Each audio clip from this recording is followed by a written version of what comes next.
Waste.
Liebe, komm zu mir.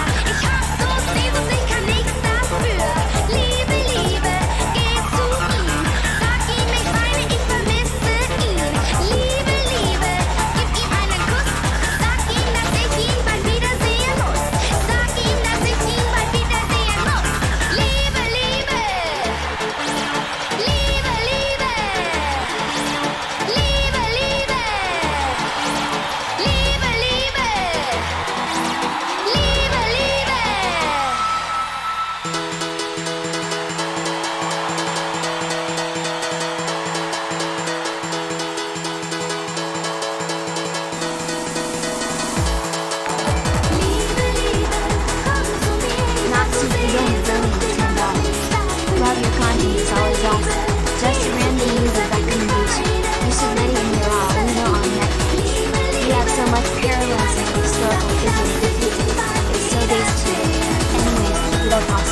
Got a lot of things on the itinerary.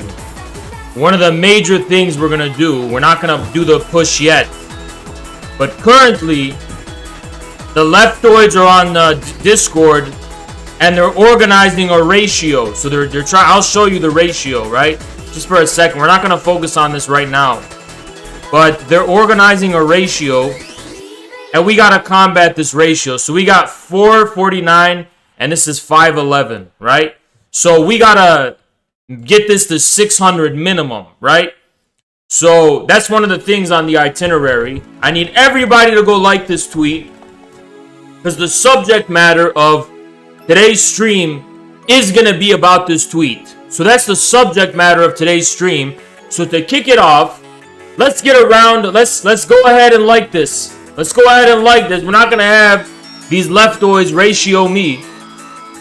Call your mom, call your grandpa, wake up your grandma, your grandkids, your nephews, your nieces, your sons, your daughters, your cousins. I don't care who you got a alarm. We're not letting this motherfucker ratio me. You understand? Everybody gotta be woken up. So I'm not gonna focus on that right now because I want to actually talk about the subject matter first.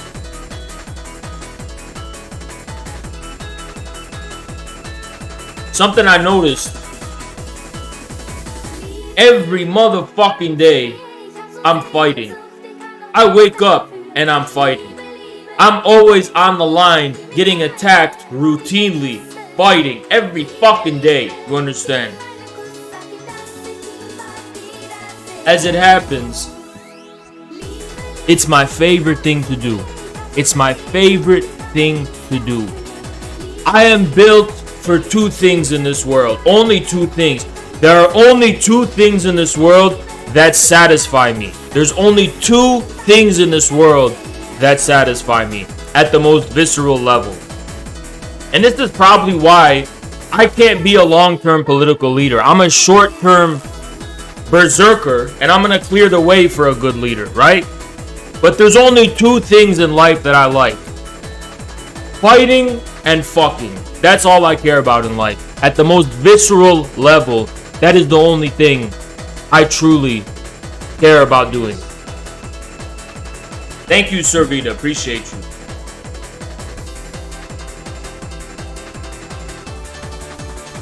I am a guy who craves conflict. I'm always looking for conflict. Without conflict, my life is meaningless and pointless. You understand? That's what I'm meant for, is conflict. I was born that way. I was meant for conflict. I was made for conflict.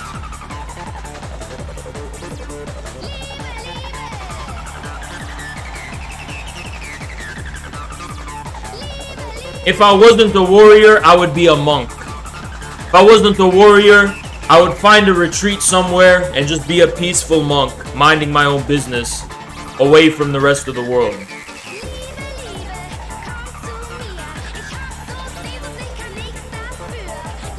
That is truly the way. I hate eating and I hate shitting. I hate eating and shitting. I wish I never had to do those things, ever. Come on, I'm still getting ratio. We gotta close this gap at the very least. Because this is what I'm getting canceled for today. Another day, another cancellation. It's another day, another cancellation. Those motherfuckers are on Discord right now fighting, racing me in real time. Right now there's a race, guys. They're literally on Discord right now racing me as far as this ratio is concerned. Are you gonna let them win? They're literally on Discord racing me right now. You gonna let them win? Huh? They're racing on Discord. So, this is the race. I need everybody go and like this tweet.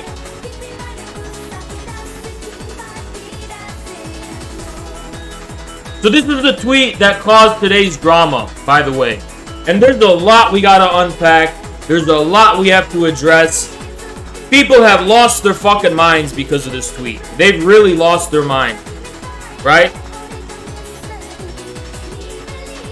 They've lost their mind about this tweet. Because what's going on is so a lot of people think I'm a right-winger. And they call me a fascist and a right-winger. And I've addressed this issue so many times about what is the left and the right and what is all that kind of stuff. And I'm going to do the final nail in the coffin to this entire confusion, right?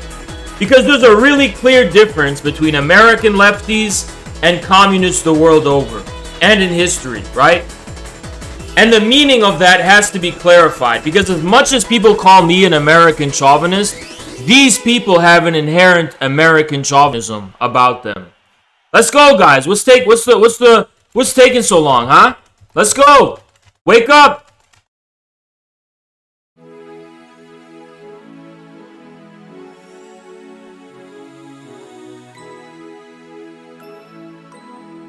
Look, I'm still getting ratioed. It's at 5:15. You gonna let this happen?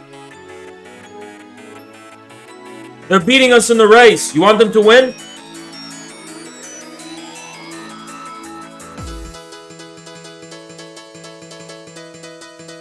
You gonna let this guy win the race?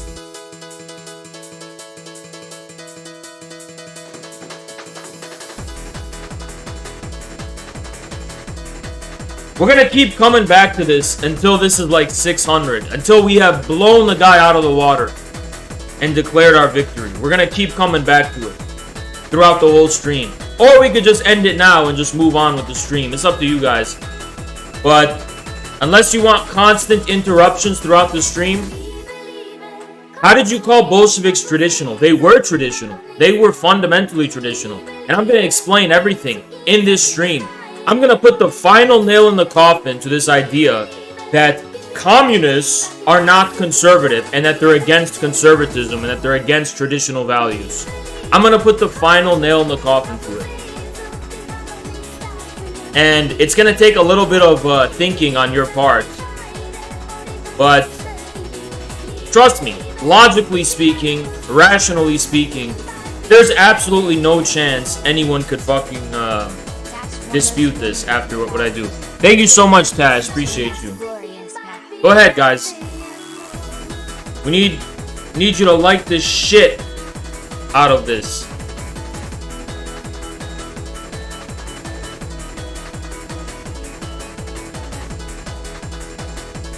Look, this dude, he's probably at, yeah, this is, so we're closing the margin, but there's still a big gap to close, okay? 517 versus 505. You understand? Yeah, mods, keep spamming it, mods. Just keep spamming it. Keep spamming the link. You gotta like and retweet. Like and retweet. You understand? But we can address the meat and potatoes arguments too. You know? Alright. I do want to talk about this. I do want to talk about this. And after we're done talking about it, we're going to go on the Reddit. And I'm also going to upload this on the YouTube, because this is going to be very important, right? To get into and talk about.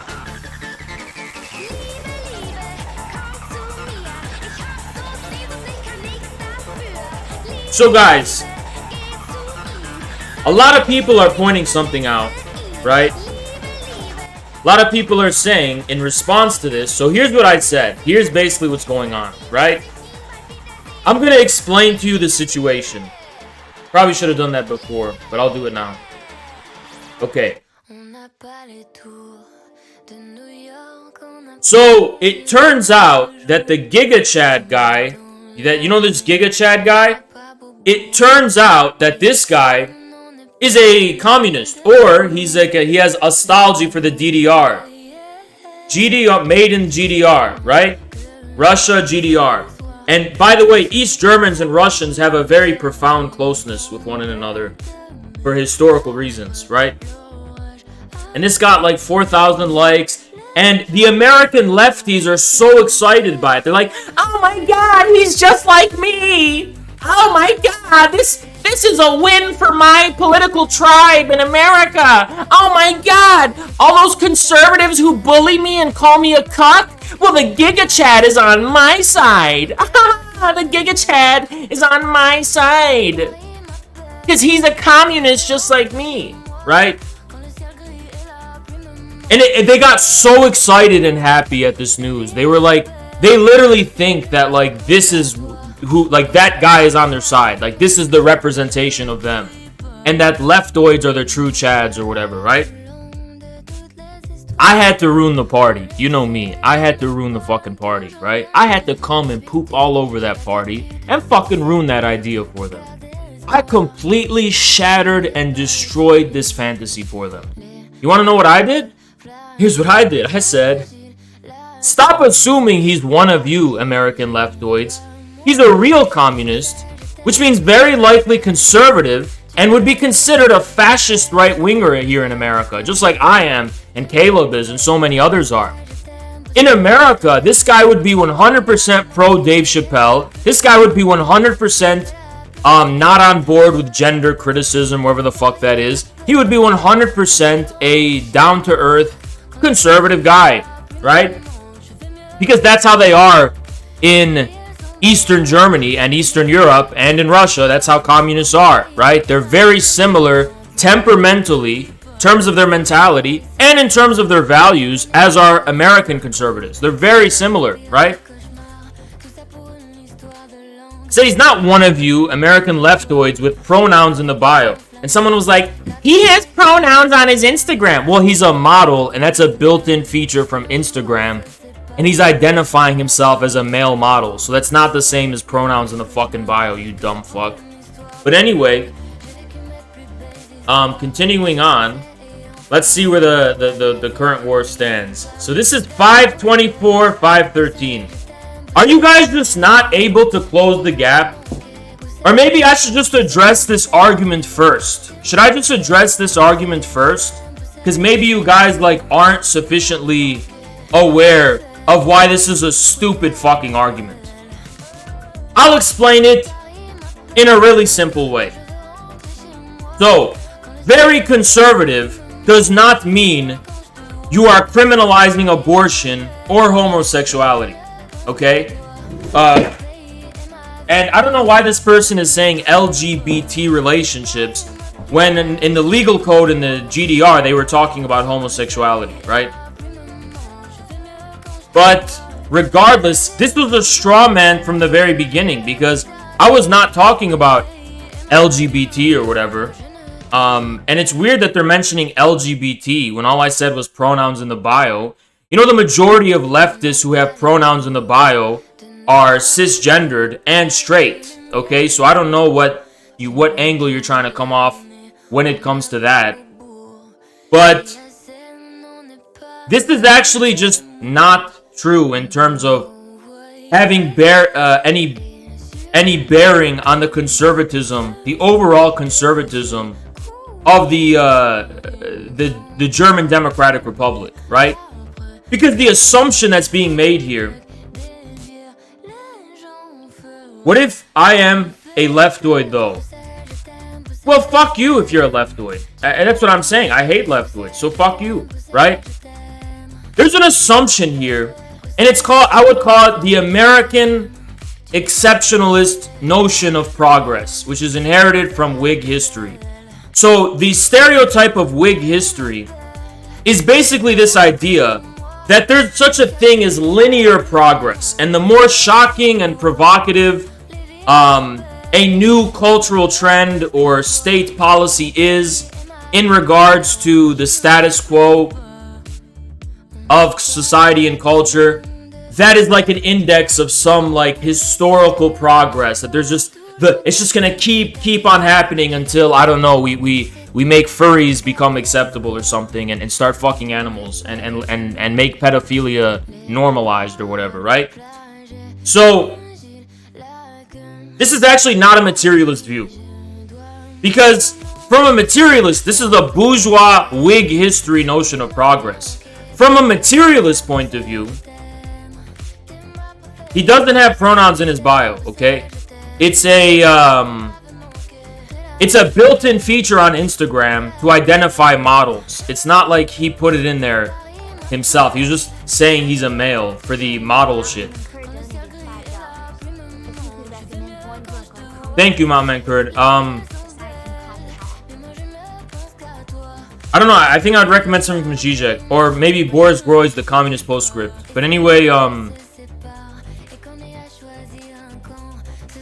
so the American exceptionalist view of progress is basically this idea that all cultural realities are arbitrary, unreal, and do not have any substantive material grounding, and that as the passage of time increases, all of our cultural realities will increasingly become knocked over, and that all that is solid will melt into air finally until we have nothing but thought slime, jellyfish goo, and all of the stable, stratified, to put it in Deleuzian terms, structures of our society will dissolve, and everything will become gray goo, where we're all, pansexual, and we all have orgies all the time, and we become robots, and we basically enter a post-human future where we have artificial wombs, and all the things that we find shocking and unhuman and inhuman and offensive to the senses will eventually become completely normalized, right?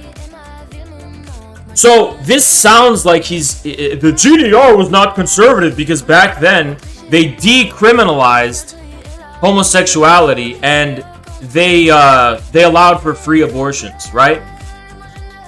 And that means that if it was 2021, because time has passed, they would even be more progressive, and they would have furries, and they would have but here's the thing, right? The materialist view will basically be, there's an upper limit to this. There actually is an upper limit to this so-called progress. And that limit is something called material humanity. Okay? It's called material humanity. There are objective human realities. There are objective material and human realities. That's the materialist view. Okay? Now, you have to keep in mind something, that what this person is saying. Just because if you were LGBT or homosexual, you are not being put in jail. And he's saying that this is proof that GDR wasn't conservative. And he's also saying that because they had abortions, the GDR wasn't conservative. Well, abortion culture is also rampant in China. A given culture's tolerance of abortion is relative. Not every culture is going to have the same view or understanding of abortion. For example, in Peru, And in Latin America, abortion has a very different significance than it does in China, for instance. But both are fundamentally conservative. Actually, both are fundamentally conservative. Because conservatism is not about some kind of like immutable, transnational, and transhistorical values that are just preserved for their own sake. Conservatism in 2021 is specifically referring to this question of humanity. You are conservative because you believe in a material humanity that is not premised by arbitrary, liberal, individual wills. That's what it means to be a conservative today. To be a conservative today, or maybe in general, is basically the view that, even if you go back to the first conservatives like Edmund Burke and the people reacting to the French Revolution, who, by the way, Marx and Engels had a very ambiguous relationship to. Engels recalled in his assessment of the reactionary theorist Thomas Carlyle that Thomas Carlyle was just about the only human thinker that was available in the British canon at the time, or something along those lines. So, Engels was critical of Carlyle, of course, but he wasn't, he appreciated the fact that Carlyle was not like some NPC. He actually had some kind of humanness to him, right?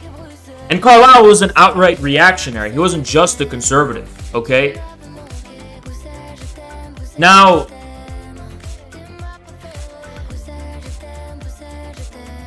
we have to understand the meaning of conservatism here, right? Because a lot of people have this idea that conservatism means you're anti-gay and well, first of all, I want you guys to be very, I want you to like be very careful here in your understanding, because the GDR did not have an LGBT movement.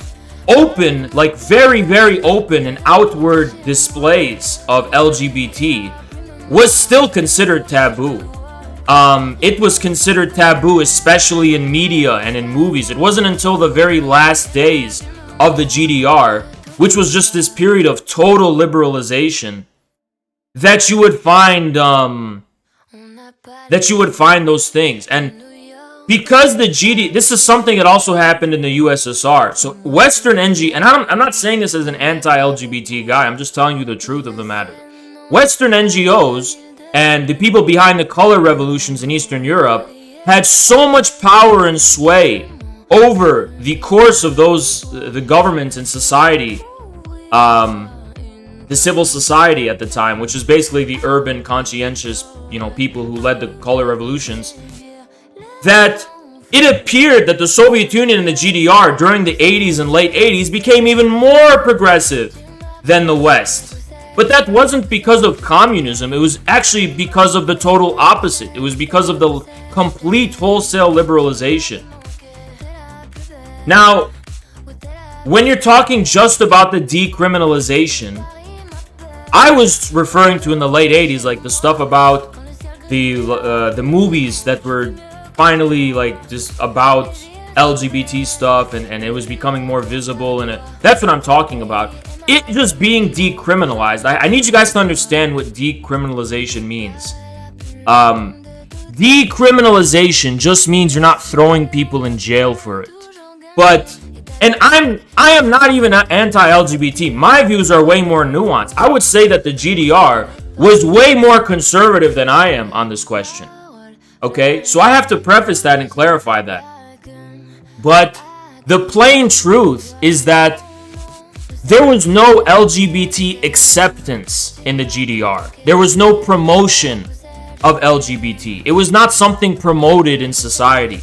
It was just something that wasn't criminalized, meaning you wouldn't go to jail for it. That doesn't mean they promoted it in their society. It doesn't mean that it was considered acceptable by society.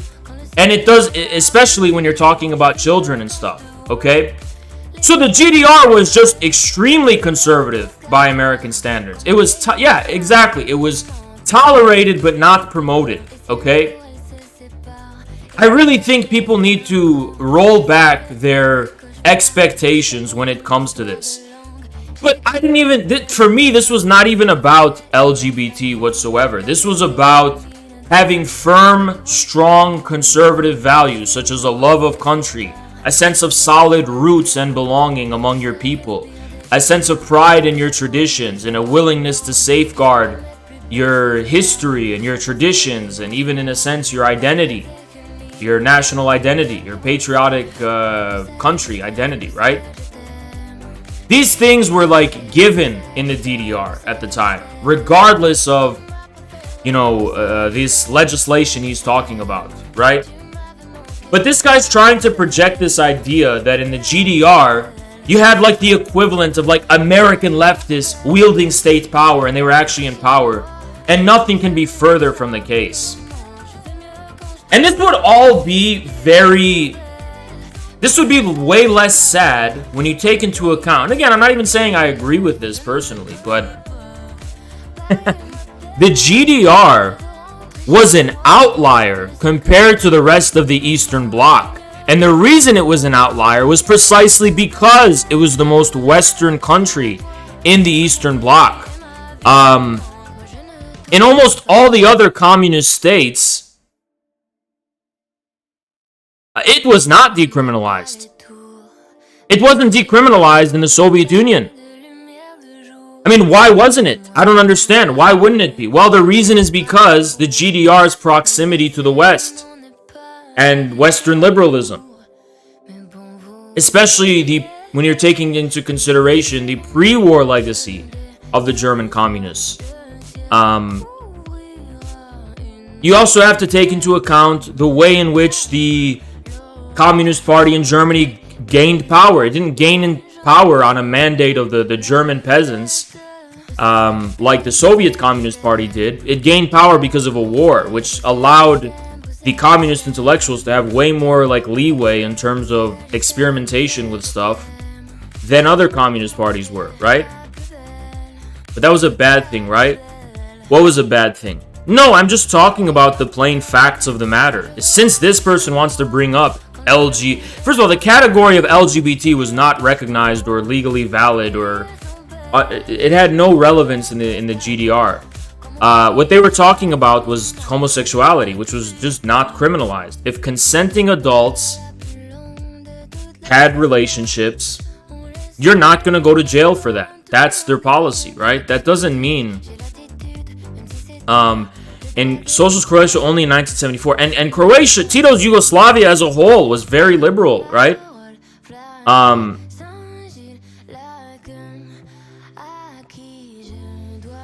Peeps like me can't watch 720p. Just hope I get partnered, dude. That way you could change the options. Usually you can change the options and private relations at that. Yeah, but this idea that conservatism means, this is a straw man argument through and through. From the very beginning, this was just a straw man argument. By the way, guys, go ahead and like my fucking tweet, because this guy still has a 11. He's only 11 likes ahead of me. So go ahead and like my fucking tweet. I don't know why we're losing this race. There's no reason we should be losing this race. 522, 533. I don't understand this. It's only 10 likes ahead of me. There's literally just 10 people here who it takes so much effort to just like this.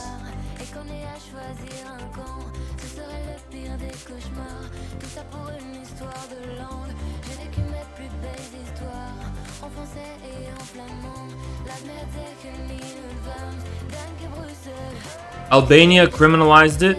Well, yeah. I mean, I guess was Albania more backward? Well, Albania was more hardcore Marxist-Leninist, actually. It didn't have any liberal influences in the country. Czechoslovakia also did. Yeah, I don't... These people are trying to make this straw man. It's hard for me to talk, guys, when this person's still ahead of me in likes. So I don't think I'm gonna talk until we just fucking beat this ratio, and then I'm gonna explain it for you, because this is just too distracting and it's just disgusting to look at. So You know, I'm just gonna sit back and wait for the chat to wake up and actually do the only thing. 5:37, 5:28. Literally, we're 8 people behind.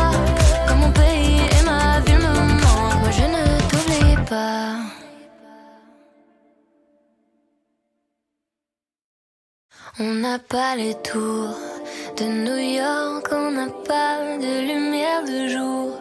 6 mois dans l'année, on n'a pas Beaubourg, ni la Seine, on n'est pas la ville de l'amour. Mais bon, vous voyez, et sûrement que dès ce soir, le ciel couvrira une tempête. This is just moving so slowly. It's unbelievable. Okay, we're almost neck and neck. Okay, we're almost neck and neck. Okay, we're finally starting to beat them. We're finally starting to beat them. We're finally starting to beat them. Here we go. Here we go. Now it begins. We're gonna blow them out the fucking water. We're finally starting to beat them. We are finally starting to beat them. There we go. That's more like it. Blow them out the water. BTFO.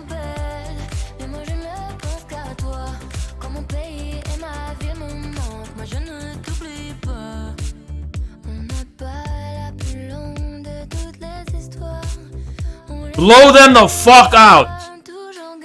You understand? They're organizing this in real time. They've been doing this for hours in their discords. They've been doing this for hours in their discords. They fucking like this shit. They've been doing it for hours in their little fucking discord.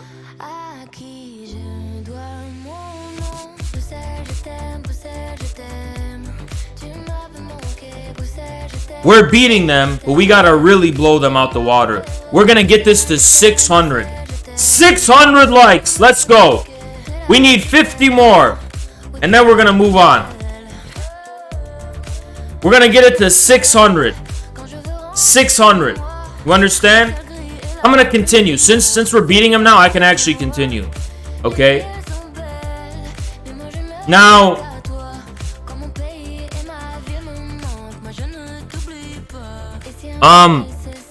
the fact, there's this, so we have to really break down this assumption that's being implied here that, oh, for its time, it was very progressive. But this implies a static and linear view of progress that implies a certain end. Every sense of progress implies an end. What is the ends of progress, right? If the GDR was progressive for its time, which means that in 2121, they would have been even more progressive. And that over time, it's just, there's a line going up and it's just more and more progress and acceptance. But to what end? What is the ends of that? Is what, as Marxists, as materialists, as people equipped with the materialist dialectic, we have to interrogate this question. What actually is the ends of the so-called progress? Because how can progress be infinite when our material humanity is finite? Our culture is finite, in a sense. Now, culture changes, but culture does not change at the scale of rationalistic individual whims. You understand? Yes, history and culture changes, but it doesn't change because of voluntary will on the part of individuals. It doesn't change because individuals cast in a Cartesian way into doubt all cultural norms and decide to critique all of these norms and set them upon a new basis from the perspective of a purely individual or rational individual, right? They change according to a more organic process of the development of history and the material relations of production, which is something that is unconscious in its content and something which, in terms of its scale, happens gradually and over time. It doesn't happen because people say, well, why is it that women are the ones who have children and men are the ones who have sperm? Why is it that men are more masculine? Why is it that that's not how it fucking works, though, right? Why is it that you just assume that if someone presents themselves as male, you can assume that they're actually a man. How do you know? You have to have pronouns to know. Is that progress? Now, these people thinking in a way, they're like, well, Hans, you're just a conservative reactionary, and 100 years ago, you would have been a reactionary, and you would have said the same thing about women's suffrage. No, actually, that's not how it works, because there is no infinite linear progress. These things actually happen for reasons. For example, the significance of women's rights, for example. I'll give you this example, right?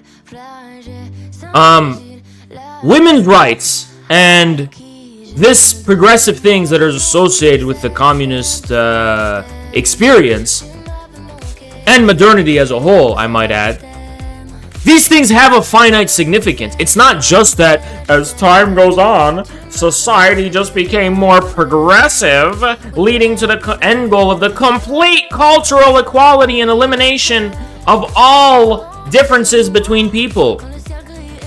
Actually, it was because what is implied by the modern subject being applied to all genders and all people regardless of their sexuality is this basic and minimal, and I'm writing a Substack about this. It's going to be called Marxism versus Americanism, right? And it's precisely about this topic. It's just that we do not make absolute assumptions. I'm actually going to stress this. I'm going to turn the music off so you don't get distracted. This is a very important point. The real historically revolutionary significance of modernity and women's rights and those kinds of things merely lies in the fact that we do not make absolute assumptions epistemically about the nature and role of women and men in society. What that means is that, let me explain it to you this way. In modern society, we have a different understanding and view of knowledge than people did before. In the past, people's sense of knowledge was highly intangible and intuitive and based in faith and based in some kind of sense of sublimity. It was not based on some kind of axiomatic, systemic sense of absolute certainty. So there came a confusion between truth, knowledge, and certainty. Now, knowledge in the past did not mean certainty. Because let me give you, for example, the Islamic perspective, right? Certainty from the Islamic perspective, all you can be certain in is God and that there's one God. Now, you may have knowledge of the truth of traditional gender roles and all those things, but you're not certain that those things are eternal and those things exist for themselves. Only God knows, right? That's what you would say. It's just only God knows, right? It's in the hands of God. That's it. You're not certain about it. But after Western modernity, there is a clear confusion between knowledge and certainty, right? And with modernity, these old traditional roles were finally subject to the question. Now we have modern certain knowledge over the natural world and scientifically and so on, where it's a matter of life and death. We do have to be certain about some things in modern society, our modern technocratic modern society, because it's a matter of, quite literally, a matter of life and death for so many people. So many people are living today because we have some kind of like modern technical certainty over how, medicine works or how even agriculture works and how things along those lines are. Or think about astronauts on the ISS or people in submarines. Those rest, that's a matter of life or death. So life is in the hands of some kind of certainty, right? Now, with modernity, this is kind of also the meaning of all that is solid gets turned into air from the Communist Manifesto. All norms and all traditional values and all those kinds of things get subject to the standard and the rubric of the question of modern certainty, right? So, for example, the question arises, well, why can't women vote? If women want to vote, why can't they vote? If we are universal citizens, right, and that we have this certain relationship between citizens and the state, and the citizen votes in the modern society, why shouldn't this be extended to women, right? Well, if you were to respond to that by saying, oh, it's because women have certain immutable characteristics which disallow them from knowing what's best for themselves in order to, you are doing something that's not conservative whatsoever. You are making a pretense to a strictly modern sense of certainty, right? The emancipatory, if you want to call it that, I hate that word, significance of modernity merely lies in truly opening ourselves to things we don't know with certainty. It means we don't know with certainty what women's role is, what man's role is. We have no way of knowing this axiomatically, systemically, and with certainty. But here is where the problem of American bourgeois Americanism and the corresponding communist response enters in. Now, with bourgeois Americanism, they take a step farther. Thank you so much, Serve, for the 3. Thank you so much. They take a step even farther. And they go ahead and say, guys, keep up the likes here. I bet he already, he's still trailing behind, but don't let this guy catch up. So keep liking this. Right? But with American bourgeois Americanism, you have a completely different view. It's not only that we are not claiming to know with certainty the nature of women's role and man's role and the nature of culture. You are also saying that, for example, the authentic expressions of sexuality and culture and gender that arise when we say we're not going to pretend we know with certainty, even if you don't know with certainty, some kind of natural, organic gender roles, healthy gender roles are able to breathe and flourish, and people can get accustomed and used to these roles. And they're not being forced into them, but they authentically arise as, as the norm, right? As the norm. Now, Americans take a step farther and they say, look at all of these particular and determinate expressions of culture and gender and tradition. These are the result of oppression. And this is a hidden oppression, right? And you ask them, well, is it a political oppression, as in people are being forced politically? Oh, no. It's not a political oppression. It's a form of cultural oppression.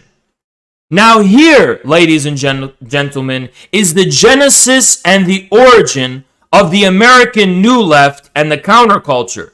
During the counterculture, there arose this idea that even beyond the modern bourgeois democratic equality, there's this hidden system of control and oppression that permeates private life, and that we must go out of our way to shatter the norms and break the ceilings and completely overturn the traditions and so on, right?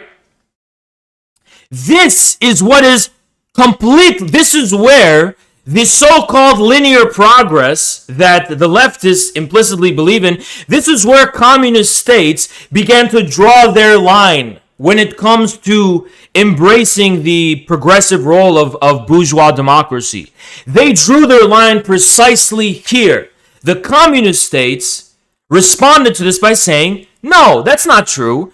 We may not impose and make assumptions about the nature of gender and culture from the perspective of the state, but we're not going to assume that all of our natural human realities are the result of some kind of hidden oppression and therefore try to overturn them or disturb them. So during the 60s and 70s, the communist states increasingly started to crack down let me actually really contextualize this historically, right? It's really after World War II, during the Stalin era after World War II, that you start to see the USSR crack down on jazz music and crack down on American foreign cultural influences. And you had a newfound with the Zdanovchina, right? The leader of culture in the USSR, who was Zdanov, right? He emphasized the decadent nature of bourgeois society and bourgeois culture and completely strove to root out these foreign influences from Soviet culture and from Soviet society. They said, we look at what's going on with America and its so-called progress, and we will not have any of it here, right? Now, after Stalin died, Khrushchev and his clique embarked on some kind of liberalization and Americanization, right? So there was a little bit of lax when it comes to that. But ultimately, this was not because of the progressive movement of time or because communism was progressive in the American sense. It was because after the death of Stalin, you had a period of liberalization and an openness to American culture. What about the USSR's efforts to advocate for women in the workforce? Look, I literally just addressed that. That was not because the USSR was on some kind of linear historical path that leads to America in 2021. It was because, for example, women, because they are now modern subjects, are no longer held in bondage because modernity frees us from the prejudice of assuming we know with epistemic certainty the role and nature of women, right? So women were encouraged to join the workforce, also for pragmatic reasons or utilitarian reasons, because they needed more people in the workforce, similar to how it happens in other cultures. But I'm just trying to say, this didn't happen because of some linear progress. It actually happened for like definite reasons pertaining to the nature of modernity as a whole. I'm not a reactionary in the sense that I am saying modernity can be reversed. I don't think modernity can be reversed. I think there is an objective significance of modernity, and a true conservative would be reconciled with the objective significance of modernity as something that has like significance and implications for what is the nature of the object we're conserving, right? Like, what does a conservative actually conserve? A conservative will say, I want to conserve true, objective, material being, right? Well, modernity has implications about what that is. There's something about reality that gives rise to modernity and this kind of universalization where we cease to possess this prejudiced and absolutely certain view about human culture and humans in general, right? So I agree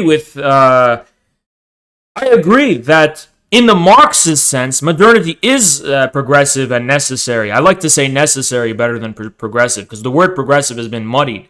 But there is a necessary significance of modernity.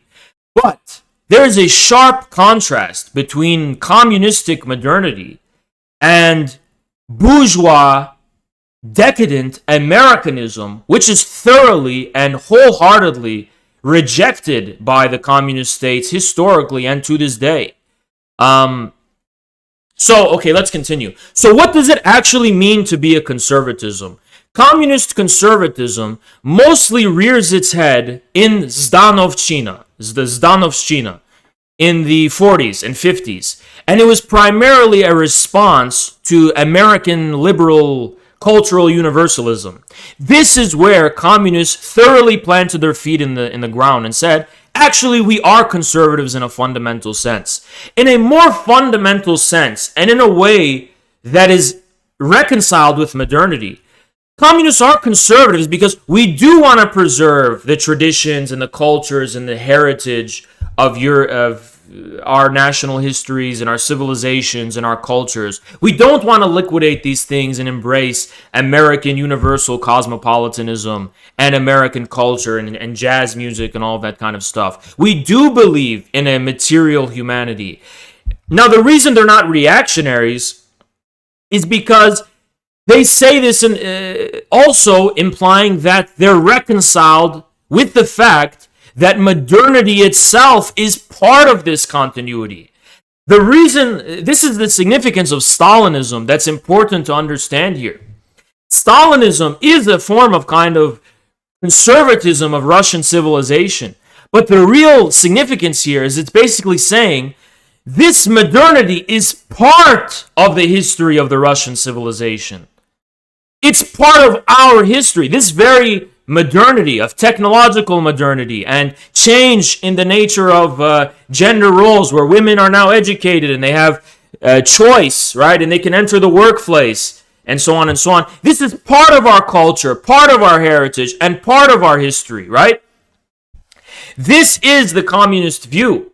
And by the way, it's always been a straw man that conservatism was anti-modern. Conservatism was not anti-modern.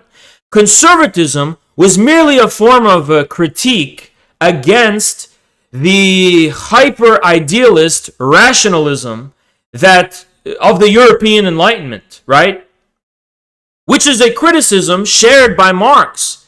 The German idealism was fundamentally conservative in nature in relation to European rationalism and the Enlightenment. And that is Marx's background. That's where Marx emerged from, right? Marx was himself fundamentally conservative in relation to the universalism of the bourgeois state. Marx pointed out how the bourgeois state attempts to impose an ideal of humanity upon the real and material humanity. It doesn't acknowledge that there's this antecedence of our material being that is not always already consolidated in the rational, bourgeois, and abstract state. So Marx was also a conservative in a fundamental sense, right? Conservatism doesn't mean you hate gay people and you want to criminalize homosexuality and you're necessarily against abortion. Conservatism merely is a assertion that there is a fundamental material object and material being, human material being, that exists independently and in a way that is antecedent to our individual arbitrary wants, wills, an elevated sense of rationalism in relation to the world. Conservatism basically means you recognize there are things about our humanity, about our culture, about our nations, and about our heritage, which cannot be liquidated. Now, can they change? Yes, they do change. But they change at a scale that is different than the impassioned crusader-like mentality of these leftist fanatical individuals who want to, of the counterculture, who want to overturn all culture and overthrow the systems of hierarchy and patriarchy and oppression implicitly in culture. The communist attitude to culture is not that of the American counterculture and the new left. The communist attitude toward culture is recognizing a fundamental material reality underlying culture. Culture is a kind of superstructure to the fundamental base of, for example, the relations of production. Not only the relations of the production of economic objects, but also our humanity, the reproduction of human beings in the form of the family. Now, Engels does talk about how the family is not something immutable. He talks about how, the bourgeois family has not existed for all eternity. But Engels wasn't saying that, therefore, that means families aren't real and that we can just go about voluntarily experimenting with new forms of the family to... No, there is an organic, almost natural evolution of families that happens at a scale very different from the individual, intellectual, rational insight into the fact that they're not immutable.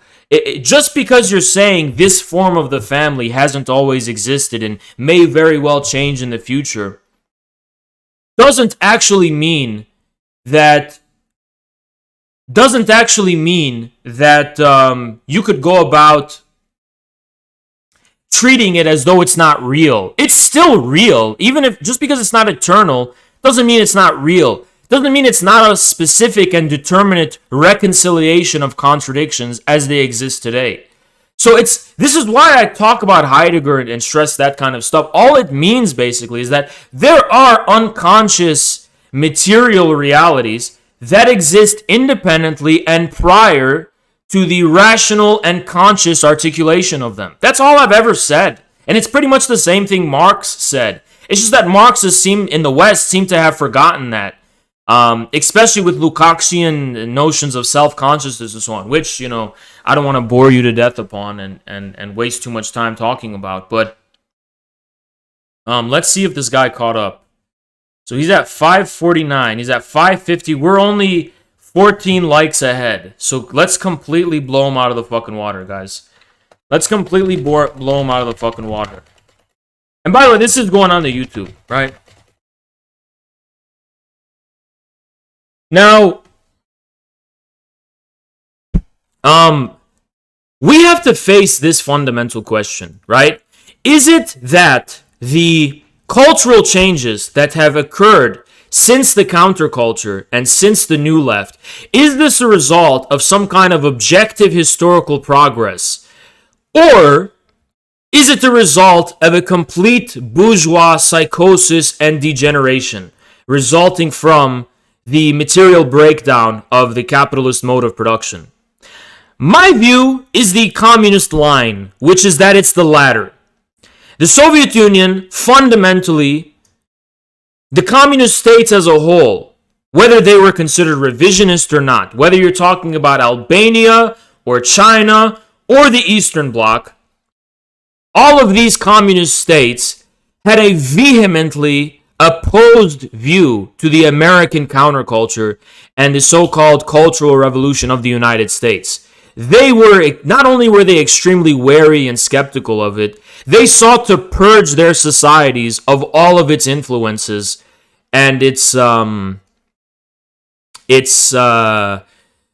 with its influences and its impact on their society. Now, just because they were modern societies that had a modern, and by the way, modern doesn't mean contemporary. Modernity is referring basically to this kind of process of the emergence of the capitalist mode of production and bourgeois democracy, which had occurred a few centuries ago, or 3, maybe 4 centuries ago. They were modern states. They embraced the objective and material significance of modernity, so they were not trying to roll back the wheels of time when it came to those things. But that doesn't mean that this was because of some some kind of linear, objective historical progress that culminates in bestiality and furries on Twitter and pedophilia and turning everyone into gray goo where nothing is real anymore and everything's just in polyamory and we're always... Yeah, that is not a Marxist or materialist view whatsoever, okay?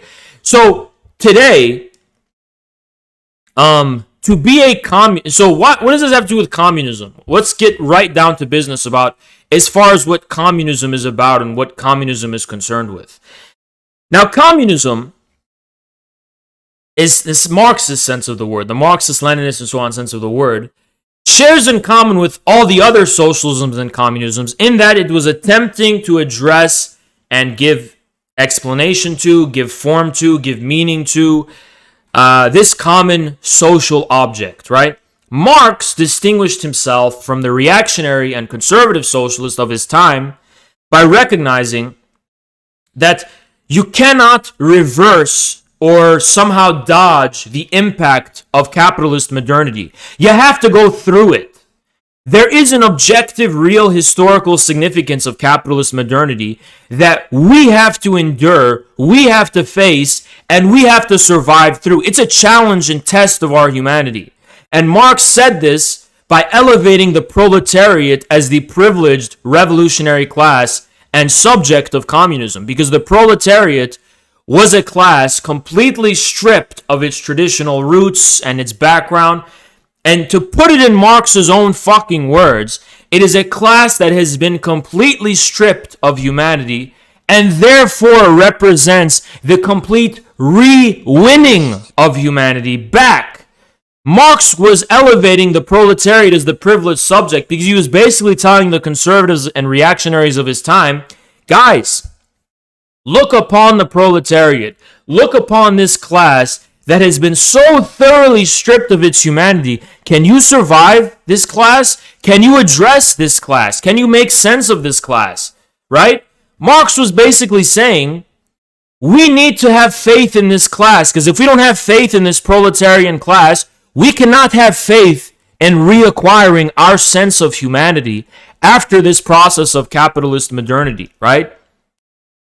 Now, the Soviet Union and the communist states did reconcile themselves with capitalist modernity by pursuing an alternative form of modernity and a different path of modernity.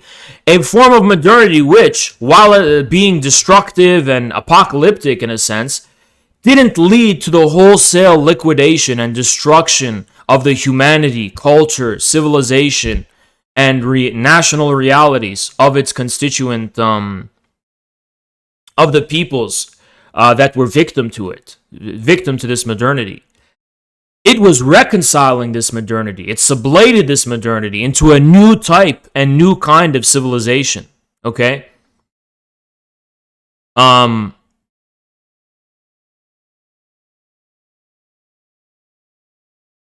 A lot of people really accuse me of being a Duginist, right? This is a word that gets thrown on a lot. Oh, Haas is a Duginist. You're a Duginist. I can actually say I do disagree with Dugin about one important thing. I do agree with Dugin that we are entering a post-human future, that American modernity or Americanism is leading us to a post-human future. And the ends is the elimination of our humanity. So I agree with him on a great deal, many points. But I do disagree with him in the sense that, in contrast to Dugin, I don't consider modernity as a complete misstep of humanity. I do think there's something about modernity which is part of the perennial tradition, to put it in those terms. Something about modernity is true for mankind's reality, tradition, and objective material being. And this is also where Mongol modernity comes in for me, because to me, modernity has its origins in the Mongol conquests, almost a millennia beforehand, right? To me, modernity has its origins in the Mongol Empire. And this is a video we're going to make to explain why, but really understanding the nature of what is modernity is a very important and pressing question, right? But which is important for Marxists and important for communists. But the idea that this type of guy is some kind of like American leftist by American standards is a complete absurdity. And just like me, he would be considered... So what does conservative mean? Does conservative mean you're against women's rights? No, because rights are political, right? Conservative means, for example, that in his everyday temperament, for example, he probably has a traditional view of his interaction with women. He probably will assert that in a relationship, he's going to be the man of the relationship, right?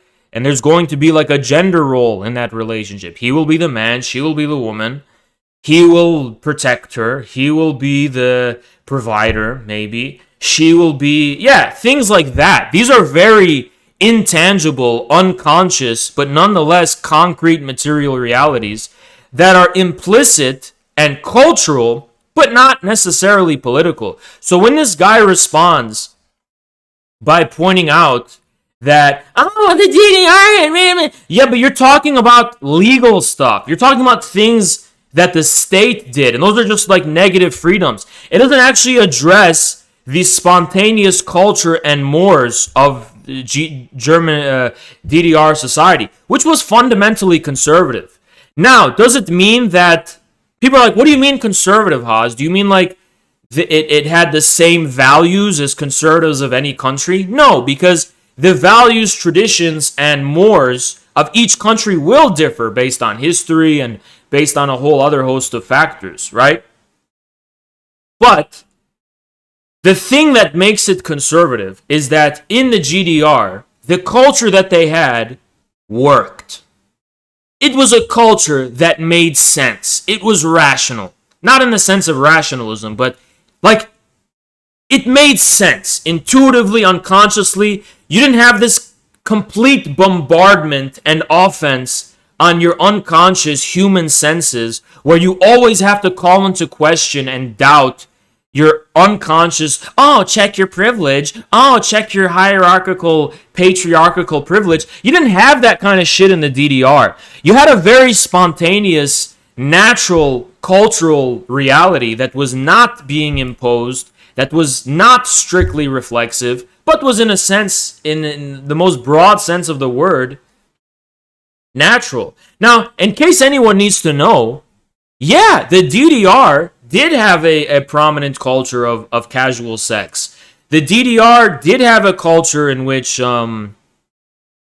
women were able to, like, let me just put it this way. Women would walk into the bar in the DDR and they would pick out the man they want to take home. And that's just how it worked, right? But I'm still going to call that conservative because it made sense for them. It was normal for them. It was the more and the norm, and it fit holistically within the East German culture. It wasn't some kind of like avant-garde shock that in the name of progress or something. It was just something spontaneously and naturally that was able to emerge in that specific culture, right? It wasn't forced or pushed by social media on the basis of some kind of universal Cartesian doubt, okay? In the GDR, I'm not saying that everyone was prudish and was puritanical and that women only stayed at home and that's the. I'm not saying that. I'm just saying that. Wow. Thank you so much, Great Adam. All I'm trying to say is that they did have a sense of objective material and determinate humanity. They did have a sense of this is what makes sense, this is what's normal, this is what's human, and if there's a huge deviation from this, we are not going to tolerate it, right? That's what I mean by that. Western Anglo Universal needs to make everything explicit in order to qualify experience. I'm so glad there's people like you in the chat who get what I'm saying. That's exactly what I mean. That's literally exactly what I mean by conservative, right? Now, let me also be clear about something, right? What makes this even more pathetic is that we're not even talking about an East German right now. We're talking about someone from East Germany now.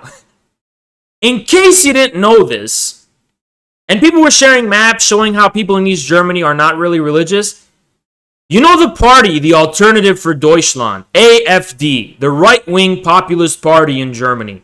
Guess where its base is? And I completely ended the argument right now. Guess where its base is?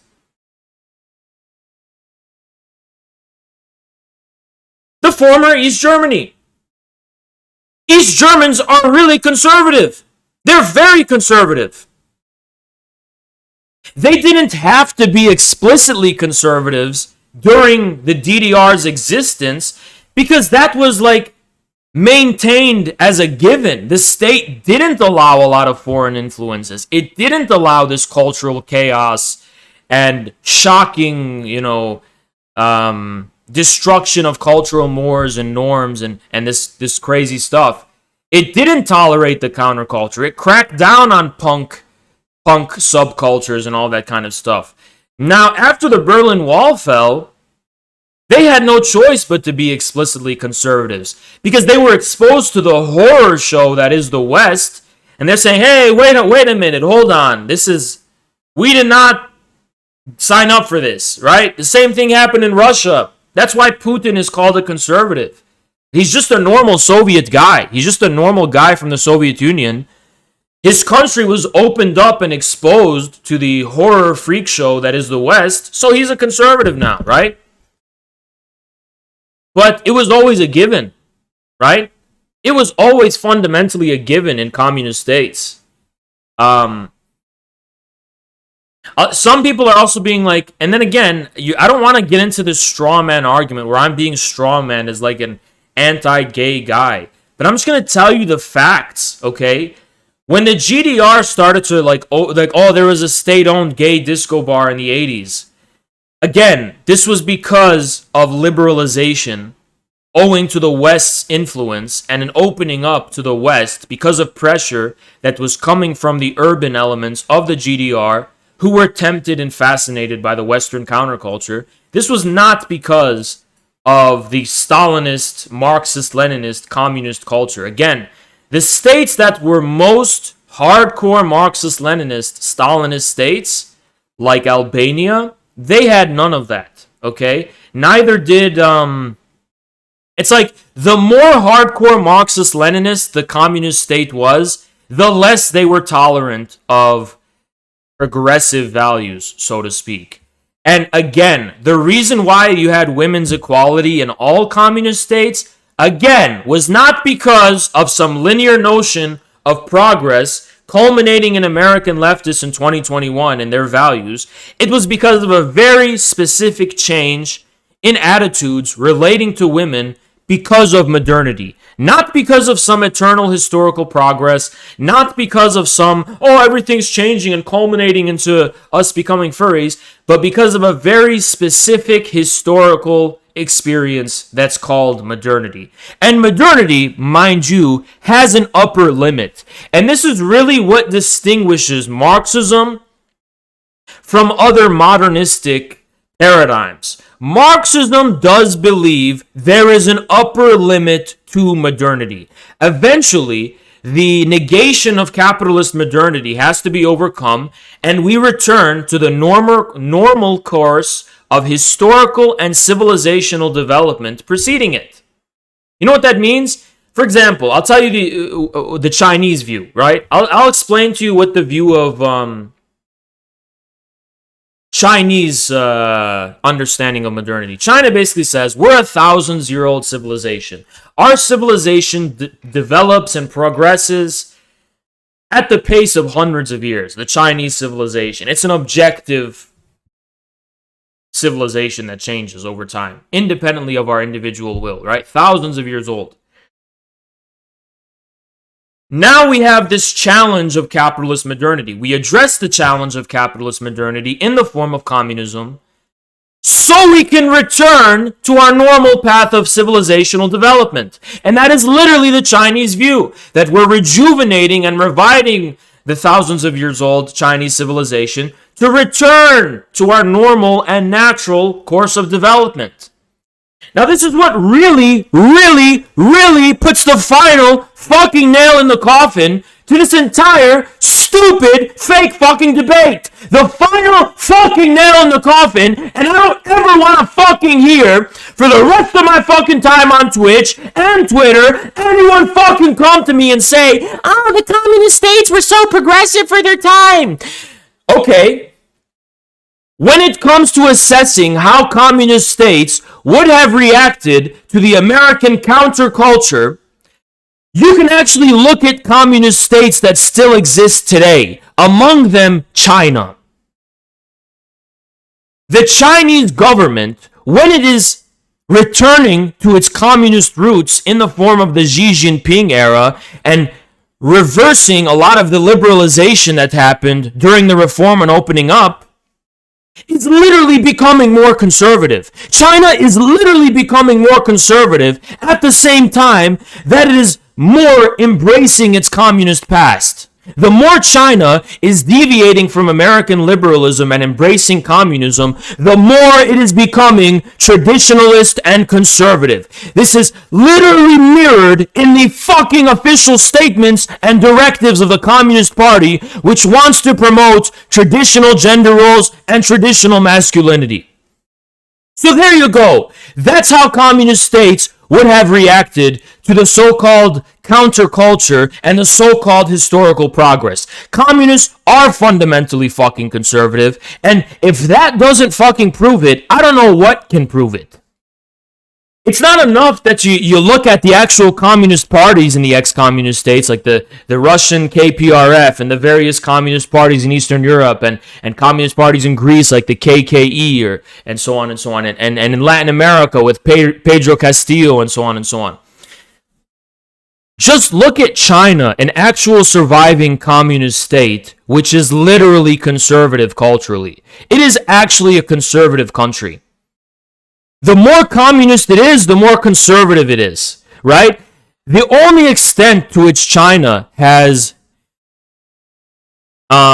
relinquished upon its cultural conservatism was the extent to which it has tolerated the foreign influences of American liberalism. Beyond that, it's extremely, by American standards, culturally conservative. Are Arab communist parties the same? Yes, and that's what's so funny, and I feel so bad for... There are a lot of fellow, I hate calling them fellow, but fellow Arab leftists on Twitter attacking me, piling in on me, joining in the chorus of Baizwul white leftists, because the white leftists have taken in these Arabs and said, oh, we are the people who accept you, and they've completely sold out their own culture and background and tradition, which is whatever, you know? I don't really give a fuck, but pick me Arabs, you know? Pick me Arabs who did this. But I really need to clarify this stuff, because usually I just laugh it off and ignore it, but is it at least clear to you guys that these accusations, oh, Haas is a reactionary, Haas is a right-winger, it doesn't stand. I'm actually just a communist. I'm actually just an orthodox, traditional Marxist-Leninist. That's the norm. That's always been the norm. There is an upper limit to modernity. Modernity is not some, like, black void that's eventually going to make us into cyborgs or some kind of shit. No, we do have a material humanity that survives modernity. Modernity is a thing that does happen. Capitalist modernity is an unavoidable encounter. That does happen. But it doesn't actually imply or entail that this is the end of history, right? Capitalist modernity is not the end of history. There's a historical continuity of civilizations that are thousands of years old that do have a normal path of civilizational development, which will continue along that path after capitalist modernity. I mean, after capitalist modernity, there's still a Chinese civilization. There's still a Russian civilization. There's still an Ottoman, Turkish civilization. There's civilizational continuities that preceded capitalist modernity and which will survive capitalist modernity. How about India? Oh, India is an excellent example. India is an excellent example of what I'm talking about. You know, this idea that capitalist modernity is going to turn us all into, rootless and, completely desubstantialized Americans who are just jellyfish going, "Woo, anything goes!" Like that. That's not true, and it's not Marxist, and there's nothing communist about that view.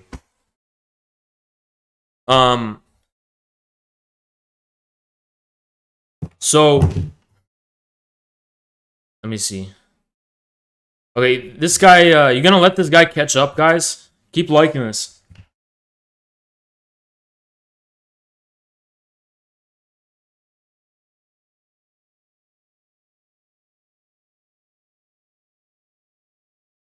I'm gonna grab a water. One sec. I'm gonna grab a water.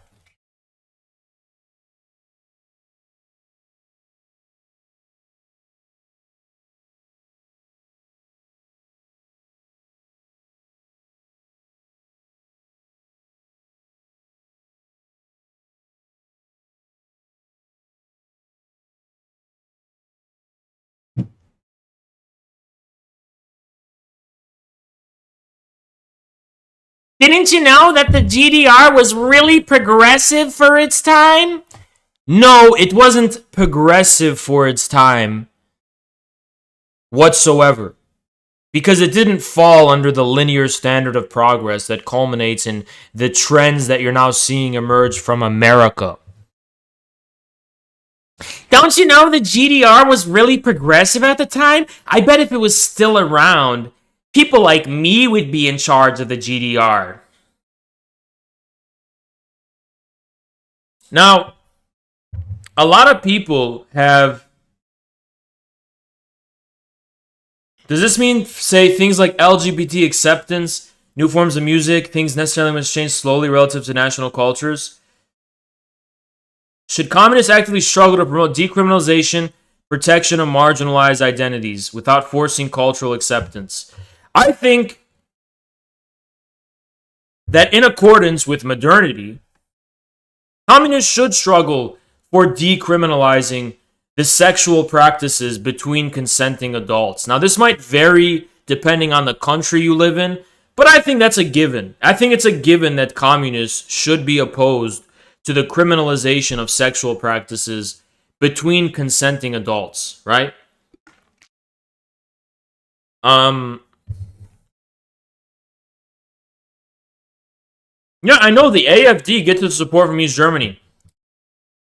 Now, this guy also made the argument. This is why I actually blocked this guy, because they were like, you think that when gay people are getting beaten in bars in Russia, that's based. And I just blocked them after seeing that, because I'm not going to deal with this like emotional straw man, just fucking psycho pervert coming at me like this. Like, yeah, shut the fuck up, dude. He's like, oh, you think it's based that there's all this violence against gay people, but that's actually a result of liberalization. It's like, one, I don't think that's based, and two, the sword cuts both ways. And it is a horrible, disgusting thing that happens anywhere, right?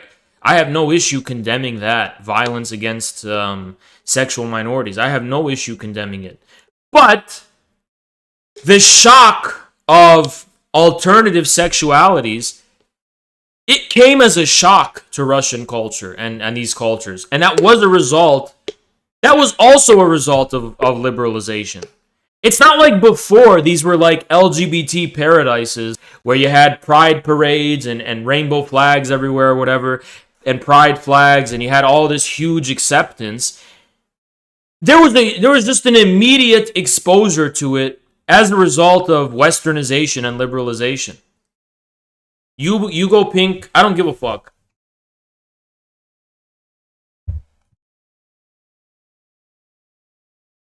I don't give a fuck.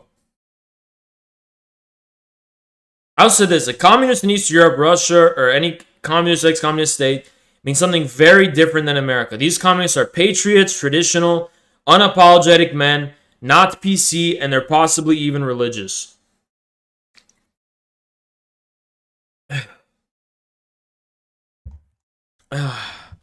Let's get it. Why is this not 600 yet? And we're going to check the Reddit immediately after this.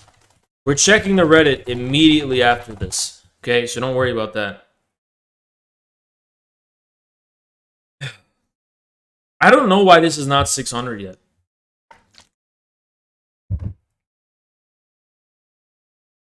Was Castro religious? I don't think so.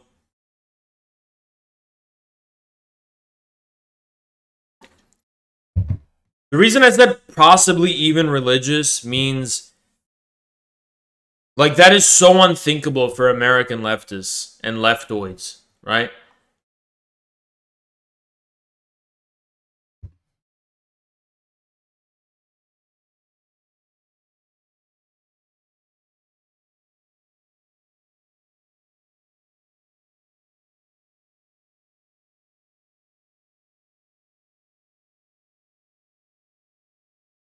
I will say something that a lot of people are not going to want to hear, but I'm going to tell you the truth. A lot of people also approach me, and again, I don't know why LGBT is like the big issue here, because I'm not against LGBT. I never said I was, but they're like, Cuba is very liberal when it comes to LGBT, and that's just not true.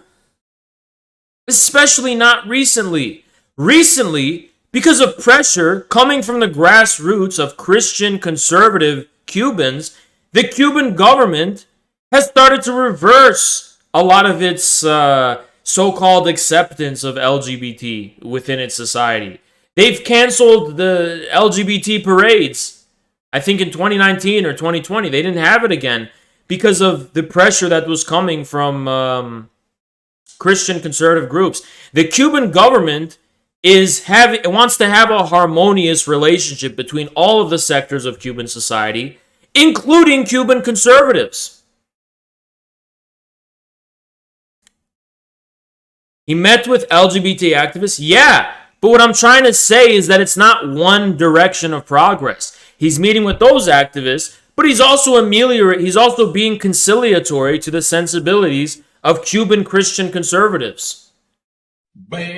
So it's a balance. It's not one or the other.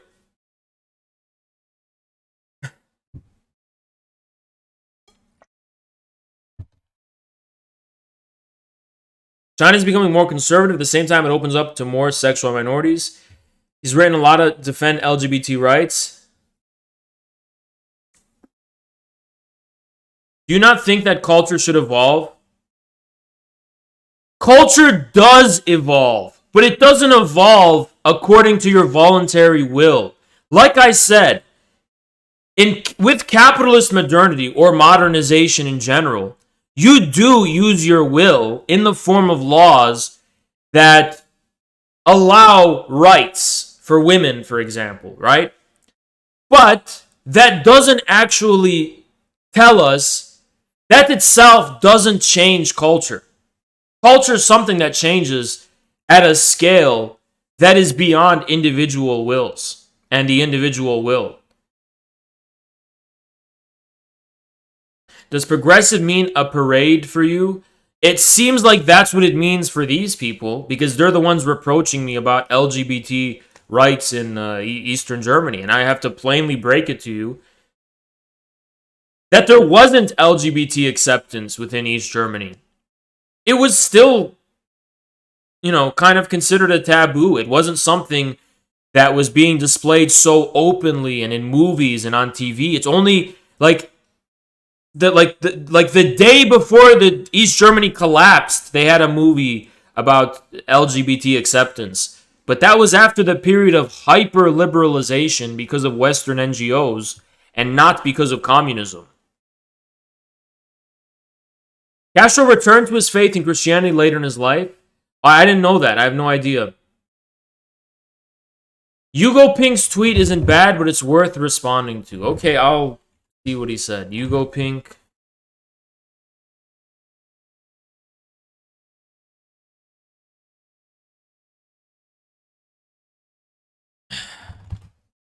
Fuck me, man. Okay, this one. I mean, yes, to number 3, 4, and 5 to an extent, but patriots, most Eastern European communists dream of the international states that used to exist in our part of the world. You're referring to the Balkans. You're literally exclusively referring to either Czechoslovakia or Yugoslavia. You're not referring to anything else besides those. Czechoslovakia and Yugoslavia. As far as I'm concerned, I think you're confusing patriotism with nationalism, because Yugoslavia was an extremely patriotic country. The symbol of patriotism in Yugoslavia was the partisan. What you're talking about is nationalism, which is a different story about the nation state. But Yugoslavs were patriotic for Yugoslavia in the form of the reveration of the partisan. Just like you know what a patriot means, right? The patriots were the American partisans who were fighting against the British Empire. So in Yugoslavia, you had the partisans who were fighting against the Germans and the Italians. So if that's not patriotism, I don't know what is. This is not internationalism. Because Yugoslavia was a country. It was a state. There was a country called Yugoslavia. It wasn't just a union of different countries. Yugoslavia was a country.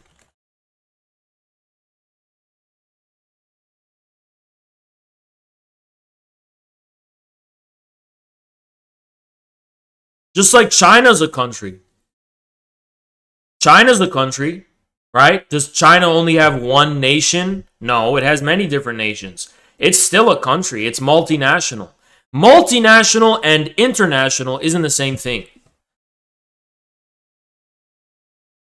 How much of the debate about socialist patriotism do you think is semantic misunderstandings? None of it. I think it's a matter of deliberate mischaracterizations because people don't want to face the truth. So they're deliberately mischaracterizing me, Caleb, and others, basically saying that we're chauvinists somehow, because they don't want to face the plain truth that all communists and socialists must be patriotic.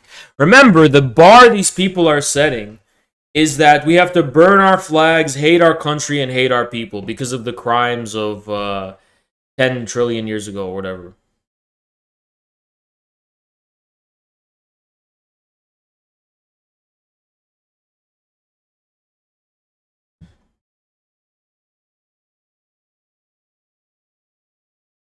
Guys, continue to like this.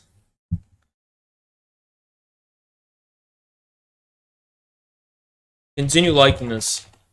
So I wanted to debate that ML guy about class, but I think he left the server. Yeah, he left the server. What the fuck's up with that? Would have been a great time to debate.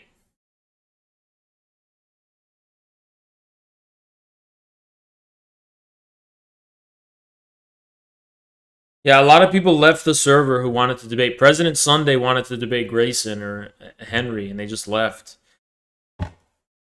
I'm going to talk about the Virginia election after I cover the Reddit, but we're going to cover the Reddit first.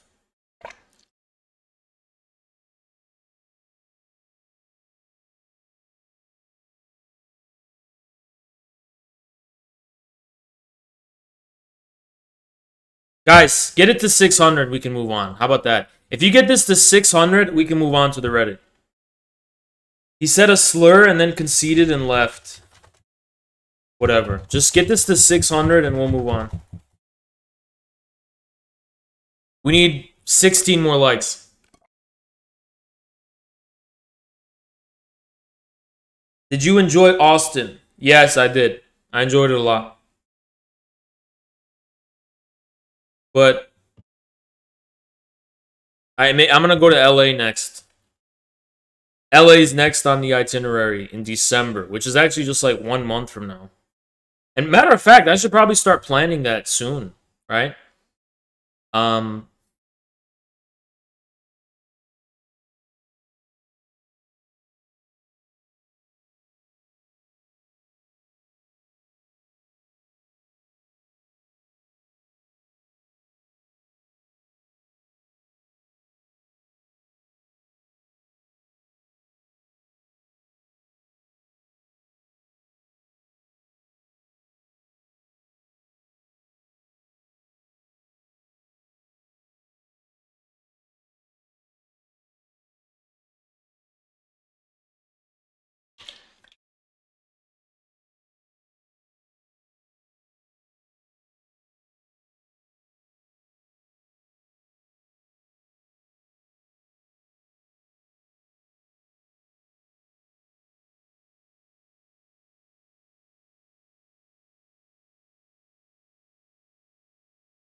Yeah, I mean, yeah, I don't know how, like, are people really trying to deny that communists are conservative? Because they are. Again, we're going to wait till this gets to 600, but I'm going to keep talking. Again, a linear notion of progress implies an ends. And this ends, I'll talk to you at some point if you like, but Grayson was not being reasonable, right? From the get-go. Yeah, just debate him. Just get in VC and debate him. Anyway, the ends of this is a let me clarify what do I mean by post-human, right? Oh, it's not on the Reddit, it's only in your Twitter thread. Okay, I'm going to share it in a second. Now, it has to do with the view, and I can give a few examples of this. I'll call it cultural criticism, right? It's this idea that our intuitive and unconscious cultural realities are secretly structures of oppression and control, and that so long as we do not condition our cultural being on explicit, rational, and moral terms, we are being oppressed somehow, and we are not free. That freedom basically means when we premise our cultural being on the basis of rational and conscious decisions and choices. This is the high point of liberal madness. It's the idea that if we can't choose every aspect of our cultural being, then it's being forced upon us without our consent, and we're basically being oppressed. Okay? Now, a great deal is actually implied by this, believe it or not. Among the things that are going to be implied by this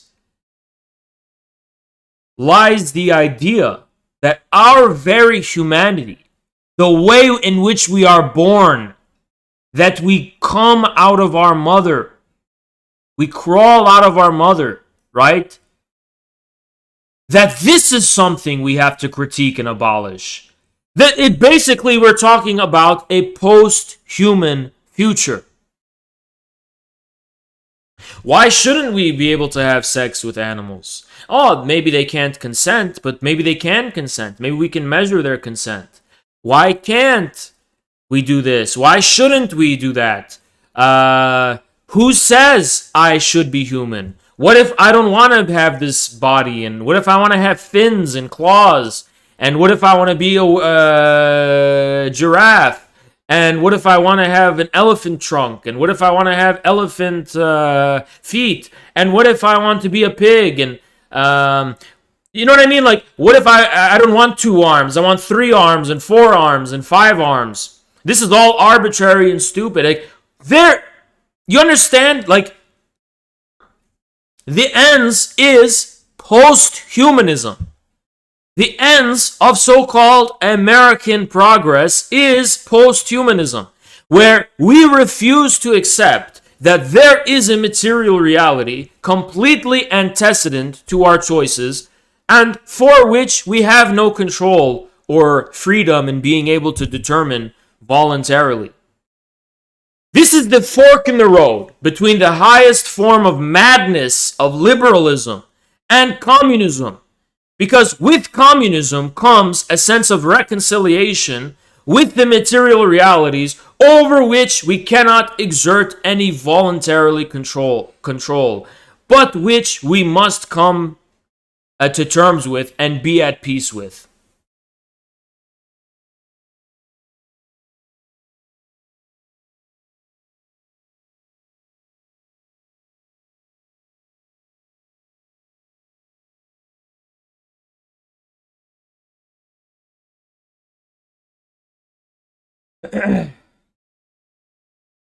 Now, the idea that communism and Marxism is socially liberal is a profound mistake. It is not socially liberal.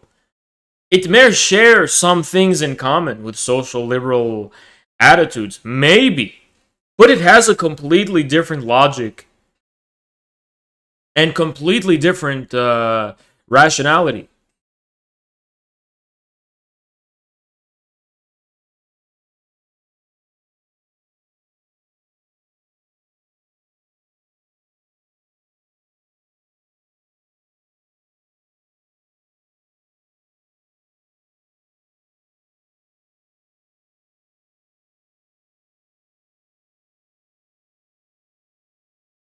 Do you think there's any similarity in what you call conservative and the political label of conservative?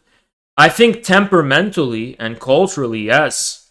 In terms of like principles, maybe not, but in terms of like fundamentally what kind of people they are, yes.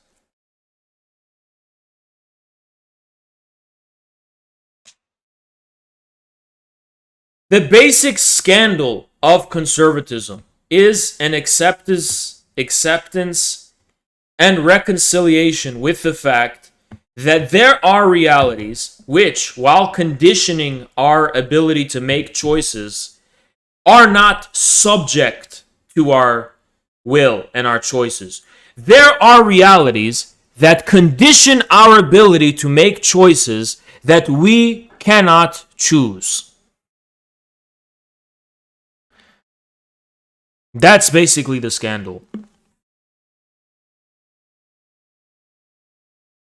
Liberals see this as an outrage and they say, no, we should be able to choose every single facet of our being. Everything should be dominated completely by our choice.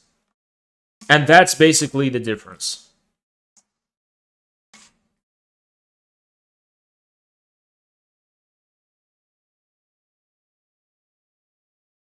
What's up, Chai?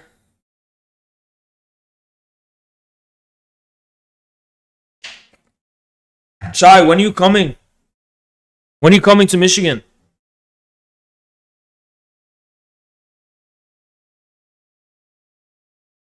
Anyway.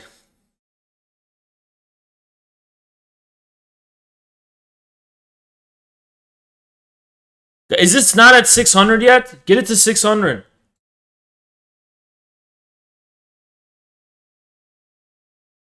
What are you talking about? What girl? Get it to 600.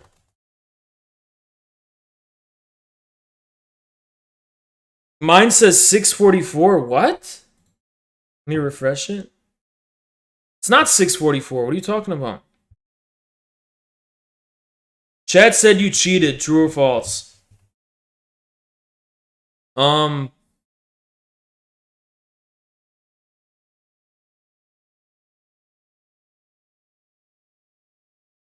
Listen, a man's got to eat, okay? And you know what I mean? Like, it's not that I cheated, it's that maybe you let me down, right? Because you weren't there to, give me what I needed. So, man's got to eat, you know what I mean?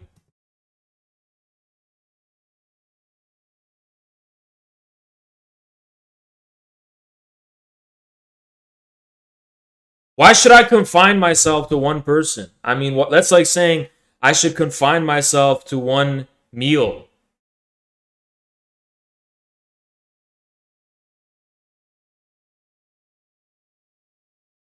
You know what I mean?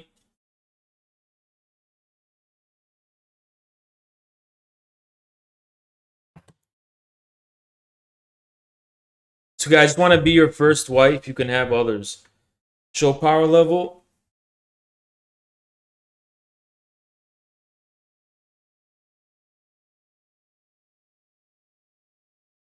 My wife. Hold up. Chill, chill, chill.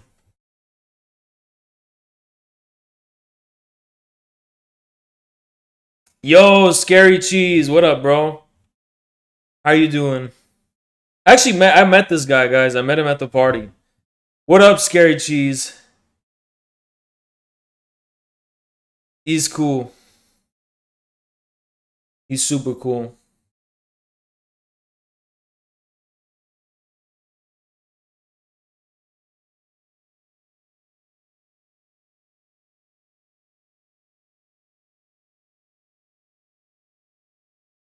Can we say that Islamic extremism is a rejection of Islamic traditions? Yes. Party fucked you up. I don't think I drank at that party at all. I think I only drank at bars. I didn't take any drugs at the party at all. I didn't do anything intoxicating. Chai, how tall are you? How tall are you actually?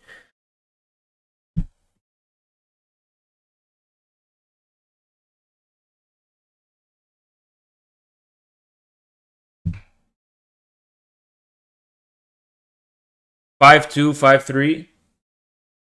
Damn, okay.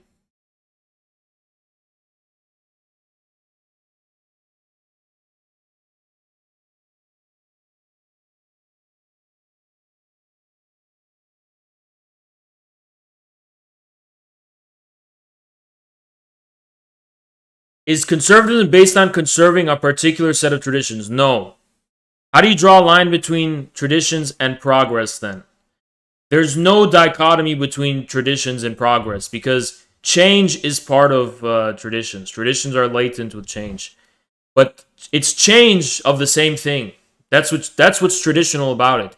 Yeah, cultures change, but they change because they're arriving at the same thing. Like in a sort of historical materialism way, we come to new realizations of society about what we don't want to do anymore. Well, that's where I draw the line because it's bourgeois liberalism to say we are going to morally realize that as a society we don't want to do this and we stop doing it for conscious, explicit moral reasons. And that's bourgeois liberalism, right? That does happen in the sphere of legal universal equality. So, for example, the abolition of slavery and equal rights for women and things like this.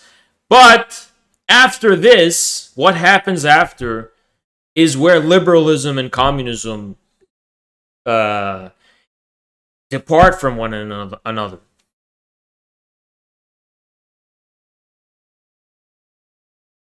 Chai, let me tell you what. I'm going to do No Nut November until you come. Should I do that? I'm in show queue if you want to talk about this topic. I only want to debate. I only want to debate you. I don't have time for like a conversation. I only want to debate.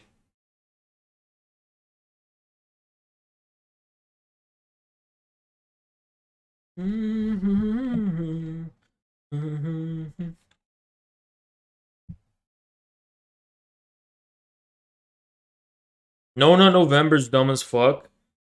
You're gonna catch a sex charge? Why? I think I am gonna do No Nut November. I don't want to jack off. I don't want to jack off. Are you gonna talk about Virginia, New Jersey? Yeah, as soon as I'm uncovering the Reddit.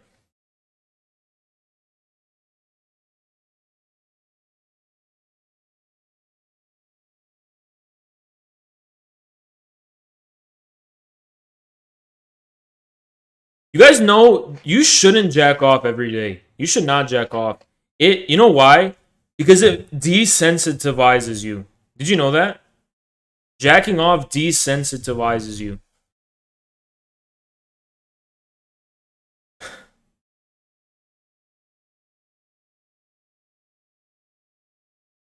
You will go crazy in a week. I already went crazy, dude. I haven't jacked off in like 2 days or one day, and I'm already fucking crazy right now. Should not watch porn. Yeah, that's a given. Don't watch fucking porn. Fuck. Jerk off to keep the T levels up.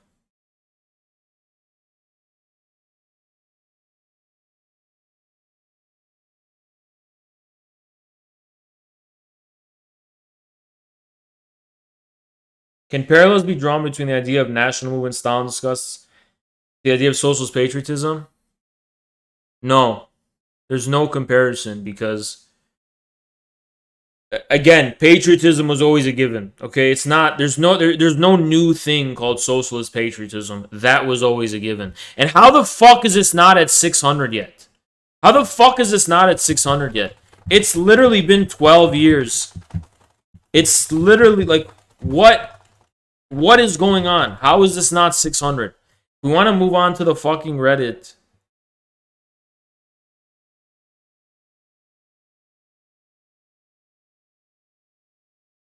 Chat fucking moves at a fucking snail's pace. I'm guessing you have contention with things like Gromsky and Fisher. Yes, I do. The best performance, it is good to practice the jack off at a somewhat high rate and then stop for a week so before you visit your girl. Oh, yeah, true. That's actually facts. Because if you do it for too long, you just lose interest. So that's actually true. That's such facts. That's such facts. I'm new. How do I debate you and on what? What do you mean? If you either want to debate me or you don't. I'm not gonna fucking force you by giving you a topic and just don't debate me. What do you mean on what? Fuck does that even mean?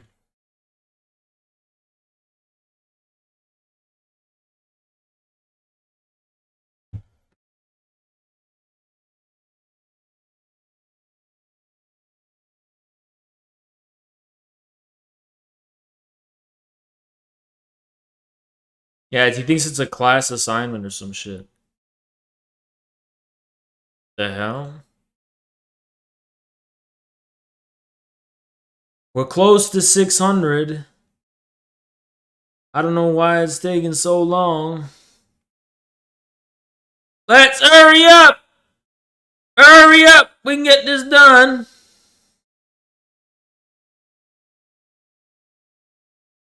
Did you guys see Slicker dyed his beard? It actually looks good. I'm not gonna lie. Slicker's beard actually looks good. Debate me? Okay, get in my VC and I'll debate you. In my Discord. Go on, comment show requests. Okay, 603. Keep liking it. Keep liking the shit out of it. This fucking asshole.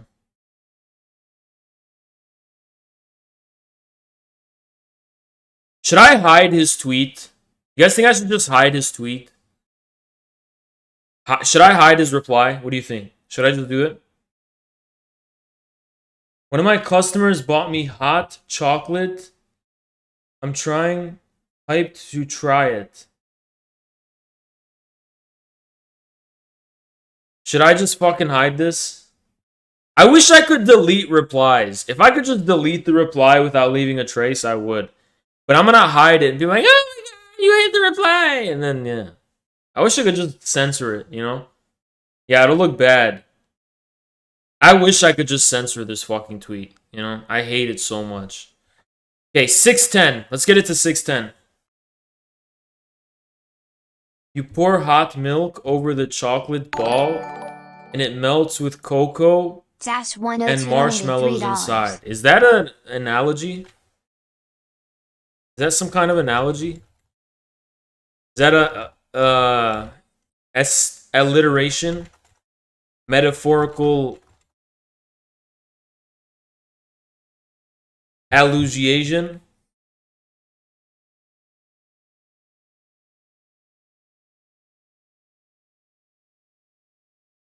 Five more likes. 5 more likes.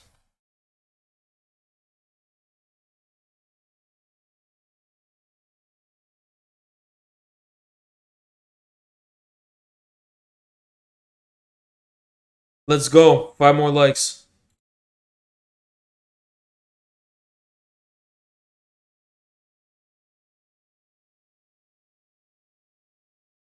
Yeah, mods. Keep spamming it. Keep spamming it, mods.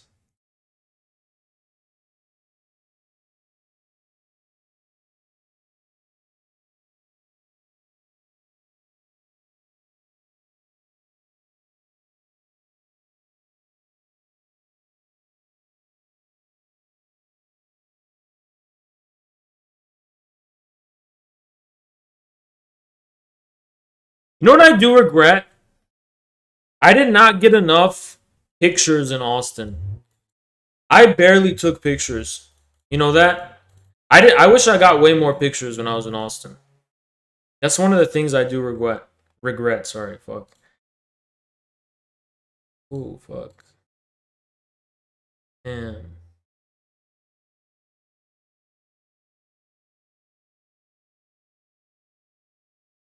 Damn.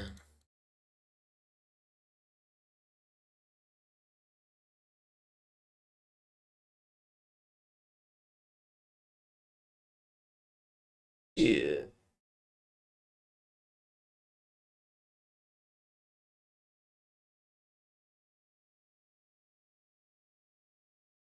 Guys, 610. You're in the Discord? Okay. I'll bring you on. Get in the come on show requests. Get on show queue. Get in the show queue. And I'll drag you in.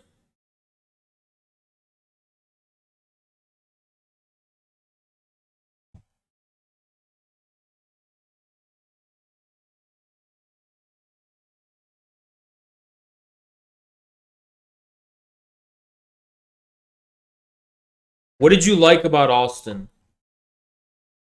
I just had a good time. I've been stuck in my apartment for like 12 years, okay? I just had a good time going out. and meeting people and stuff.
Who is you debating? I don't know. I'm waiting for them.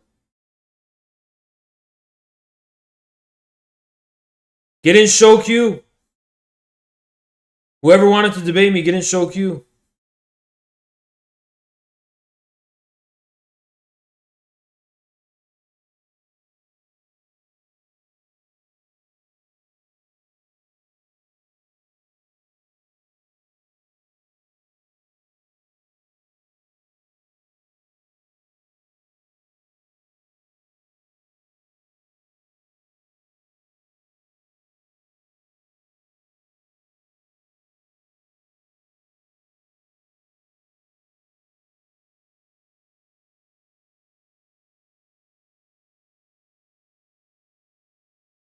Okay, I guess that guy left and disappeared.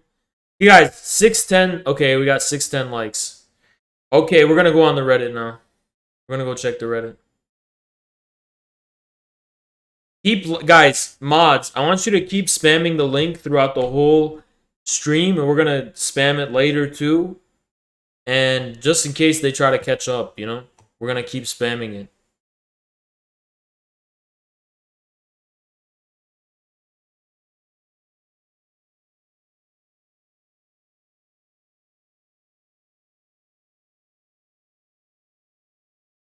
Okay, let's watch the Durham operations thing first. We're gonna watch the. Everybody get cozy. We're gonna watch the Durham operations video about the CPUSA. So we're gonna watch that now.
All right, we're gonna watch this.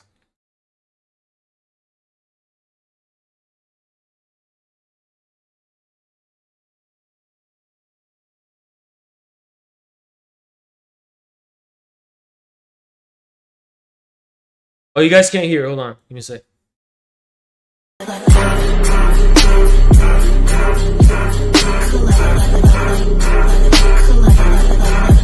infrared is rising.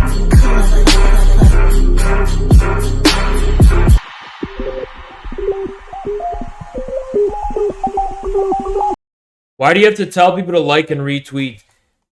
First of all, dumb fuck. Because people are coordinating to fucking ratio it. And I'm gonna fucking prove my dominance over them. That's why, bitch. Dumbass.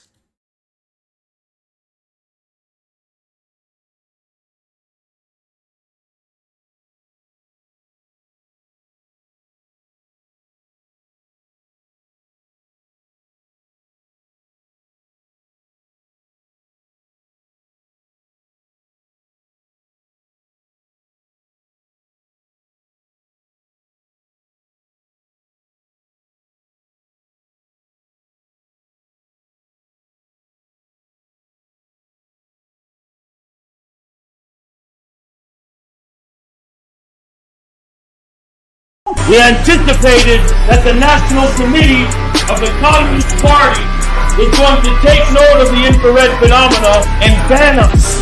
We didn't know when they would do it, but we knew the time was coming. You don't think we know who runs the CPUSA? You don't think we know about these traitors and dogs of the Democrats who run the CPUSA? They have turned the Communist Party into a prostitute of the Democratic Party. We will not let them have that party. I want to tell you about phase 2 of CPUSA 2036, and I'll begin it by announcing this much. If you are an American, if you live in America, thank you, Jay Bird, you must join the Communist Party USA. Go get your card and join the party.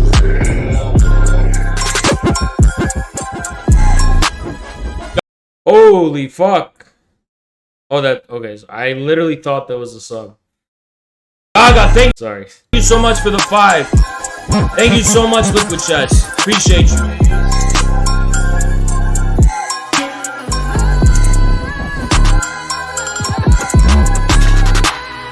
We are initiating phase 2 of CPUSA 2036. We will not let them have that party.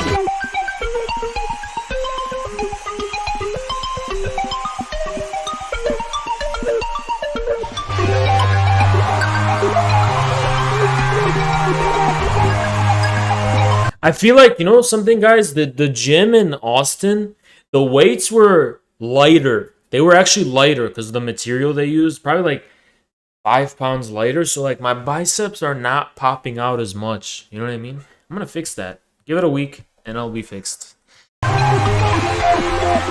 You must join.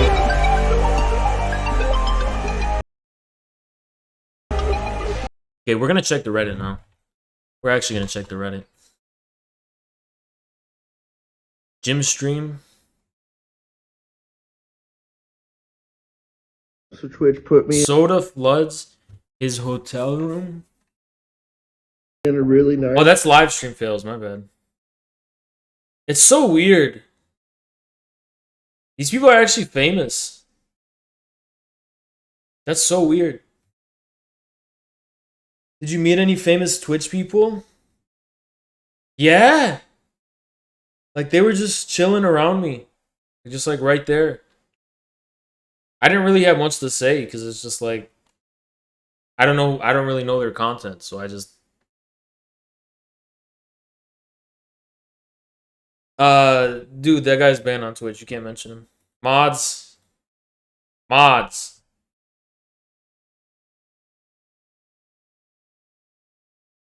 Okay, so this is what G says about patriotism. Notice he doesn't add the caveat of as long as the country is oppressed or the country is whatever. He says in general. So there you go. He doesn't qualify, but a patriot is when shut the fuck up. Only a dumbass would say that.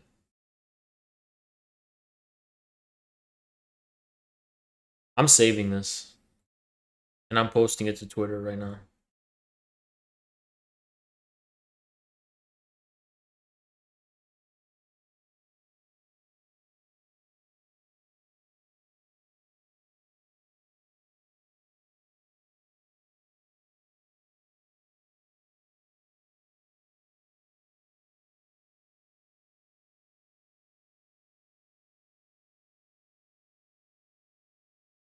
This is what I just tweeted. Why didn't he qualify by saying, as long as the country is oppressed, otherwise you should hate it?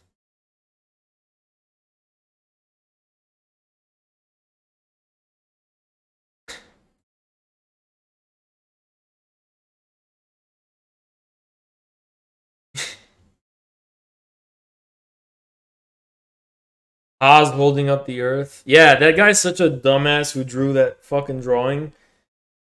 Because it literally looks like I'm Atlas. I'm Atlas, you understand? I'm Atlas. Oh shit.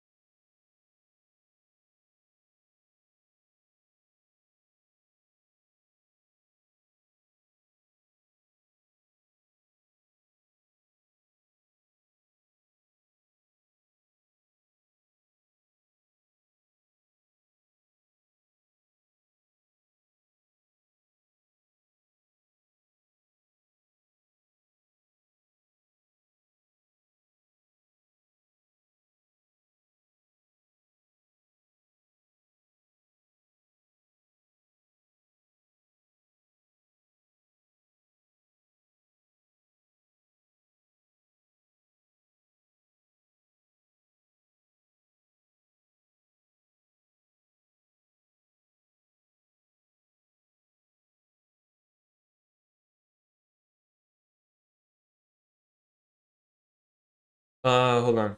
Okay, we're good. Yeah, it's like I'm Atlas. You know what I'm saying? It's like I'm Atlas. Fuck Danky Kane. Real communists aren't very conservative. Only fake nosballs like yourself. The communist movement has always been a left-wing progressive movement. That's just not true. That's just not true.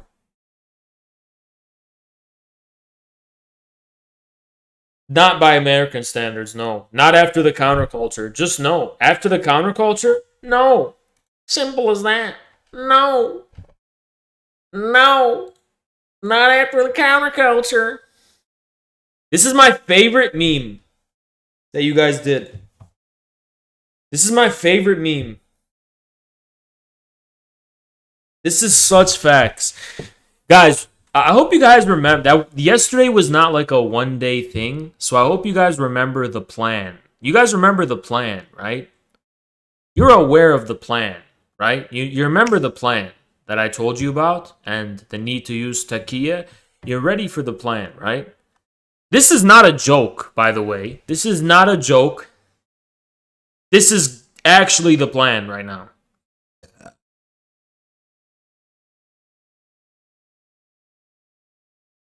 Trust the plan.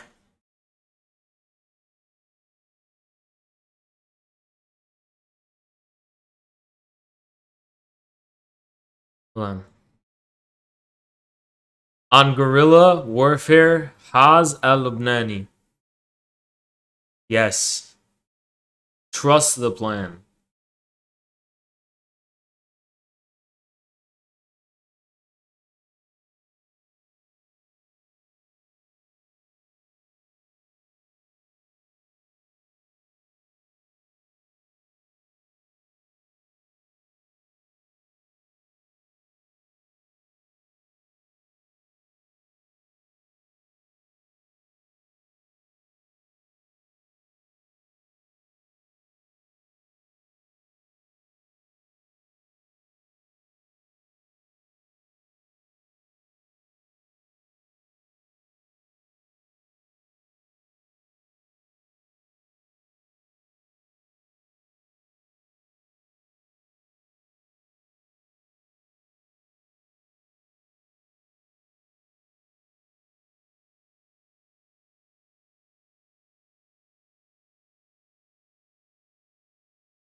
Land back is moralizing garbage. True! Join the CPUSA. I'm gonna teach. Lol. This is hilarious. Dude, Talon makes crazy thumbnails.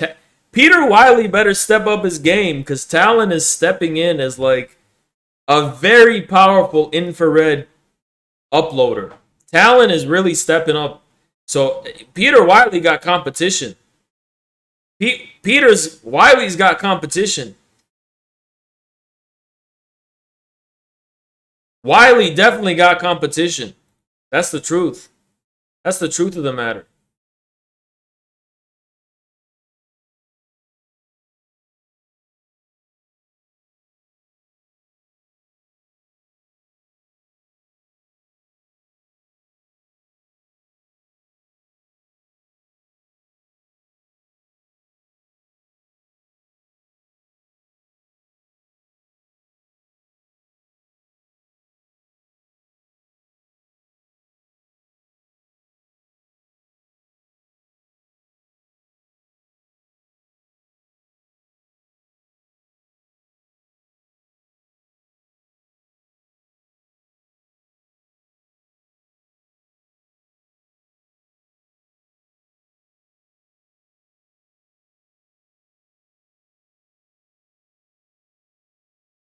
Caleb speaks about Joe Sims being forced and doing some scandal by some anti-China and Cuba. What? Let me see.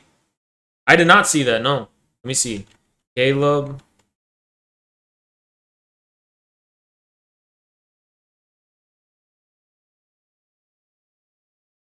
No, I didn't see it. Link it or send it to me on link it on link it on fucking or give it to me in DMs.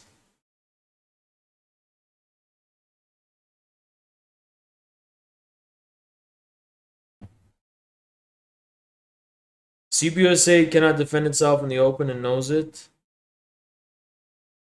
Yeah. They locked? Haha! Lol. Please observe from Joe Sims' last article, content here may be monitored accordingly. They had to lock the Reddit thread on the CPUSA. Haha! Haha! Ha! Ha!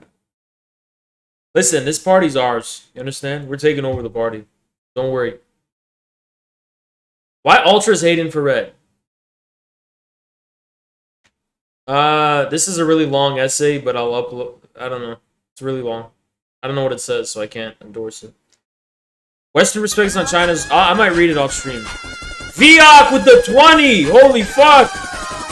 Damn, bro. Thank you so much. Viok, did I meet you? Did I meet you in Austin? Thank you so much, Viok. Appreciate you. What's a liberal colonial streamer? Destiny. I think Zerk was talking about Destiny. Thank you so much, Viok. Appreciate you, man. No, bro. You want me in Discord? Oh, okay. I got you. I got you. Thank you, bro. Appreciate you, man. Gente Dog mods have now banned patriotic socialism from their subreddit. What? When have they not banned it? Based? Yeah, I saw that.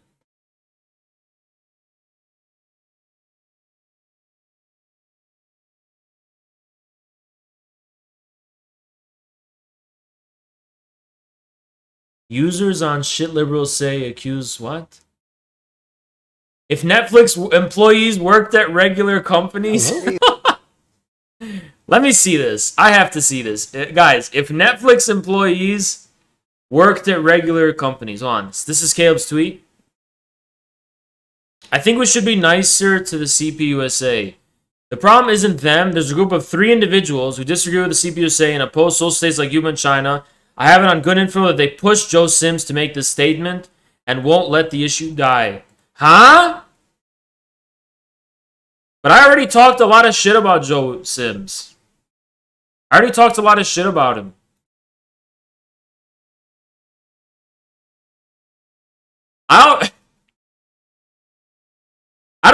To be honest, I don't even know who Joe Sims is. I just know him based on his Democrat positions and the fucking article he wrote about me. But apparently, that's what happened. A group of 3 individuals who disagree and oppose Cuba and China pushed him to make that statement. Oh, okay. I'm gonna contact Caleb sometime and ask him what's going on with that. I will definitely be contacting him about that. Can you teach me how to snowboard, Haas? Yes, but I'm gonna have to make it snow first. You know what I mean? So I have some snow that you're gonna be able to glide on. You know what I mean? So yeah, I mean, look, it's not always a guarantee there's gonna be snow. You know what I mean? So if there's no snow, then I have to make it snow. You understand?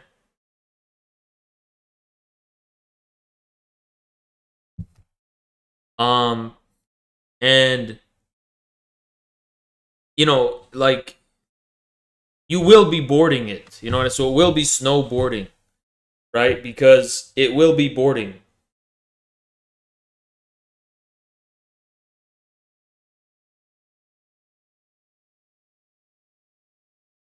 Hey there. Ed, him. Nice to Hey, meet Ed, you. How are you? I heard a lot about you from your father. He obviously arranged this interview. So tell me, why do you want to work in landscaping? Well, I would love to be the person that tells other people what decks they're allowed to buy. And for example, I noticed You should get through this article on CBSA site, People's World. He's neither a Marxist nor a Leninist. Yeah, I figured. this is your best-selling deck right here, and I'd like to stop construction on that effective immediately. And that's just for starters of what I have planned for the This is if Netflix employees had real jobs. company. What? No, that's a huge portion of our business, that deck. Well, you're not halting. Not anymore. It's not going to be. Okay. Look! Look! These are not Marxists. These are not fucking people who know about class. They could already tell there's a class difference between the two. These are normal working class people who already fucking can see. You know what I mean? They'll just see it. Huh. What about this deck right here? I don't know if you're familiar with this one through your research. You've been doing a lot of installs on This is what I'm saying. I'm getting attacked on Twitter on the daily, but normal people stand with me. Normal people are with me on this issue. I am with the masses. It's these fucking Twitter people that act like they speak for everyone.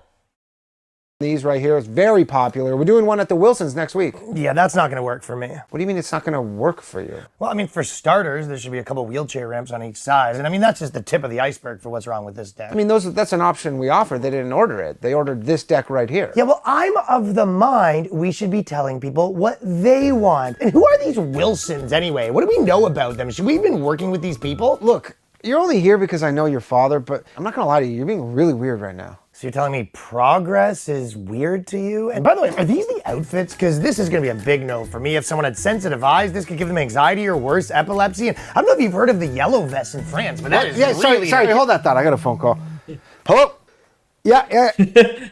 Damn. Yeah, you're probably for the wraparound looking at I'd 2 like days. to be involved in these conversations from here on in. If you can put that on speaker, I think I should be in these meetings. You know, sorry, I'm gonna have to call you back. We're I'm not sorry doing about this. wraparound decks anymore. Hey, what the hell is your problem? I mean, have you vetted these people? Have you looked at their Facebook accounts? I mean, decks can be violent. Decks are no, I don't even use Facebook. What are you talking about? Now let's talk wood. So I've made a list of places that I've approved for us to purchase from. And moving forward, I'd like to work exclusively off that list. All right. Stupid question. Do you have any experience doing manual labor? Yeah, I don't know what that is, but I would love to put myself in charge of your HR department. Yeah, we're a landscape. Damn.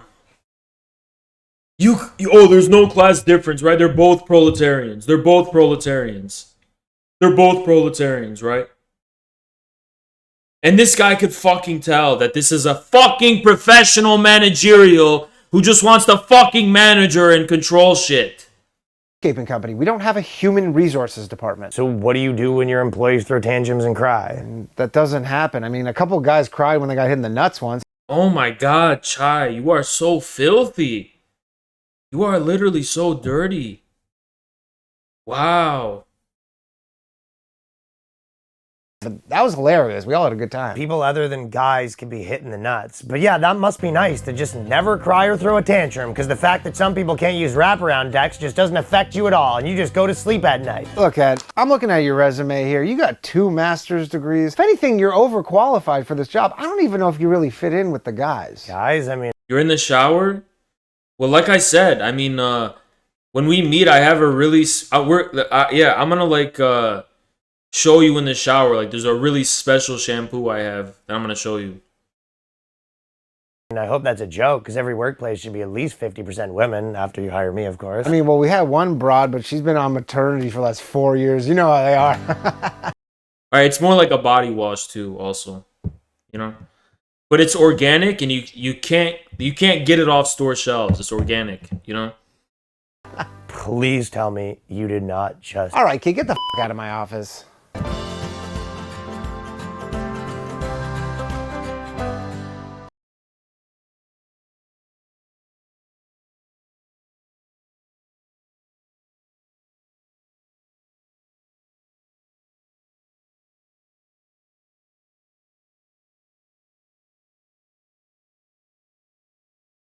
Okay.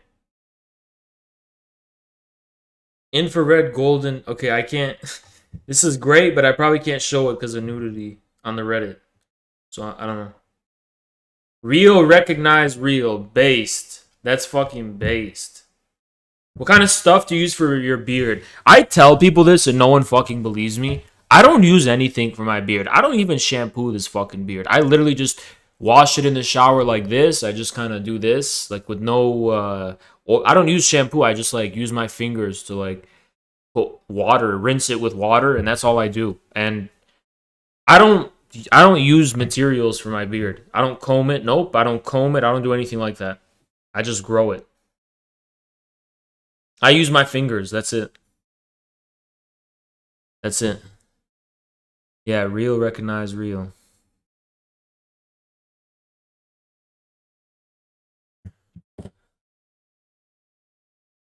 Bro, you need shampoo.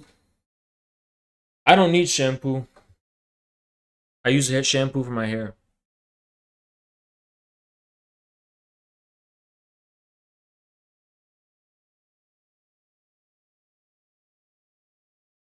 Infrared anime. What is this? Is this allowed?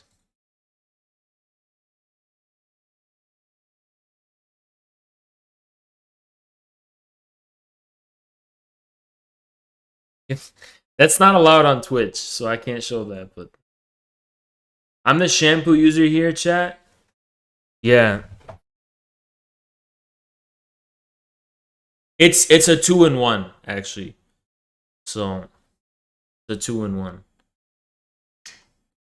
But who made this? What the fuck? I should make this an emote. Should I make this an emote and replace the tank we have?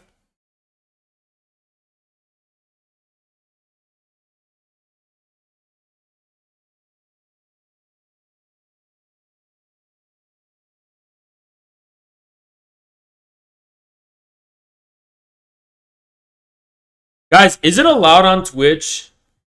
I'm not, I would never do this, but like, is it allowed on Twitch that like, while you're streaming, like for example, like you have someone like under your desk and you're just like, no one can see it, no one even knows? Is that allowed? Because, is that actually allowed? Because sometimes while I'm streaming, you know what I mean? Sometimes while I'm streaming, I'm just like, you know what I mean? I don't know if they don't know. By the way, Chai, completely unrelated, but when are you flying out? Next weekend?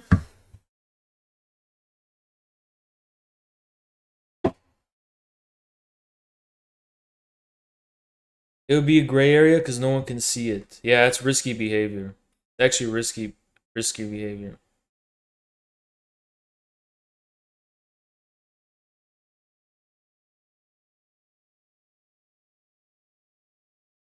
Okay.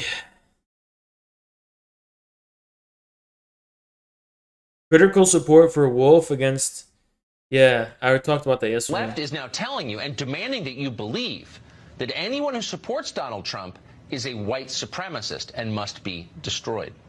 Now, they're telling you that for political reasons. This is election season, obviously, and they want more political power. But there are other reasons, too, that they're saying this. Ever wonder why rich people seem the most hysterical on the subject? Ever notice that it's the... I already saw this by Tucker. Play Minecraft with me and I'll think about it. What? Minecraft? Minecraft? That's what I have to do is play Minecraft?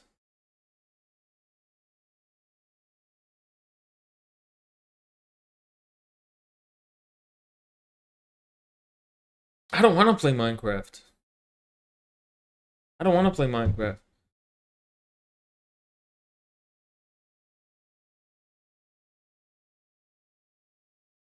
I want to see how you play. Try. I don't play. That's what you don't understand. I don't actually play. That's the number one thing people get wrong is they think I just play. I'm a serious person.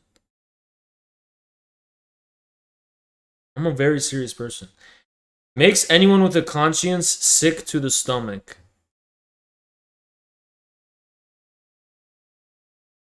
Yeah, that's disgusting.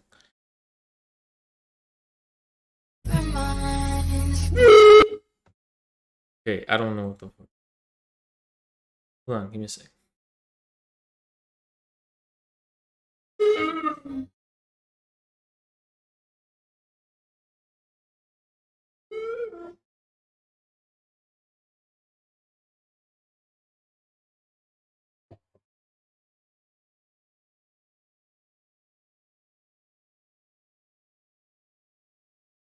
Someone literally posted a video of me jokingly pretending to cry, and they're making it seem like it's like unironically true. Look at this. This is pathetic.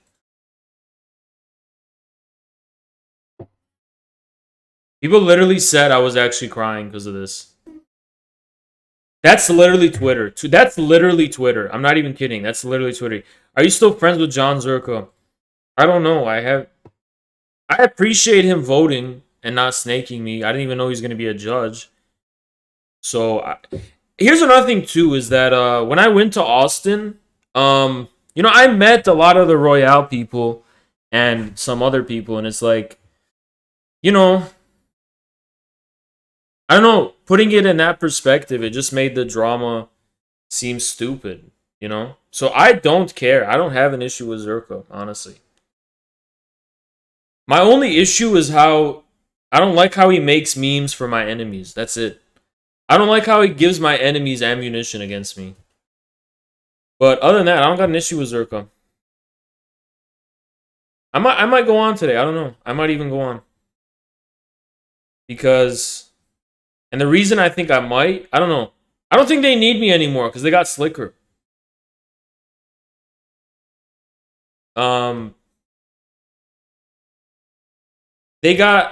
I think they got Slicker on, so they don't need me to go on, right? But if they ask me to, I might just go on. Just like I met these people in person, in Austin. Like I met Clint, and I met like obviously like Jackson and Adri and Power Level. Yeah. And I don't know. It's cool to have like connections, Because here's the thing, when I went to Austin, I didn't know anyone. The only thing people knew me for was being on Zerkas, right? It's not really about my growth on Twitch as much as it is a ability to socialize with other streamers. I think is the biggest thing, right? But I don't think they need me on it. Like if I'm not offering significant benefit to the Royales, then I won't go, right?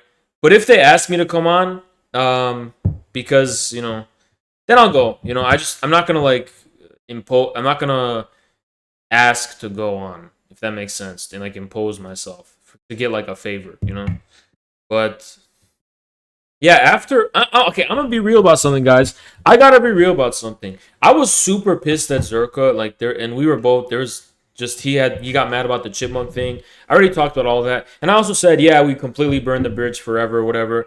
But let me tell you something. In Austin, bruh, I really wish Zerka was there.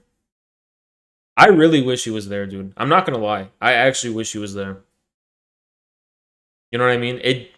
It seemed like something was missing the whole time because he wasn't there.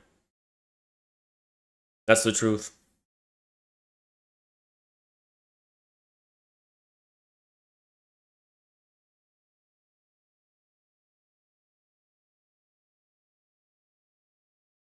I said hi in Zerka's chat and he started talking shit about Slavs. Yeah, that's the issue. That is an issue that I really have an issue with him about. Is I want peace between Albanians and Slavs. I don't, so yeah. But I don't know, guys. I don't really know where things stand. I don't have anything against him. The beef is not on my end. That's all I gotta say. The beef is not on my end. The beef is not on my end. That's all I can say.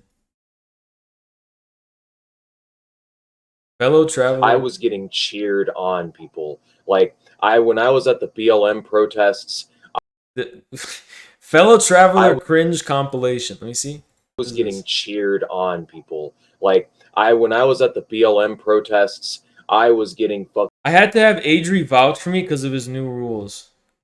What does that mean? You're going on? You're going on the Royale? fucking cheered on when I set the American flag ablaze. Well, keep our book, because we don't got no democracy no more. Oh, yeah. You know they brought Bernie So I think this is the footage of him. I don't know if I could show it. Sanders for the election, so Bernie. I know this isn't really like strictly No one was paying attention to it. What the fuck is he talking about? anti-capitalist. I know that it's just, I had to get her because I wanted to go on the other day. Oh, okay, I got you. Whatever. The only people that are going to be Wait, how do you know Adri?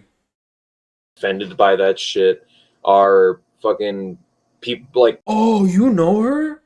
The fuck? people who live out in the countryside. Like the more reactionary components of workers that live out in the countryside, as well as like This guy's an idiot. I don't care what he says.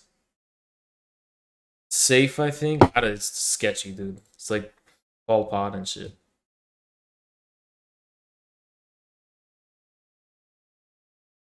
More Rainer Shab blog posts. No. Liberals in the CPUSA won't be able to fall out for followers in the recruitment process. No, I've never heard of infrared. Well, this podcast in random class? Oh, okay. I need more girlfriends. I don't like when girls are friends. I don't like that. I don't like when girls are friends. I want you guys to be enemies. And then I win.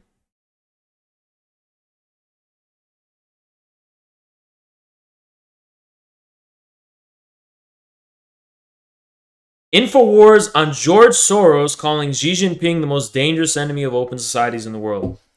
Chinese President Xi Jinping has earned the distinct honor of being labeled the most dangerous enemy of open societies in the world by globalist billionaire George Soros. In a column published in the Wall Street Journal last week, Soros lamented how the intensely nationalistic Xi isn't letting globalist billionaires run his country and is instead throwing them in prison and seizing their wealth.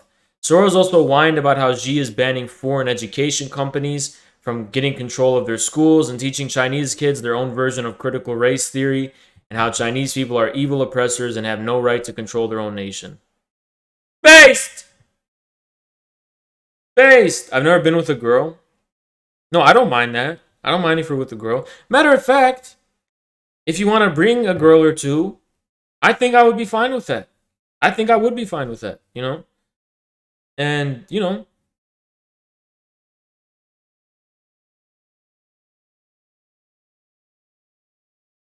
I think I would be fine with that.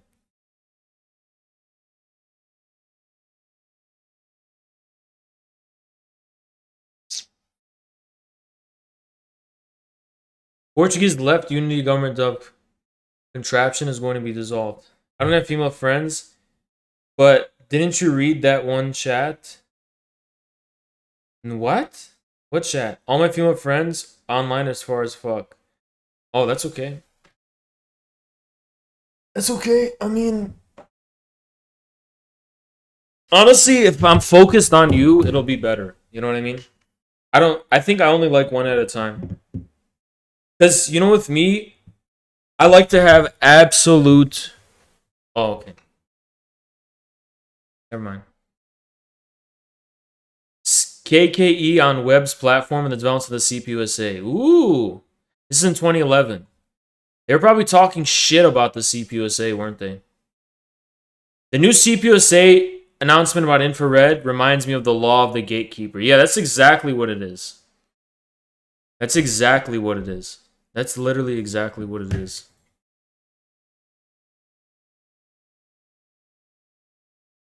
How I imagine Haas slides into DMs. Hey, do you have a BF? Yeah.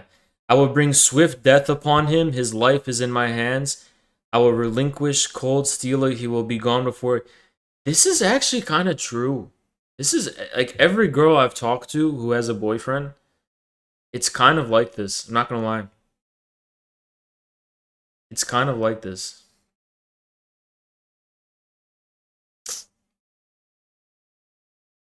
It's actually kind of true. Some women are worth it, where I will just challenge their boyfriend. That is something I'm damn, kind of an. That's so savage. That's so savage.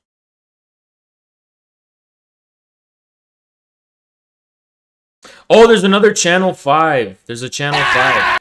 Is the Utah Rap Festival TOS? Is it safe? Can we watch it? The new Channel 5. Is there any TOS in it? I'm gonna link it to the mods in the Discord, and you guys can review it. Give me a sec.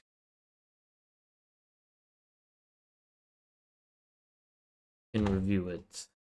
Check it out.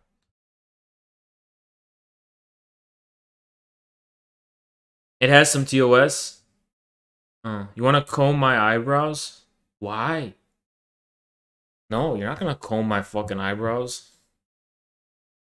Chai, you gotta understand is that like when you're with me, like when we're here, like in private or whatever, like I have an atmosphere of absolute control. Do you understand? Like,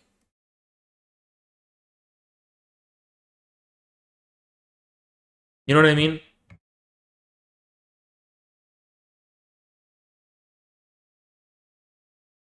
All you have to do is just listen to me. That's it.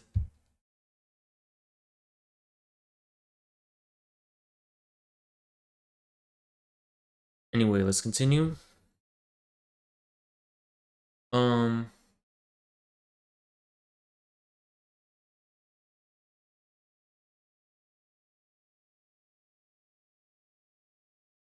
DGG being insane? The fuck? I'm not even gonna read this. This is so fucking weird. Kind of weird that Zerka's wide little sidekick is... Okay, yeah, I'm not gonna fuck. That's fucked up. That's super fucked up.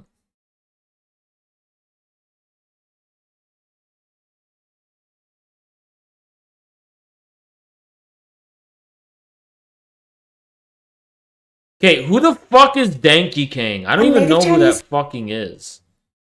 I don't even fucking know who Danky Kang is, and I don't give a shit. When you got BTFO'd in the debate, but your orbiters are the judges. This is so true, dude. This is so true. I don't even know how anyone thinks it was a competition. Like, literal facts. Literal facts. Yeah. Dude, Dylan got so mad that I was like delegitimizing his little dumb fucking hippy dippy. No, you can't target. How dare you besmirch the name of the hippy dippy debate? How dare you besmirch the honor of the hippy dippy? You can't do that. How dare you? Shut the fuck up, bitch. What is Crab Game? Everyone's playing this game called Crab Game. Should I do what is my relation to Crab Game? Is there a demand for me to play this Crab? What is Crab Game? Should I be playing it or what is it? What is going on with Crab Game? What is the story of Crab Game? What's the business of Crab Game? Like, what is the point? Free-to-play Squid Game multiplayer game on Steam. It's some weird. Oh, it can leak your okay. You need a lot of people. All right.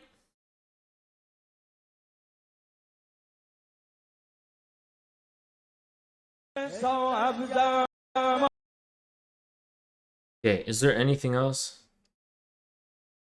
Yo, look at this. This is my favorite. Sad. Vosh fans get triggered by their own queen, making a slightly positive remarks to Vosh. BGG, we have a problem. I'm watching Destiny vs. Haas. Shu was in the chat and asked, "Whomst is this? He is based." It was while Haas was talking. She knows who Destiny is.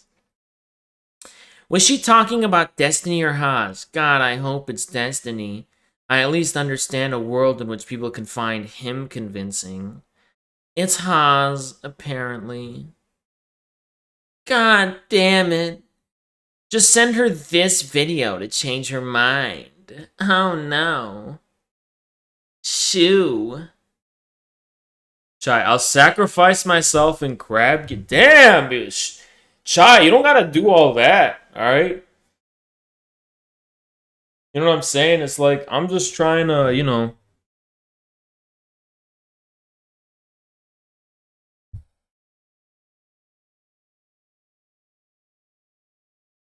You know, like, you know. I'm only trying to be deep, but not that kind of deep. You understand? Like, does that make sense? Like, I'm not trying to be that deep. Just deep enough. When the lights go out, I'll shiv a bit. Damn.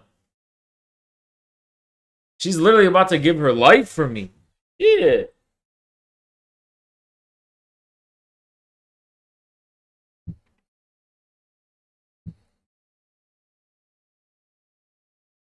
Let's continue. Infrared development. Does Infrared have a girlfriend? Because if so, that is awesome.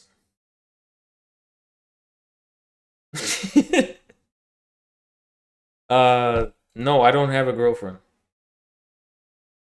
I don't think I. No, I don't. Why do you think I have a girlfriend right now? I don't. I'm single. I can fight whoever I want.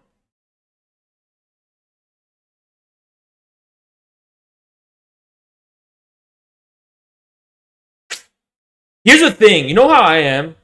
I'm a temporary. I'm a guy who's in temporary relationships. I like flings. That's what I like. I like flings. I don't like long. I don't want to be in a long-term relationship right now. But when I'm in a fling, I'm a very like protective, possessive. You know what I mean?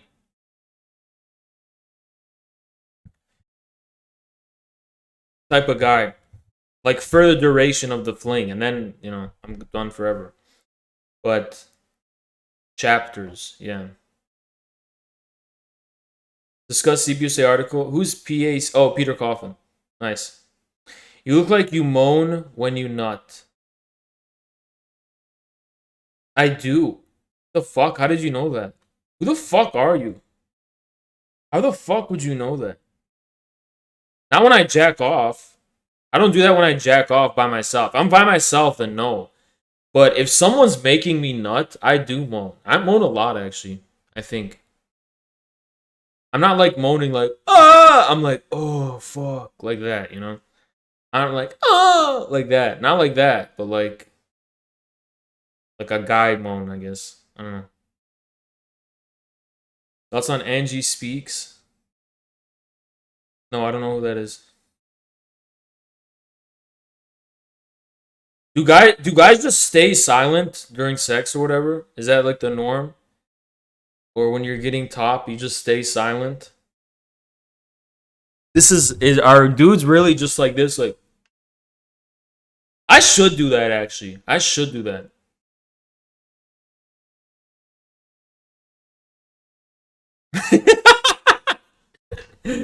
Bruh, that's such a turn off to me. I would get fucking soft. I would get soft. I can't do that. I would get soft. I have to like be into it. I have to be like, fuck.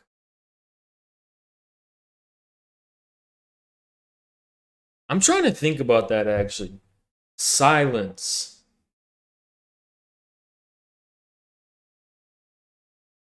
That's so boring, dude. That's actually boring. That's so fucking boring.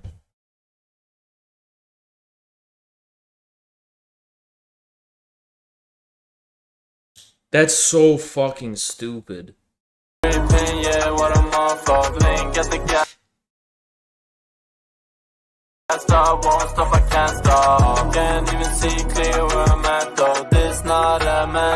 Yeah, voice is such an important part, honestly. Voice is such an important part.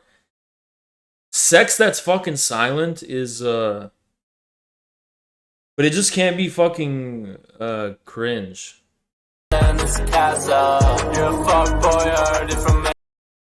A lot of people shared this like, they tried to make fun of me. Can you believe a lot of people shared this trying to like own me? Like, oh my god, this is so embarrassing. And yeah, it's so embarrassing. That's why I literally streamed it on my channel and went out of my way to do it because I was so embarrassed by it.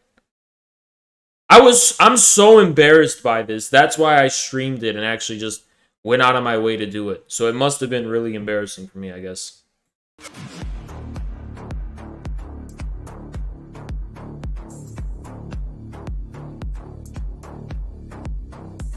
And by the way, this is so fucking important.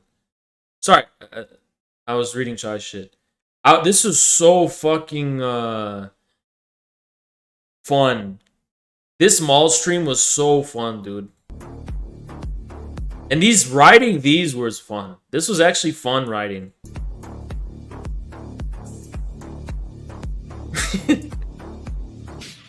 I was trying so hard not to laugh.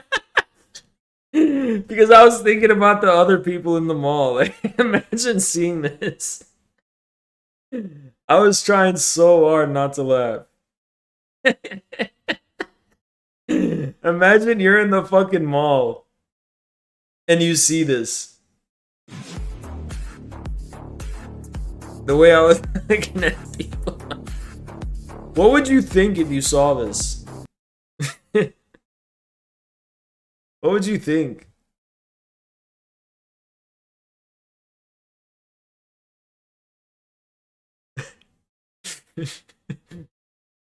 You'd be scared? Good. Oh, did I lose? Yeah, Chulo, keep getting him to like and retweet. Yeah, keep getting him to like that tweet. Don't give up. Don't give up. Keep doing it.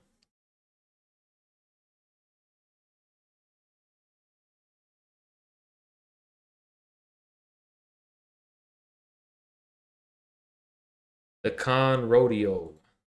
I love Texas, dude. I love Texas. I loved it so much.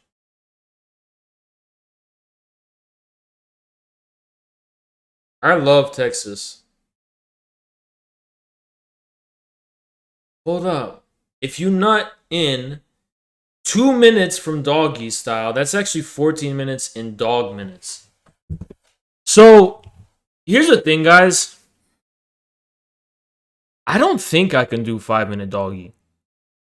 That's what I want. Actually, no. If I don't nut for like a week or a few days, I'll have my 5-minute doggy. But right now, I don't think I can nut in 5 minutes. Unfortunately, I cannot nut in 5 minutes.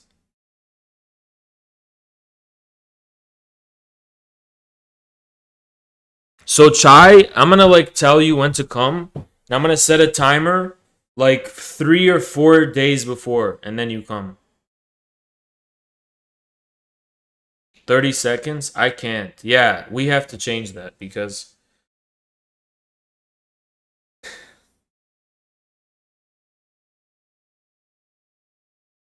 like Chai, I need you to come for 3 or 4 days minimum. Because just one time is not gonna the first time is like I need to get to know you. You know what I mean by that? Like I have to get to know you and completely know everything about like you know what I mean? So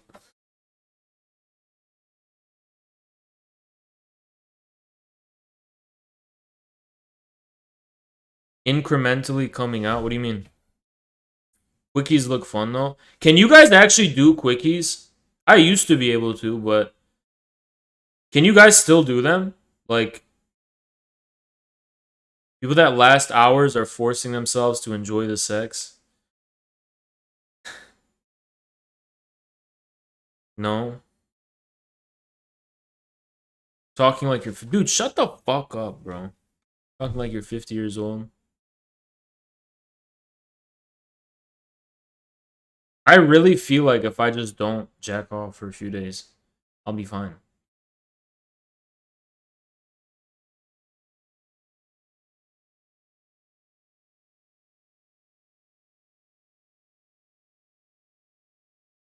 $30 to 2 hours? Yeah, I think I'm right there too. Can we find a busy highway to pull over on? Why? I stay beating my shit.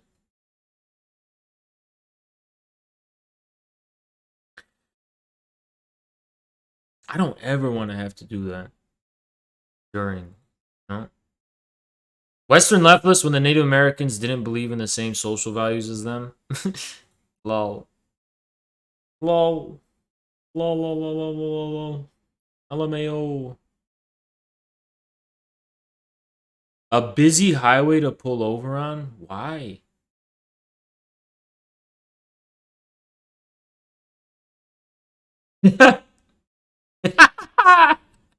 Yo, what is this? Shit liberals say. So it's an anti-liberal satirizing liberals, and yet they say red brownies, brocialist, look at me, I'm white and nerdy, racist, misogyny, ableist, queerphobic. What does queerphobia mean? Biphobic? What? Okay, boomer? What? What is that? That they're anti-liberal? That's just liberal.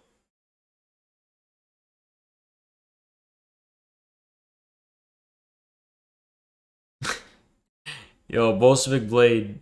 We got endorsed by President Trump. Whoa. Whoa.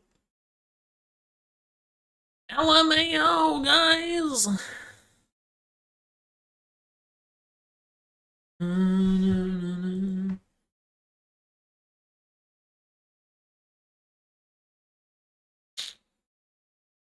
Okay, no more Rain or Shah on my fucking Reddit. Infra 8 SUNGORILLA. Thank you, Z Summer.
I'm in the fucking Discord arguing. Hold on. They're fucking arguing with me.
Okay, I'm back.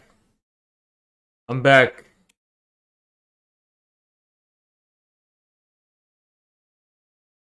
I want to watch the new Channel 5. Is it okay to watch? Is the new Channel 5 okay to watch?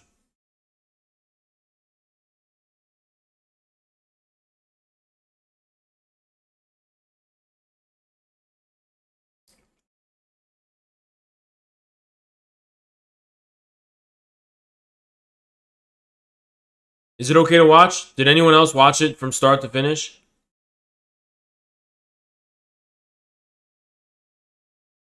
Any streamers watch it from start to finish?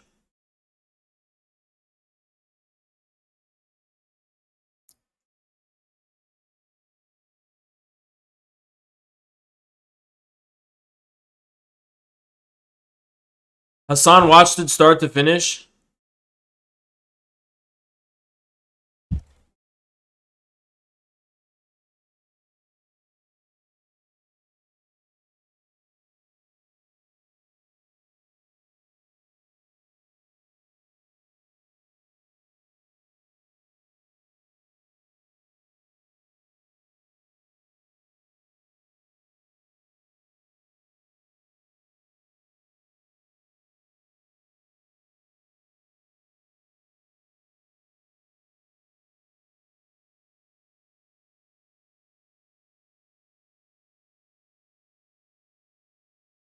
They watched it from start to finish? Okay.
It's MRE.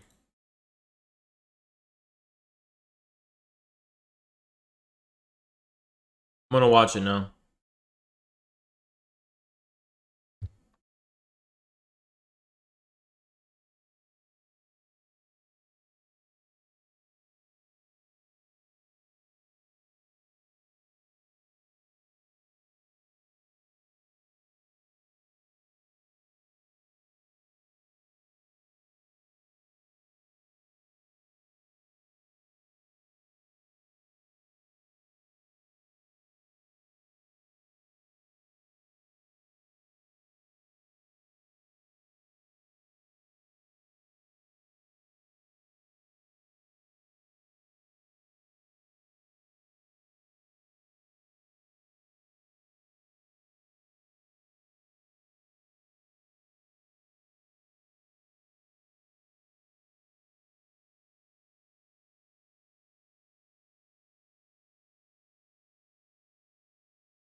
I made it to the front, baby!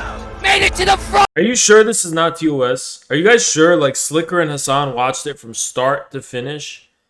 And they just watched this from start to finish? No issues? Are you sure about that? They watched it from start to finish. Because if you're lying, you're getting permud. Okay. Yeah! Let's go! Suicide! Suicide boys, baby! I'm on tabs! What? I'm on tabs! Of what? Azan! Okay, on 1 minute, I'll mute that part just for safekeeping. Off to the moon, baby! Let's go! Fuck!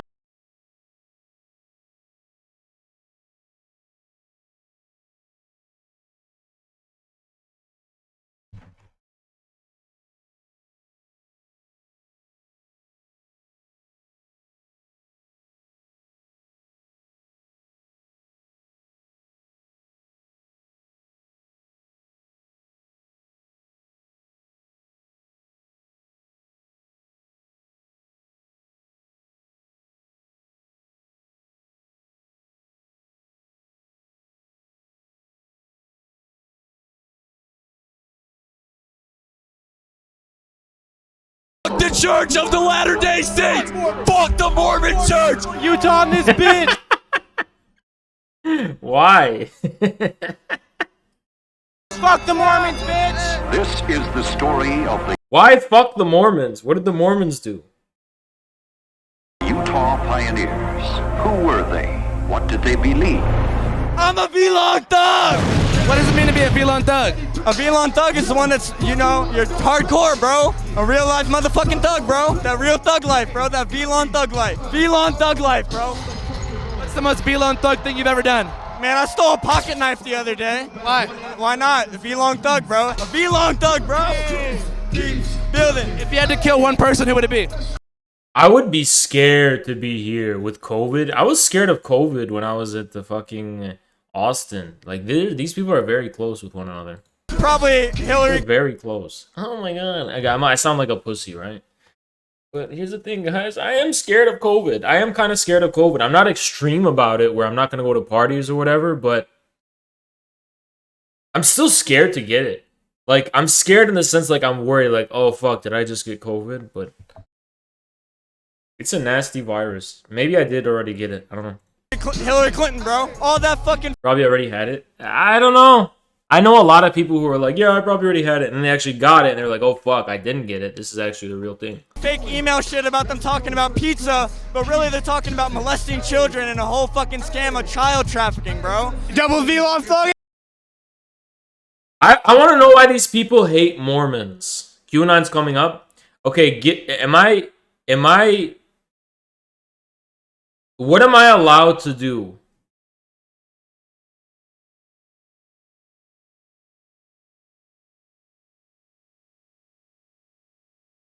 Utah's a Mormon state.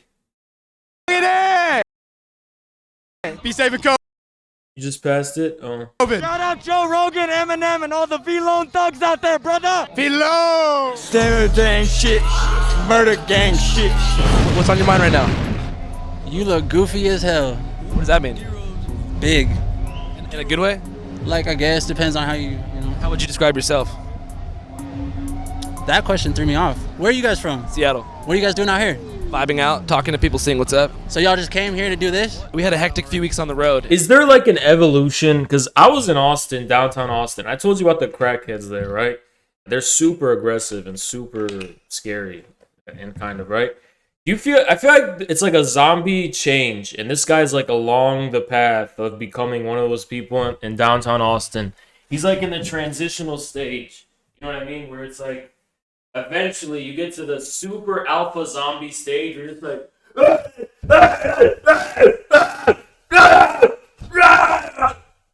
you know what I mean? Like there's steps to it. There's steps.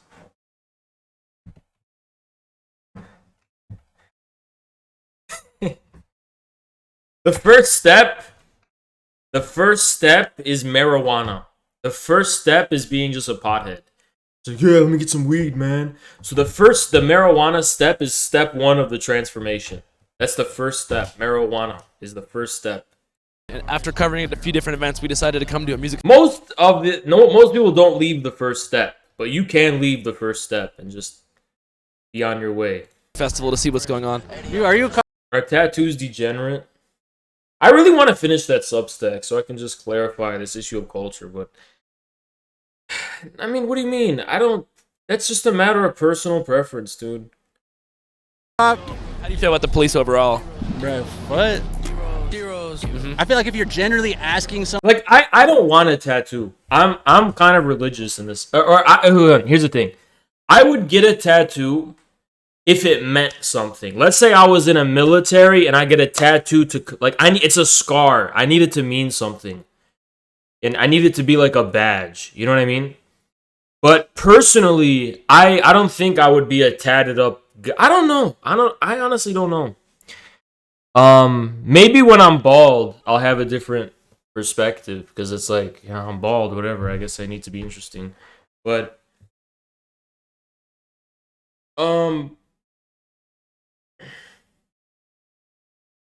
no, personally, I don't have any, and I don't plan on getting any. someone like why they don't like cops, you kind of fuck with cops. That's the vibe you're getting? I'm just playing. I fuck with Seattle for real. Yeah, guys, I need you to, just to clarify, when I say conservative, I don't mean Puritan. Because working class people are not Puritans, okay? They're not like uptight, you know. I don't even know how I got to this point. Such a given, dude. Yeah, dude, working class people know how to party, okay? That's all I could say. They really party hard, too. Who's your favorite white rapper of all time? Can your woman get tattoos? Yes, she can. Tattoos are really sexy, I'm not gonna lie. They're actually sexy on women. But not torso tattoos. We're like, when they have it on like the whole shoulders and here, I don't like it, right? But if they have it like on the back or whatever, or maybe like here or something, right? It could be very sexy if she got a tattoo, you know? Maybe on her legs. Yeah, legs. I like that. Like thighs and shit.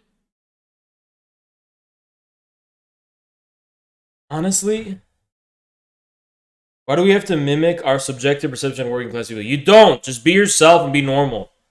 Don't worry about what working class people are doing as their culture. What was I saying? Dude, you know what I think is really fucking hot? You know what I think I really want? You know how people talk about knife play?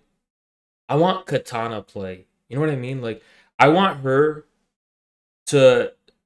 I feel like I want her to be in... I want her to use her body artistically. Like, with a katana and just, like, pose and do, like, fucking dances and shit. And, like a sword dance or some kind of shit. Yeah, like a fucking sword dance. For me, sex and art are combined. They're the same thing. To me, I want them to be combined. You know what I'm saying about that? And katana is really what I have in mind. I really have katana in mind. Like, that to me is just the ultimate. Like, that's the ultimate. The ultimate. Like, it has to be art. It can't. I don't. Some people just see like it's only you're only getting your nut in, and that's all it is.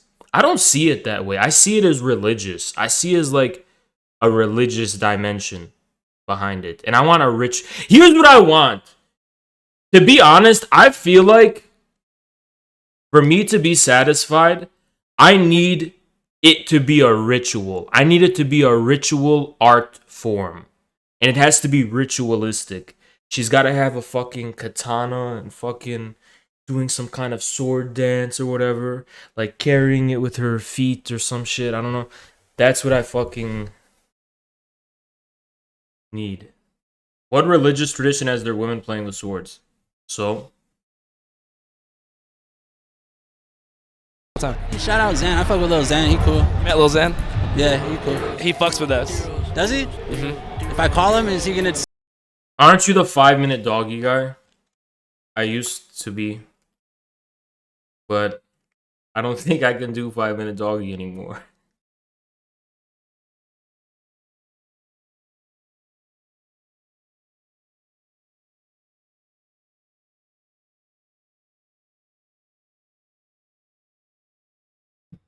I wish I could, but it's just not that simple anymore, I guess. It's just not that simple.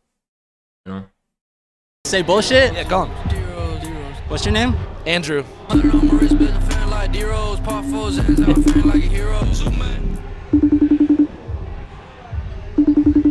Oh wait, someone's FaceTiming. Let's see who it is. Damn, on camera, don't answer my call. Lil Zan didn't answer? No. Well, it's not Lil Zan, it's like his best friend, his roommate or whatever. Like, he runs all his shit, you know what I'm saying? Well, if you can ask Lil Zan's roommate. No, I've changed because I've realized how deep I've become. I've become just way more deep as a person.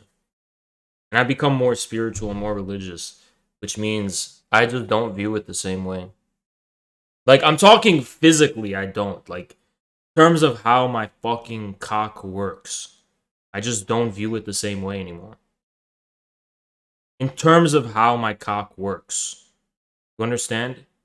I'm not saying like, oh, I changed my mentality. Like, literally how it works. What happened?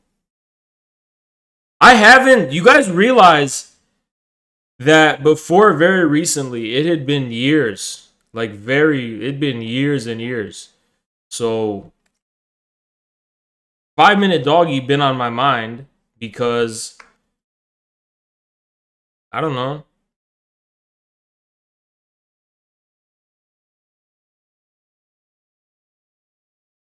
Because I just wanted to get rid of the distraction. To tell Lil Zan, ask Lil Zan's manager to ask Lil Zan if he fucks with Andrew Callahan and Channel 5 News. Channel 5 News? Breaking news. Breaking news. You're watching Channel 5 with Andrew Callahan. We're here in Salt Lake City at the Hive Music Festival. We got wildfire smoke in the air. We got Delta in the building. DaBaby's not performing. And also, breaking news, the Suicide Boys are not performing. Anger continuing to grow tonight as the Hive Festival presses on. In the bad air after Spencer just mentioned it and after headliners canceled. Rapper DaBaby will not take the stage. Guys, chill. I'm not talking about anyone you would know, so chill. Okay? Tonight, it comes after he made homophobic comments a week ago. Fellas, Mods, Ben. You ain't sucking nigga dick in the parking lot. Put your cell phone nice as hell. The Grammy-nominated rapper then suggested people with HIV die within 2 to 3 weeks. You didn't show up today with HIV. I can't show this. Hold on, I'm gonna mute this. I don't even know what he's saying.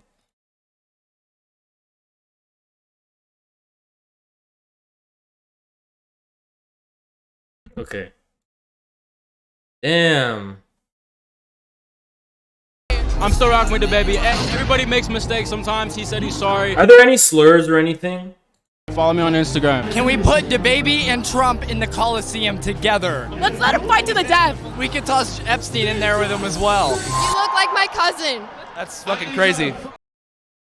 I like that other girl. Not this one, but the one before. I have a SoundCloud. Follow me on Terror B. What kind of music do you make? I Rap music. Terror beat on the beat, coming with the heat. Fuck that shit, I know I'm lit. Shit's got me on a trip when I'm coming with this shit. This fit'll make you flip. Are we underage? No, they're not underage. You have to be 21 to go to these fucking concerts. Post Malone, hey. Post Malone, hey. What do your dreadlocks symbolize? That me and my homie took the time to fucking Like 17? actually do it and grow them this long. No way. I feel like people hate on it. I don't know why people hate so hard. Appropriation or some shit like that. What's your goal for the night? For the night? They look like college students. To see Zilla. Yeah. It's not like I said anything creepy. Same Zilla was standing right here. Bro, I'd give him a piece of my hair. For real. I'm gonna try to figure it out for you. The hell? I'm gonna mute that. Are you guys sure there's no TOS?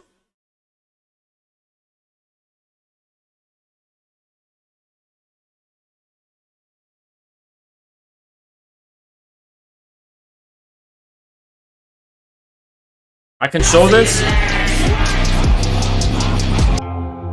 I met this kid out there. I think he's your biggest fan. He wants to cut his largest dread off and give it to you. That sounds fucking nasty, but I'll allow him. I'll let him do it. Okay. Should we do it right now? Yeah, let's do it. Fuck it. Bro, I'm so excited. This is the only reason why I'm here right now. I love Zilla. That's my shit. What's going through your mind right now? You're backstage, you're about to meet your idol and give him one of your dreadlocks. It's just unreal. I feel like this is just fake. It's real. It's real. Yeah. No fucking way. No fucking way, man. What's up, dude? I'm about to cut off a dread for you. Is it worth it? I think so, is it not? It's up to you, man. Fuck, I can't get it, man. There it goes.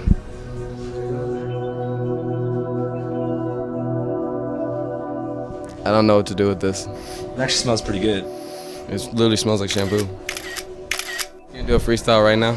Fuck no, I can't do a freestyle. $10 in your Cash App right now? Cash App, the best way to pay people to freestyle. The best way to get paid for freestyling. Cash App, Cash App, Cash App. Fuck. $15. Fuck, my mind is racing right now. You freestyle. Dude, cut a dread for me? Booty meat. Back row. Damn. Seats. Cup full of skeet. Nigga feet. Sitting by a big tree. Put dildos into thee. Bitch came from Italy. I can't think of anything. Metaphors and similes are like blades, cutting up the fucking instrumental every day, and I do my fucking thing. You have any tattoos? Nah, I'm only 17. That don't matter. Huh? I'm gonna get a shit ton. I know that. But y'all were right. But I'm broke. I spent all my money on this place. It wasn't worth it. It wasn't worth it. These people are young. What do you mean? He just gave you his dread. It seems like it was pretty worth it for him. He didn't even get to see his favorite artist, the baby. Bruh. Fuck everybody who did. You know what? They are young. I'm looking at everyone now. They all look young. All these people look young. Come to this concert. Fuck all of you. Fuck what? Fuck everyone who didn't come here. Eeny, meeny, I'ma roll up a blunt, take a smoke. We could dance on a pole, on the floor, drop it low, run it back, we could both. She wanna ride the bro. She wanna ride the bro? She wanna ride the bro. What does that mean? Like she wants to have sex with my friend. Which friend was that in reference to? In reference to Alex here. She wants to have sex with me. Do you know your SPM? Haley, what's my SPM? Strokes per minute. At maximal velocity. 7.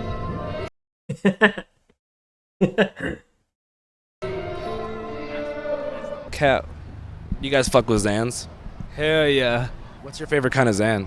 Fatties, the fat boys, the blue ones. I was at a music festival and I did like 9 different drugs. And then I sipped some like cold water extract lean. I was like lying on a carpet.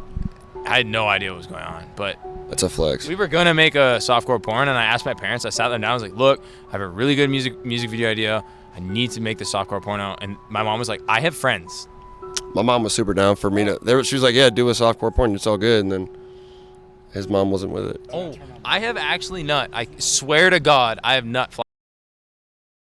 Why do they have to ask their mom? Flaccid. I don't know how it happened. It's crazy. It's like I just wasn't really trying to nut, and I just nut. How and why? I did. I don't know. I just nutted. I just nutted. Where were you, and what was in your visual field? Modern Family. Fuck. You been lying all up and down this interview, bro. Do I look like I fuck with some funny shit like that? I don't get down like that, bro. Nah, hell nah. I'm out, bro. And thanks for the interview, my boy. Damn. He got paid? He got paid for the interview? I gotta start interviewing.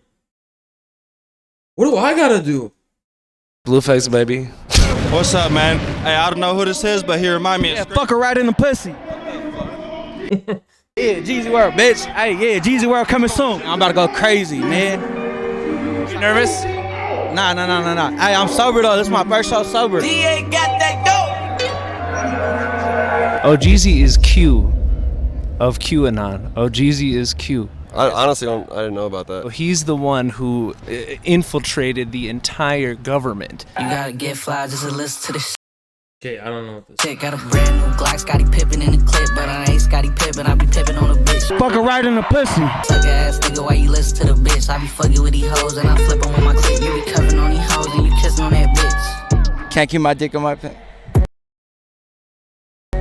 My bitch don't love me no more.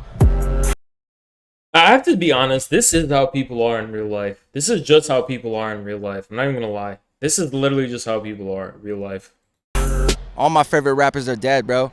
Long live X. I never had no role models. I never had no father figure, so I looked up to bro. I'm named after a motherfucker who wasn't even my dad. What's your name? My name's... Fuck my name. All I do is fucking shoot videos and fucking Photoshop pictures of motherfuckers for the cover art. Y'all go home and call your parents. You say hi, mom, hi, dad. You wake up, tell your mom hi. She fucking got breakfast on the table, waffles, eggs, all that. Me, no. That's how you think that we live? No, I'm not saying. I'm saying it's possible. Because me, I've never experienced that shit. And this never had breakfast? No, I'm not saying I'm an orphan. I'm not saying I never had breakfast. But I don't go home to my parents. And I haven't since I was a fucking baby. Because I ain't worth nothing. It's not true, man. I'm just worth what I fucking wear on my body. I just want to tell you, man, you're not worthless. I don't give a shit. My fucking state's full of Skittles, and the baby should have been here. Well, what's your name? Kelly Binkard. Modern Edge Custom Cabinets. All right, we got Modern Edge Custom Cabinets. So, how many times have you had your ass eaten? I haven't yet, but I'm not against it. So,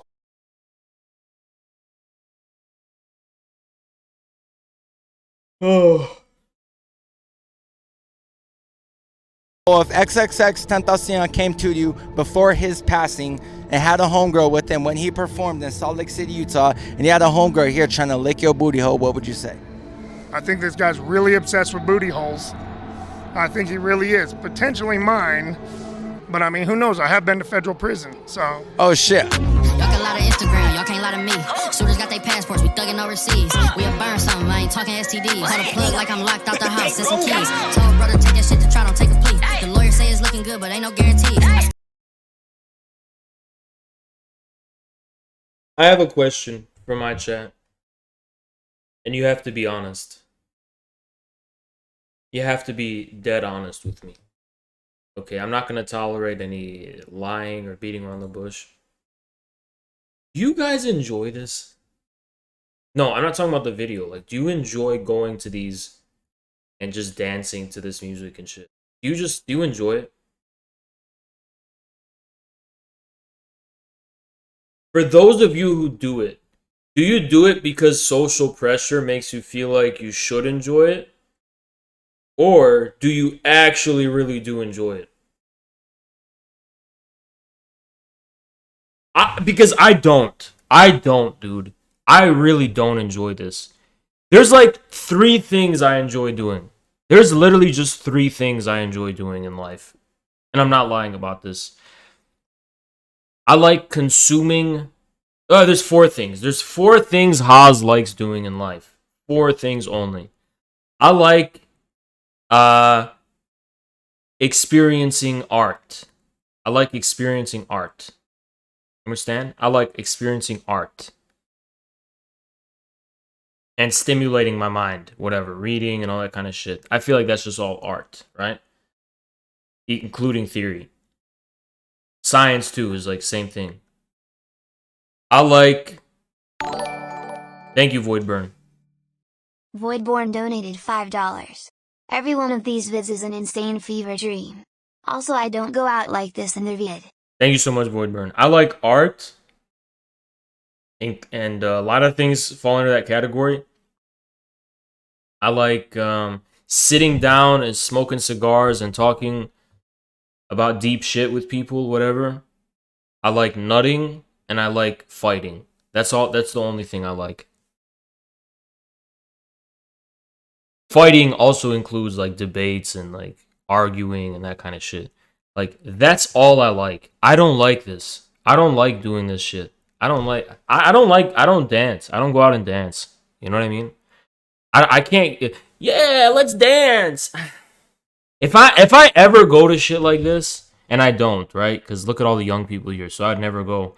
But I only ever go to like clubs, and I only ever dance or anything like that to pipe. That's the only reason.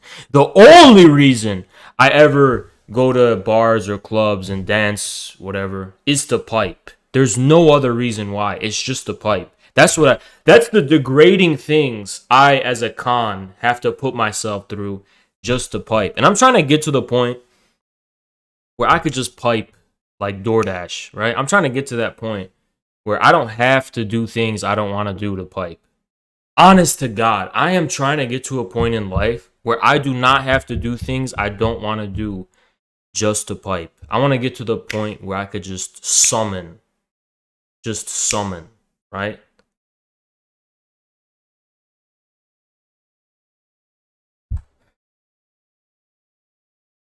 Summon a sword dancer. You know what I mean? Still can't believe that I used to run with these. I'm just looking at my watch, I would have killed for one of these. The only thing on my mind is pussy and alcohol. That is it! I don't. This is the life I can't live. I can't, personally speaking, like, I don't have fun living this type of life. Doesn't seem very halal. It's not. It's not. I'm not a halal guy. Technically speaking.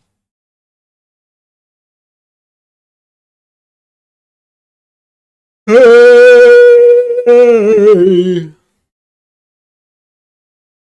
But here's the question.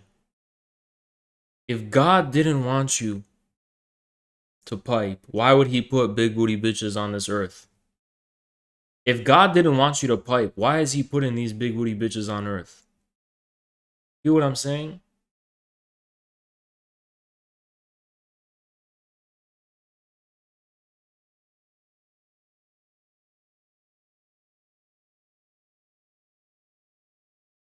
To test your strength.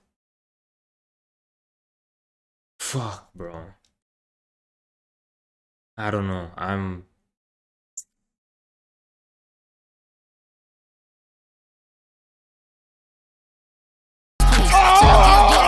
Okay, we gotta chill. Weed is really good. I'm sorry for Utah people that it's not legal. Yeah, I'm very much Bataille when it comes to anything relating to eroticism or sex. For me, sex is religious and artistic.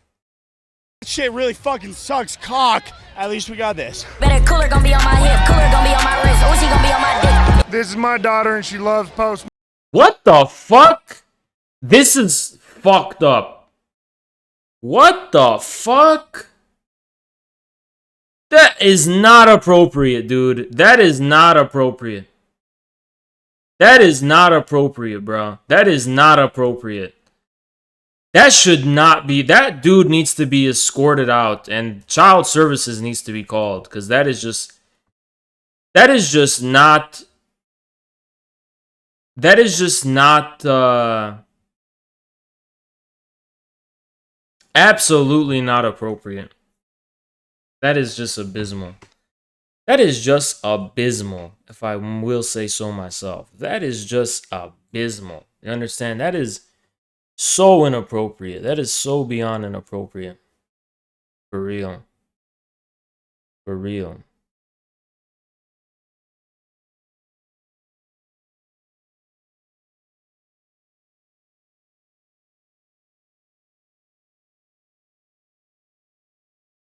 That is just inappropriate. Malone. How do you feel about Post Malone? Like, he's really cool and stuff. She loves Post Malone. She's jamming him all the time on YouTube. I don't know. Baby try to double back on me and got a Heisman. Look at all these diamonds. I get big cheddar cheese on my motherfucking This is really how people be in real life. plate like I'm dining. I feel like I've met this guy many times. You know what this guy is? This is the guy who wastes your time. He just stopped. Okay, this is the dude that just stops and talks to you, and you try to find, and then you go, "That's crazy." This is the guy that stops and talks to you, and you just go, "That's crazy."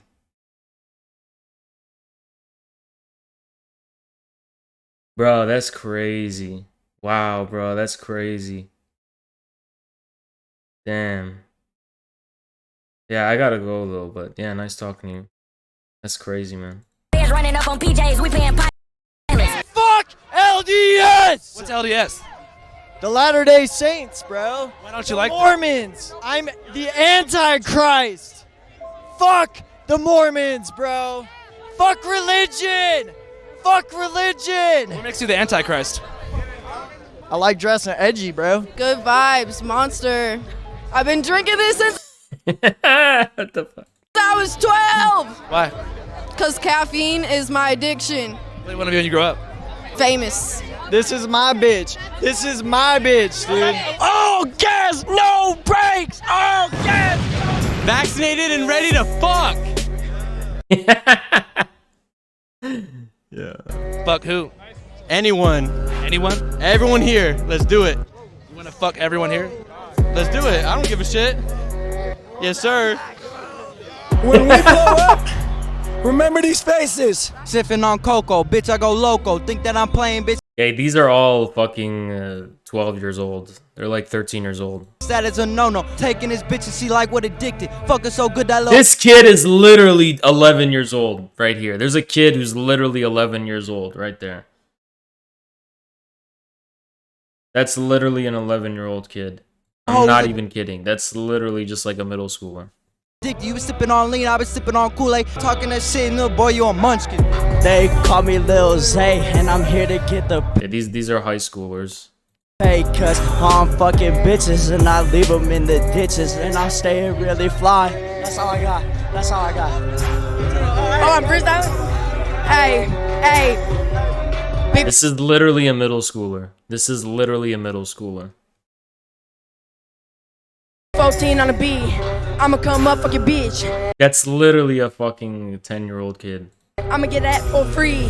Hey, clap that, then I snap back racket, then it slap it, stop it, ain't gon' stop shit. And the slime that I rock with, super toxic, box him like the oxys, then you know we poppin'. I'm talking chicken, they know I'm Robo, can't talk, cause I'm in the throw, bro, Star Wars. I'm on solo, drugsy, dressing up. The fuck? Polo, iced out, call me frozen, rap on a skrilla, say I'm a driller, walk in the party with all of my killers, run up, I stay in a villa, Glock 945, it'll short kill ya, fuck her appendix, fuck my nemesis, you want some pussy boy, but you not getting it, yes it is, but only if I'm spitting it, only be famous if you stay consistent, bad little Barbie, I'm her little Ken, bad little Barbie, I'm her little Ken, paying for tens, then we pull up in bands, yes we pull up in bands, and I stay with my friends. What the fuck? What is this kid experienced in his life? He's talking about fucking locks and what has he experienced in his life? He's been in battles and what? This is literally an 11-year-old kid. What the fuck? That's all I got, that's all I got. The hell? Some of the stuff I rap about may not be true, but it's what everyone wants to hear now. People just want to hear straight trap shit, straight. I fucking shoot people, I straight smoke weed, like, it doesn't matter. People want to hear that shit. I do have my songs where I pour my heart, my feels out into my music. Fucking, I grew up with like an abusive mom, mentally, physically, and she kicked me out the house for some dumb shit. I used to live in Ogden, and then I moved all the way down here with my father. And me and my father recently just got evicted from our house, and I was like out on the street basically. And then this has been my friend for like 6 years, and he told me, he was like, 6 years. "Hey, bro, like, damn, like you really need a place to stay. Like I got you. Like I got an extra room right now." And so I was like, "Bro, you're a lifesaver." And so now I've been living with him for a few months. What do you want to be when you grow up, bro? I want to be a famous rapper, actually. I'm on my way there. 300,000 views on 2 songs. When you say on your way, like how close are you? I'm still far. I got a lot of work to do, but I'm going to get there one day. How old are you? I'm 17. How old are you? I'm 15. Do what you love and never fucking give up. You'll make it. Clap that, then it's the hell? I'm scared, man. It's scary shit. Young people are scary. LDS households have a big problem disowning LGBT and troublemaker kids.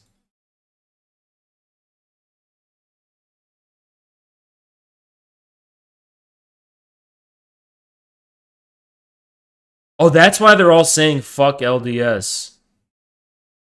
Because it's like a very powerful institution.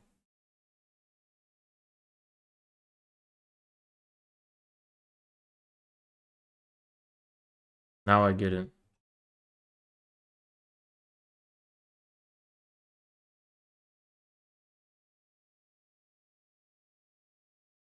Damn, this is scary shit, bro.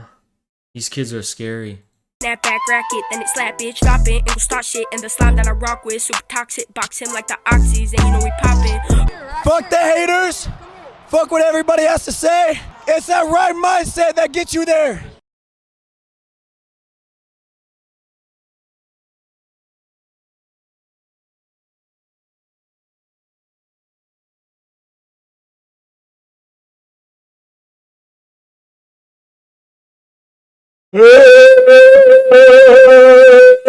Allah.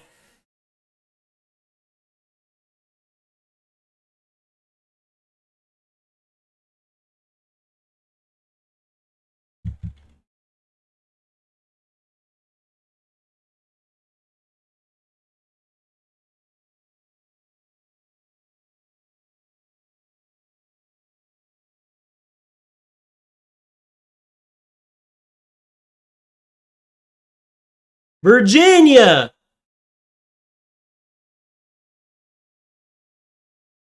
Where do I get a rundown explaining the Virginia election? Virginia election explained.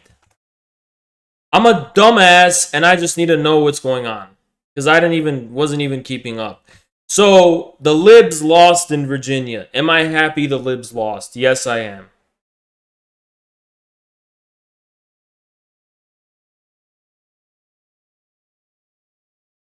You ever notice something? These like lib shit, Dylan Burns, Destiny, whoever the fuck these people are, they're always like, I want to own Haas. Haas is taking L's. Haas is taking L's. Based. Thank you, think tank. I'm taking L's. Look at Virginia. How am I taking L's? Bitch ass. Fucking Democrats talking shit to me.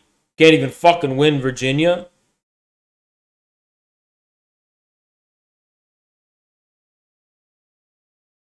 You're gonna decide this Former President Barack Obama. Oh, Obama was there. Obama was there, guys. That'll surely bring out the voters. First Lady Jill Biden, and even President Joe Biden. Even President Joe Biden? The country's most prominent Democrats have all made campaign appearances in Virginia to support Terry McAuliffe, who is seeking another term as the state's governor. Glenn Youngkin, who ran one of the country's biggest private equity firms, is the Republican candidate making his first foray into politics. So why are Democrats turning out the heavy hitters? If you go back to the late 70s, the only time that the presidential party, the party that holds the White House, actually won the Virginia governorship was 2013 when Terry McAuliffe, the Democratic candidate this time, McAuliffe won pretty narrowly, narrower than polls expected in 2013. But otherwise, the Virginia governor's race has always voted for the party that doesn't hold the White House. Another trend the Democrats are trying to buck: the newly elected president's party usually loses seats in the next congressional election. So both parties are using Virginia to test political strategies to see what might work in 2022. In 2020, New Year, is the chat racist? Because I don't want to vibe in negativity. What? Wow, what? That's a new one. Wow. I'm just tired. I'm sorry. I'm just tired. Like, 20, Biden beat former President Trump in Virginia by 10 percentage points, leading Democrats to try to tie Youngkin to Trump. I know the McAuliffe campaign. Hey, don't even be sarcastic, guys, because they will literally take it seriously. Really tried to make hay out of a recent rally that Youngkin was not at, but it was headlined by Steve Bannon, of course, at least used to be close to former President Trump. And Trump called into this event and spoke highly of Youngkin. And so let's put it this way. I think, Youngkin certainly isn't running explicitly on his support of Trump, although he has said good things about the president at various times. And he said that he was happy to have the former president's support. So, that but that's not something that Youngkin has tried to emphasize. Youngkin is trying to emphasize Harun Yahya. No, I've never heard of that. Education and who decides what is taught in public schools. I don't think parents should be telling schools what they should teach. President Biden's presence at a McAuliffe rally is also a 2022 political measuring stick, as polls show his popularity sliding well below 50%. Let's go, Brandon. The girl you rated yesterday got linked the "I can be way more racist than you" video and got weirded out.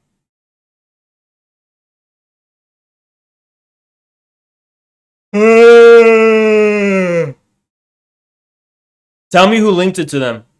Who linked it to them? Let me know the username. Find it. Find me the username of who linked it to her. If Youngkin is able to win, I think that he will have, Biden and a bad Democratic environment to thank as much as anything else. Polls show McAuliffe and Youngkin are neck and neck heading into the November 2nd election. Steve Reddish, VOA News, Washington.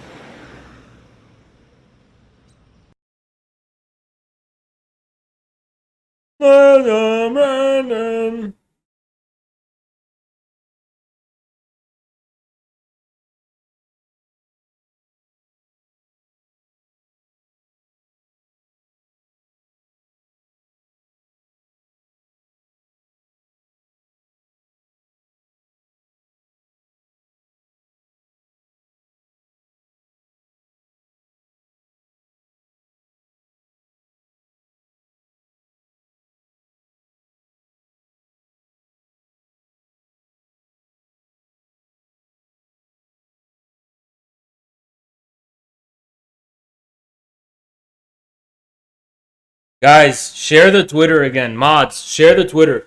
Share the Twitter post. They're kind of catching up, so share the Twitter post. Share the Twitter post right now.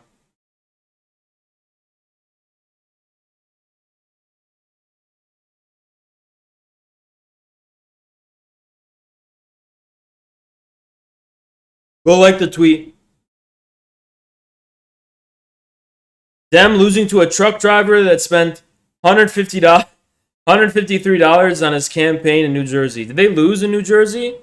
I heard they won. He spent $153. Guys, everyone go like this tweet. Go like it.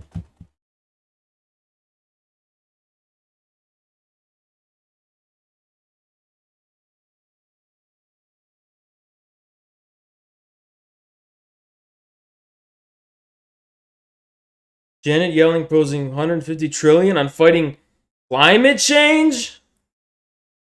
100 trillion. What the fuck?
Like the tweet.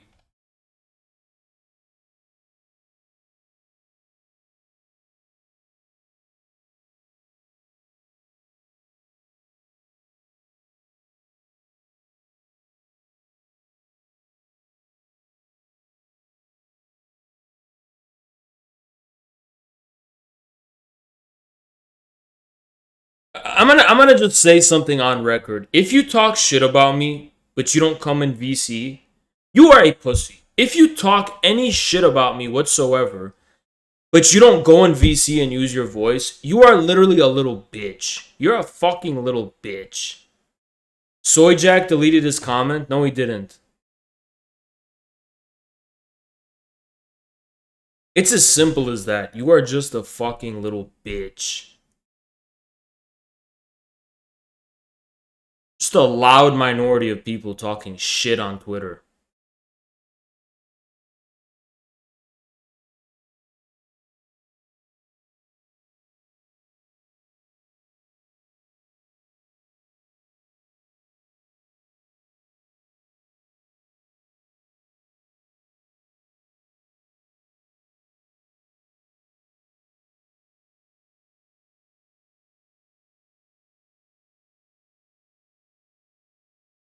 I heard Bitter El Panado was talking shit about me today. Was he? Was he? Bitter El Panado?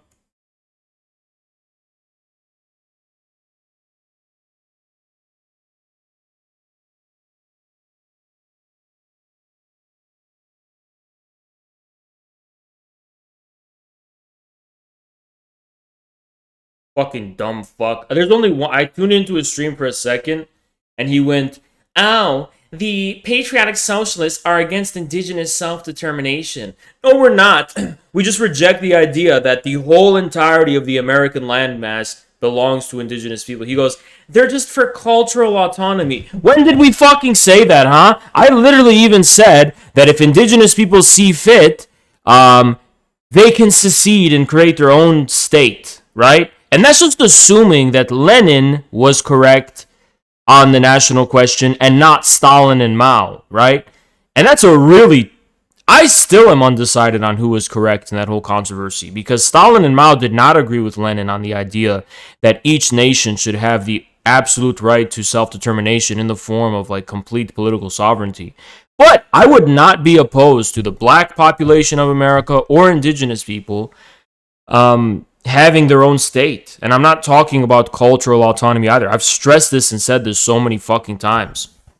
But Bitter El Panada, who I think he has a lot of sexual frustrations. Isn't that the case? That he talked about it before, like he can't get laid or something. He's on Tinder and he can't get laid, so he's really angry and upset all the time about that. Something like that. Well, he's a liar. He's a fucking liar. He literally said that we're only advocating for cultural autonomy. Where did you get that from? I'm on record saying I'm fine with complete political secession. So what is he fucking talking about? He's a fucking liar. Does your ideal state include and upload those populations, or are you content to see them expelled? So now if I say that I'm okay if they see fit to be completely their own state, now I'm expelling them. Shut the fuck up, dude. Literally shut the fuck up. First, it's, you're not allowing them to have their own self-determination. Now it's, okay, I'm fine with that. Now they go, oh, you want to expel them and kick them out. Shut the fuck up, dude. You see how they fucking spin narratives? You see how these fucking slanderers literally just will say anything, no matter what I fucking say, they will try to find some shit to smear me with and fucking lie about me. Because these people are not operating in good faith. They are already fucking in a position of trying to fucking smear me and attack me in whatever fucking way they can. They don't fucking care about what I'm actually saying or the truth, because no matter what I fucking say, they will find a fucking way to spin it as being bad.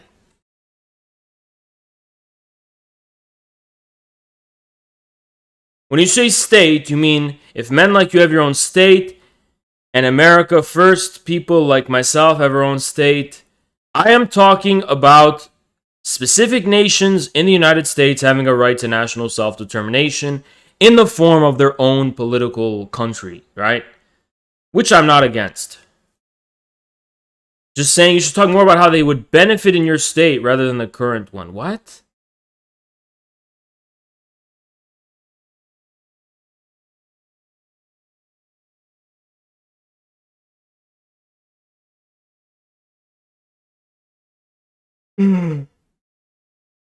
I just deal with dumb fucks every day, don't I? I just deal with dumb fucks every single fucking day.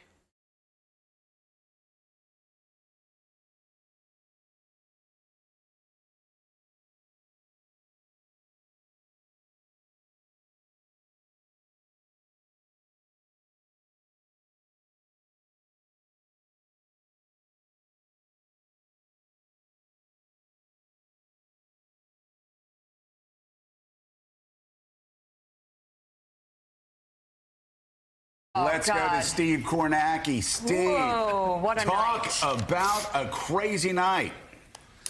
Here you go. And this is what the result is. As you say, the Republicans won. So what was the difference between Youngkin and...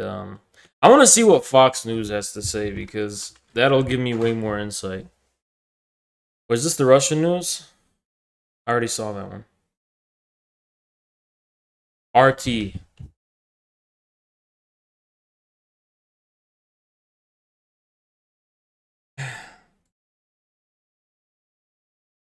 As the U.S.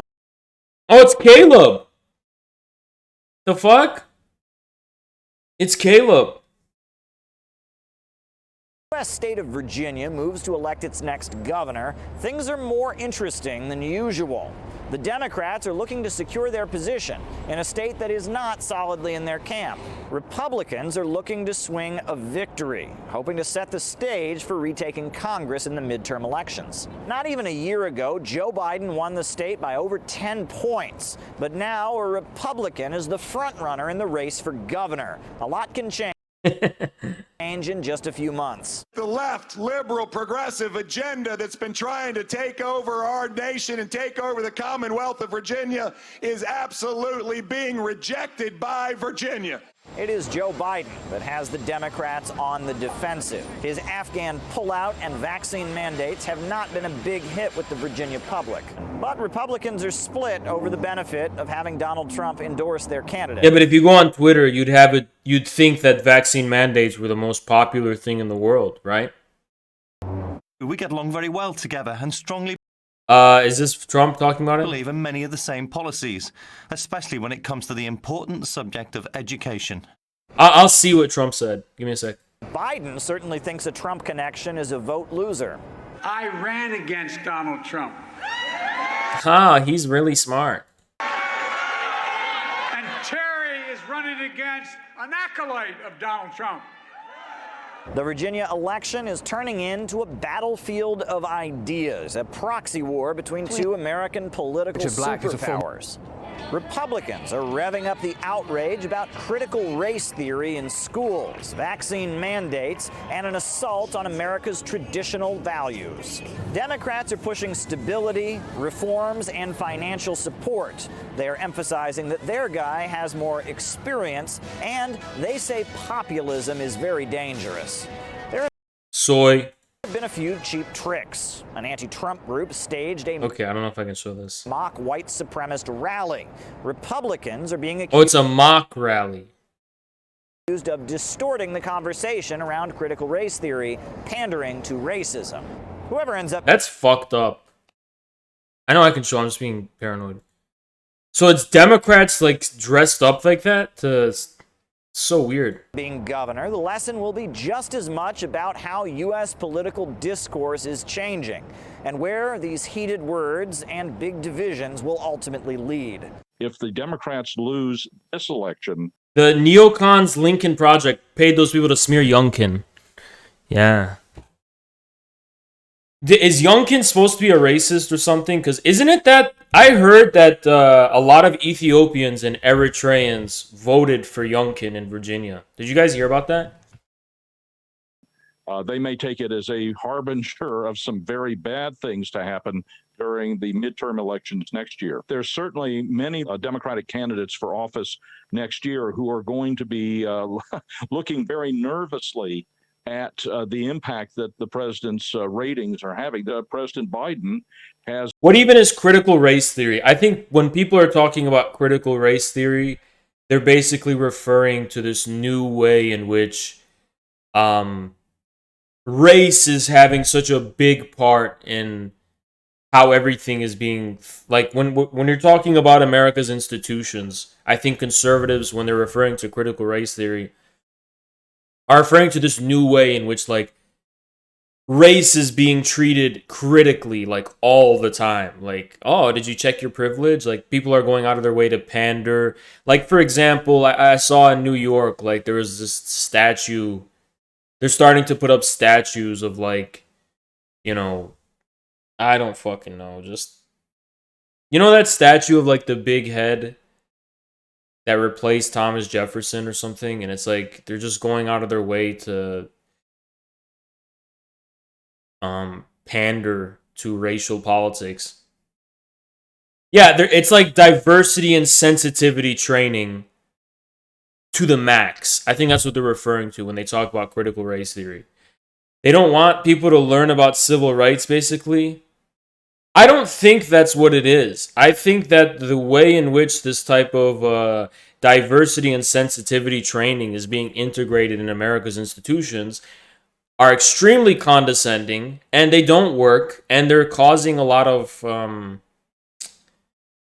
they're agitating people a lot, upsetting people, because they could see there's something very inauthentic about it. It's white fragility. And if you want to, okay, if you want us to be like, Haas, that's just complete racism. It's just a bunch of white people who don't want to hear about any critique of race. Well, I have some words for you, right? And this is going to completely blow you out of the fucking water and disarm you if you're going to approach it from that angle.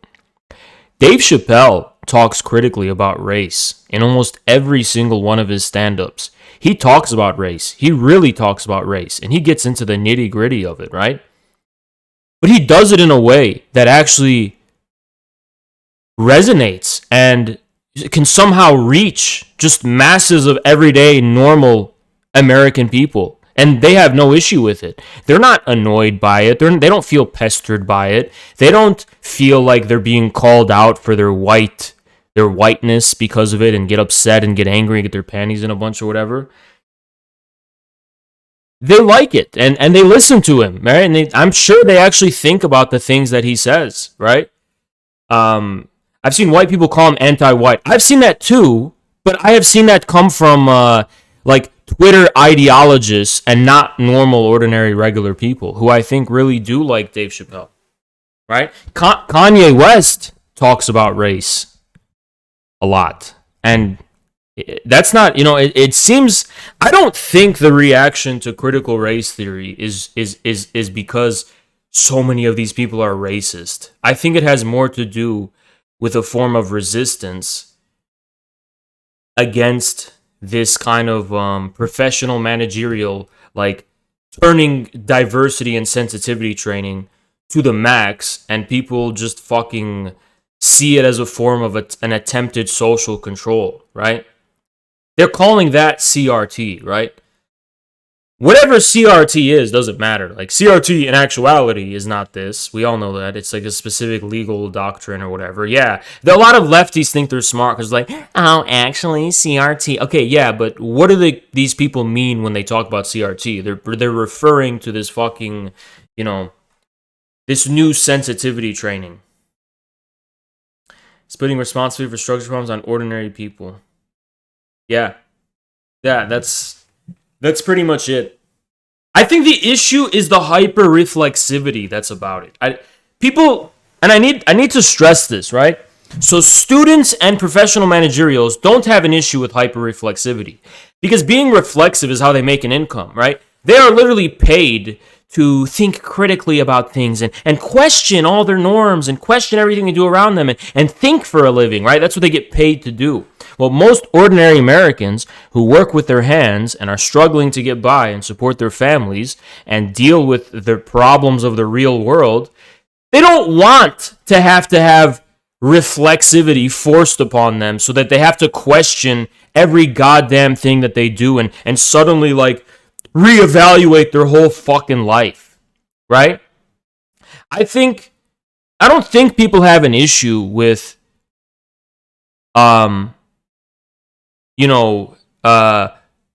with being confronted with the realities of racism in America. I just think they hate how it has to be this like hyper reflexive thing that forces them to stop what they're doing and just, have to be so reflexive about it. I think if, like, for example, if it's presented to them in the form of, in a relatable way, like Dave Chappelle does, I don't think they really have an issue with it. Right? Because they'll think about it, right? Like, it's funny. And take it into consideration.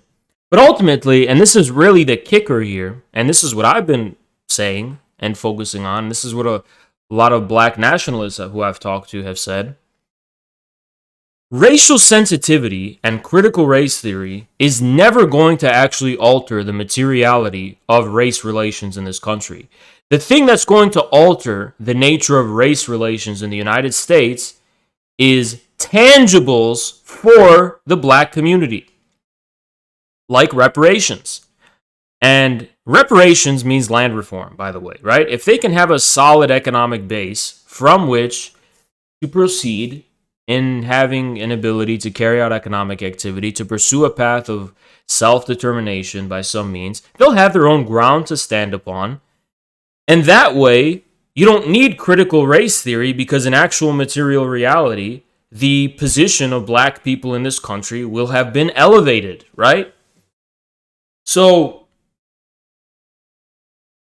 that's always been my, fulfill the promise of 40 acres and a mule.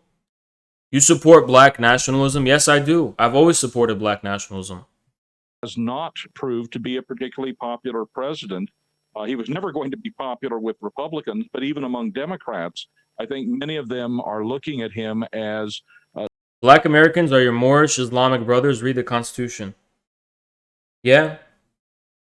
I was growing up as a Muslim in this country, and there was not many Muslim leaders that I could look to, but I could look to people like Malcolm X. As a Muslim, I said, "Oh, Malcolm X, that's, he's one of us, right? He's a Muslim." And I looked up to him as like a, just like a role model or like an example, right? I think a lot of Muslims agree with me about that too, regardless of their racial background. They see Malcolm X. Calling Nation of Islam Muslim? You know what? Yes, I am. I am calling it Muslim. Because you're trying to gatekeep Islam and what Islam means. And that's not the Muslim way. I could really explain to you and break down to you how Malcolm X was a Muslim. He obviously became an Orthodox Muslim later, but even in his Nation of Islam days, he's fundamentally a Muslim. Malcolm X has fundamentally always been a Muslim, right? For as long as he was calling himself a Muslim. He represents the resurgence and growth of Islam in the world, right? The way he approached the issue of black national self-determination, in contrast to Martin Luther King, was fundamentally Muslim, right? Malcolm X was fundamentally Muslim, like in his approach to the civil rights struggle and the struggle of black people compared to Martin Luther King. His attitude was Muslim, fundamentally Muslim. Nation of Islam believe in a prophet after... Dude, shut up. You're just gatekeeping shit. The Nation of Islam teaches the way... Yeah, dude, listen. you're trying to gatekeep Islam. Islam is more than religious orthodoxy. It's more than that, okay? And I do believe Nation of Islam is an authentic form of Islam in the United States context. That's my view. Not a particularly effective leader, that many of his public policies are not nearly as popular as he might have anticipated. Now, many people in the United States tend to vote. By the way, a lot of Nation of Islam people are Orthodox. They do have very Orthodox attitudes to Islam. They do travel to Hajj. They have interacted with normal Orthodox Muslims. And they do consider themselves Orthodox Sunni Muslims, right? Right now, as of right now. The Nation of Islam, it considers itself today to be Orthodox Muslim. Party as opposed to individual, that what might have been it's not like Christianity. Islam is precise, self-explanatory. Yeah, I don't buy that. As much as I know about the history of Islamic schools of thought, Sufism and mysticism, you telling me it is dogmatic or super orthodox is not going to resonate with me. There's literally like a trillion sects of Islam historically.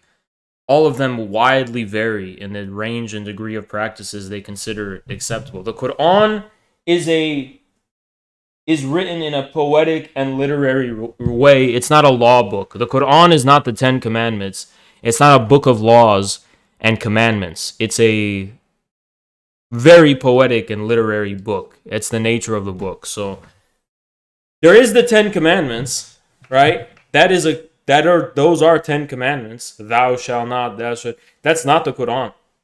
Much more focus on the local aspects of elections for the United States House of Representatives. More and more, I think people are starting to look Good law comes from beauty. Yeah, but it has to be interpreted correctly. These as basically elections that are essentially national elections. Have you read the whole Quran? I don't know. I've read a lot of it. I'm very careful about reading it because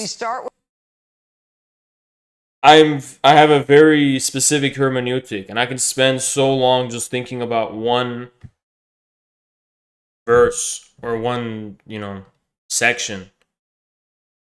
I spend a long time just thinking and contemplating them.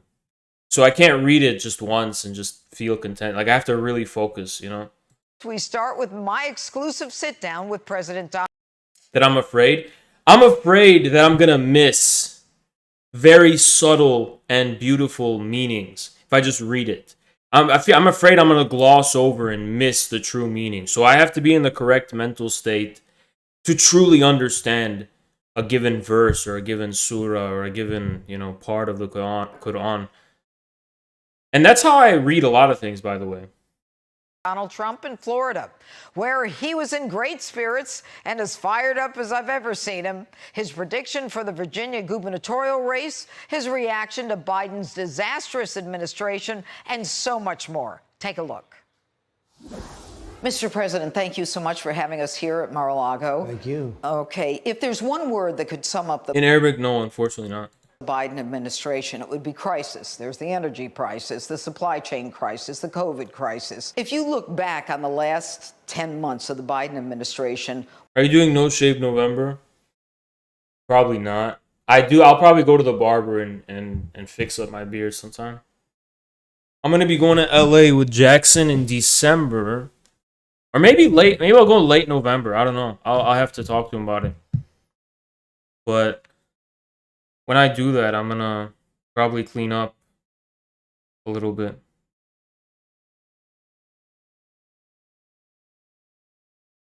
Shit, man.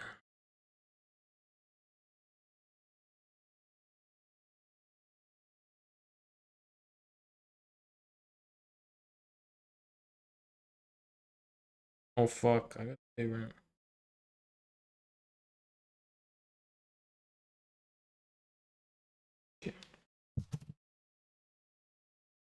what grade would you give them? Well, it's probably the worst presidency in Can we create a Marxist-Leninist subreddit not affiliated with Infrared to rival Gen Z's own? Do what you want, dude. history. I can't imagine. I used to say Jimmy Carter. Not a big fan of Bush getting us into the Middle East, to be honest. Yeah, I should sit down and just read the whole thing sometime. With you, I think this is, though, the worst in the history of our country. If you look at Afghanistan and that horrible thing that happened to our nation with these young people being killed, and by the way, so badly injured. We have over 20, no arms, no legs. Nobody ever talks about them. And then to leave $85 billion worth of the best military equipment, brand new, much of it brand new, better than what we have, right out of the box. And they didn't explode it. They didn't blow it up like they said. Yeah. They did a couple of old planes that were not very valuable. No, I think that was the worst. And I'll tell you what, it's getting to be pretty close. What's happening on the border is one of the great embarrassments for our country also. Well, so we'll talk about those individually, but what grade would you give the Biden administration? I think you have to say an F, and not an F+. It would be an F. It's a failed administration. It's a disaster. I've never seen anything like it. And by the way, I wish he'd do well. You know, I love the country more than I love anything. Family, God, country, you know, we have to take care of our country. I would love to see him do well. I don't think there's ever been a greater embarrassment as an administration. And we had everything ready to go. We handed him on a plate, whether it was the border or Afghanistan, we were getting out, but we were going to get out with great dignity and strength. Well, you know, Joe Biden was sold to us. Yeah, I gotta go pee. I gotta go take a piss. Give me a sec. I'm a pee.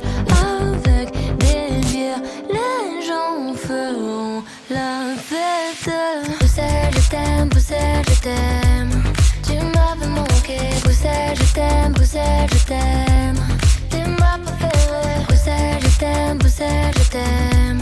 Tu m'avais manqué. T'es la plus belle. Oui, t'es la plus belle. Paris m'appelle quand je veux rentrer chez moi. Quand le ciel gris et la pluie me manquent, je vais mieux quand je te vois. Les villes sont belles, mais moi je ne pense qu'à toi. Quand mon pays et ma ville me manquent, moi je ne t'oublie pas. On n'a pas la plus longue de toutes les histoires. On le sait, on n'a pas toujours gagné. Et d'habitude, j'ai l'attitude, même si c'est dur, de garder l'espoir. Quand on n'est pas les premiers. Les paroles flagées, Saint-Gilles, la gueule, à qui je dois mon nom. Bruxelles, je t'aime, Bruxelles, je t'aime. Tu m'avais manqué, Bruxelles, je t'aime, Bruxelles, je t'aime. T'es ma préférée, Bruxelles, je t'aime, Bruxelles, je t'aime. Tu m'avais manqué, t'es la plus belle, oui, t'es la plus belle. Paris m'appelle quand je veux rentrer chez moi. Quand le ciel gris et la pluie me manquent, je vais mieux quand je te vois.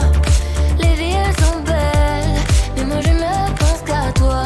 Quand mon pays et ma ville me manquent, moi je ne t'oublie pas. Et si un jour elles se séparent et qu'on ait à choisir un camp, ce serait le pire des cauchemars. Tout ça pour une histoire de langue. J'ai vécu mes plus belles histoires en France. Is a guy who understood foreign relations. He was a United States Senator for 36 years. He was on the Foreign Relations Committee. He was a vice president for 8 years. He was sold to us as a guy who understood foreign relations. Well, his own Secretary of State, Gates, said very strongly he never made a correct decision in his life. Now, that was made numerous times by numerous people, but it was made even recently by Gates and others that worked with him. And I think Afghanistan was a disaster. Not getting out, I was the one that set it up. I brought it down to 2,500 soldiers, and we were in great shape, and they weren't going to touch us. They knew they weren't going to touch us. And then he took out the military before he took out the people. He left maybe thousands of people that are Americans and people that should be taken out. Why do you think he didn't listen to his military? Well, I think the military is largely discredited. I think our top people in the military are discredited. He might see that if he understands it. He might see that. I wanted to get out also. I remember Milley telling me, because I said, I want every screw, every bolt, every nut, every tank, I want to take the tents, you know, the big tents that hold the equipment and the planes. I want everything out. Getting the planes out, you just fly them into... See the Buffalo anyway mayor race? Who was supposed to win got fucked by the Assumption Dems. Probably deserved it. Fuck him. Pakistan. What's going on with the tweet? Yeah, like and retweet that. What's going on with it? Hey team, sex equals art. What up, Pandask? Pandaskaz. You sound familiar, dude. I remember you. And then take them over to our country. So easy. They left everything. But I remember Millie saying, and he told me this, and I lost a lot of respect when he said it. Sir, we'll save money if we leave the equipment. I said, save money if we leave a $50 million airplane or a $10 million tank? You think we're saving money by not putting it into a plane or flying it out? I said, what does that mean? Sir, it's cheaper to leave it than it is to take them. And I said, that's a fool talking. No, when Millie said that, I lost such respect for him. I said, give it to me again. Tell me again. I want to hear it one more time. And he said that. I really lost a lot of respect for him. We've got a school board controversy that feeds... You fuckers need to go off the Twitter. These Discord lib shits have their fingers on the keyboards from morning to nighttime to spam the fuck out of every tweet. Yeah. Into the Virginia gubernatorial race. But more important is the fact that we are now at a point in American history where parents are being referred to as domestic terrorists by the National School Board Association. They took it back after the outrage. But you've got an Attorney General, Merrick Garland, who's ready to deploy national law enforcement to supervise what's going on. Candace Scott donated $3. Senpai remembered me? Greater than underscore. Thank you, man. Yeah, I did. On local jurisdictions, which is a job... I remember the name, at least. ...for the sheriffs and the local police, and he is doubling down. We heard the hearings this week. I've been watching the school board hearings more closely than I ever have, to be honest. Right. And it's so interesting. Yeah, the parents are incensed. They're not terrorists. They're just people that are so upset.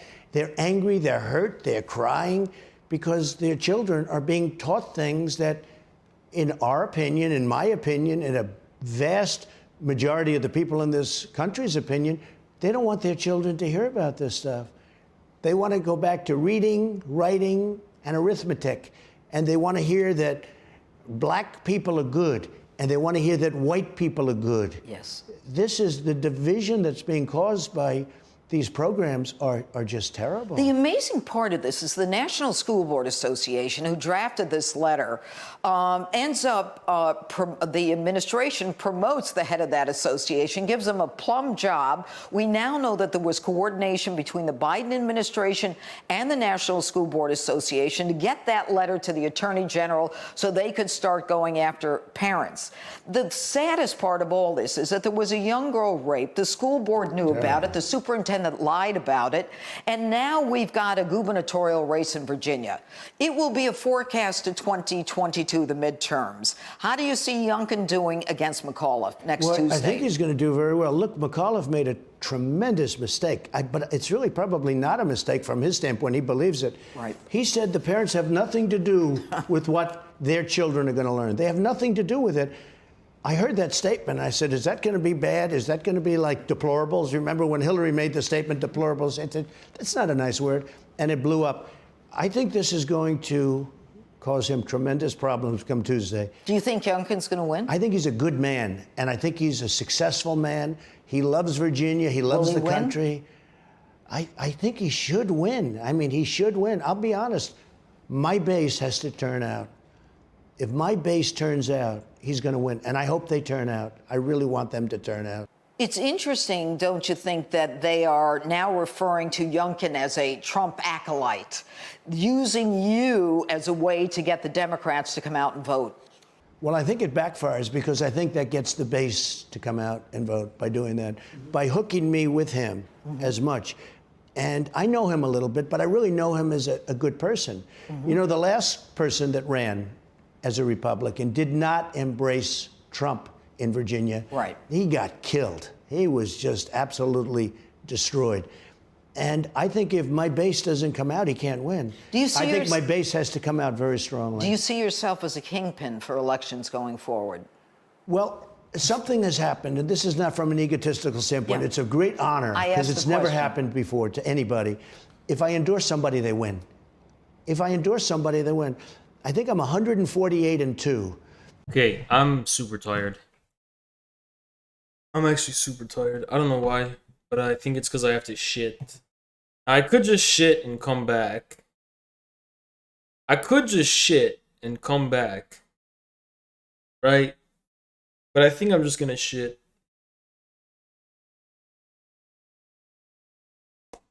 Oh, yo. I'll just raid Jackson. International. Raid Zerka? I would, but I'm gonna raid Jackson. Shit and piss, then come back. I think it's like yesterday I did 4 hours, today I did 5, tomorrow I'm gonna do 6, and I'm gonna keep up 6 is like the consistent thing. Right?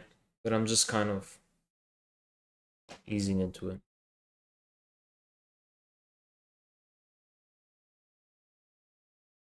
I gotta ease into it, you know? 2 hours were silence. Come on, bro. You're right, but you're not wrong. You're not wrong. Not wrong per se. Okay, I'll stay streaming. Should I stay streaming? Okay, here's the thing is that I don't know how long I have to wipe for because I've been having a wiping problem, right? I don't know why. The last 2 days I've just been wiping for 12 years, so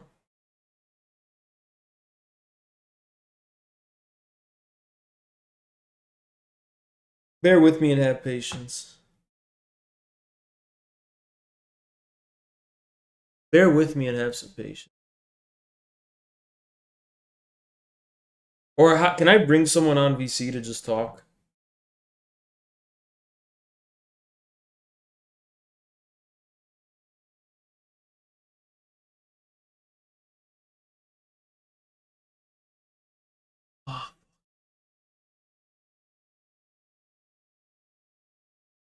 I need a bidet so fucking bad.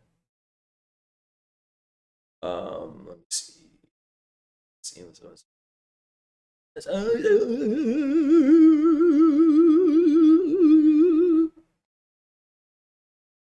If I get partnered, I'm gonna change my name to just Infrared. I'll just be Infrared. Get you and Hux. Okay, you know what? Instead of shitting, just come on VC and debate me about it.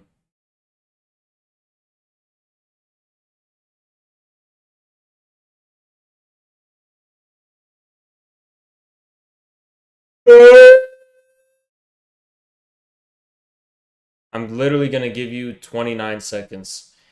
28, 27, 26, 25, 24, 23, 22. Okay, Gaga can come on. 21, 20, 9, 8, 17, 16, 15, 14, 13, 12, 11.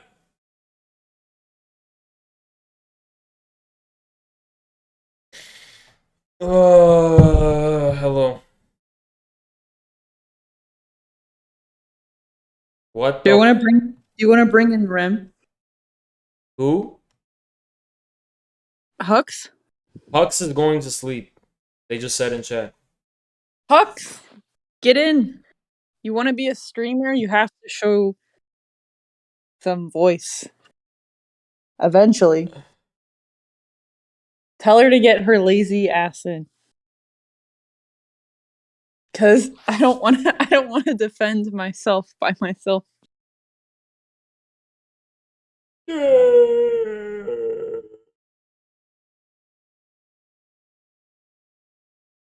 are you so low energy? I don't know. Are you jet lagged? Kind of. Are you tired from arguing on Twitter? Yeah. Oh. What did you want to talk about? You wanted to debate me. Well, you said you wanted someone to get in BC. To entertain the chat. Oh, okay. Yeah, we can debate, I guess. Okay. Cam up. Oh, right now? And fine, don't. Yeah, I guess like the thing. Oh my god, my viewers dropped by 100. We have to end stream. Okay, bye. Bye. Jesus. I was gonna continue streaming because you guys encouraged me to, right?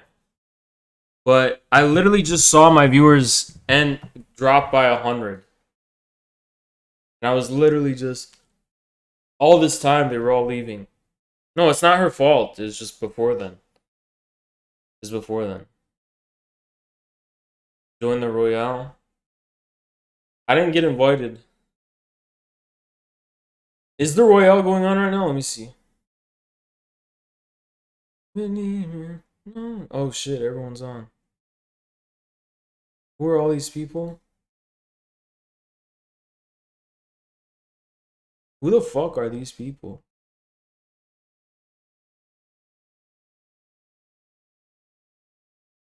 How's this ban the entire chat? No one can.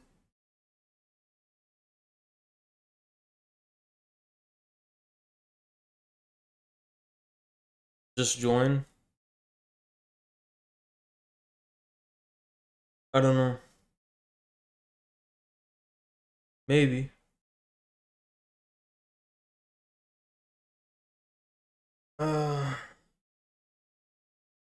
Blue Pill Energy. Join the Royale. Is Jackson going on?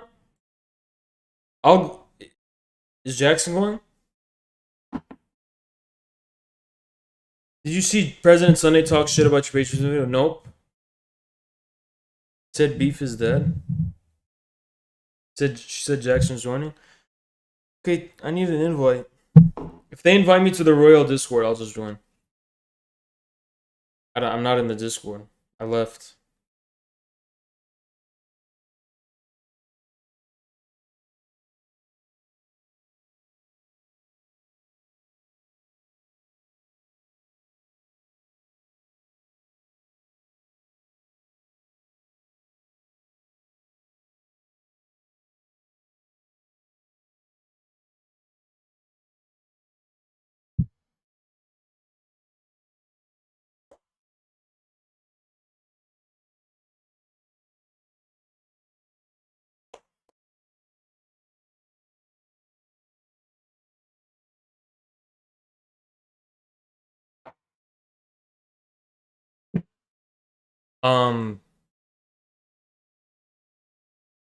I feel like I should go on the Royale only because of Austin. You know what I'm saying? I think I should only go because of Austin. And I was like, all the. You know what I mean?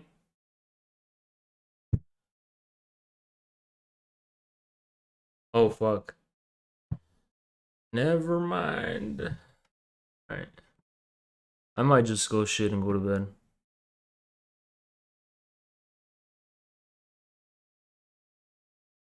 Alright. Yeah, I think I'm just gonna raid Jackson. Okay, I'm gonna go shit.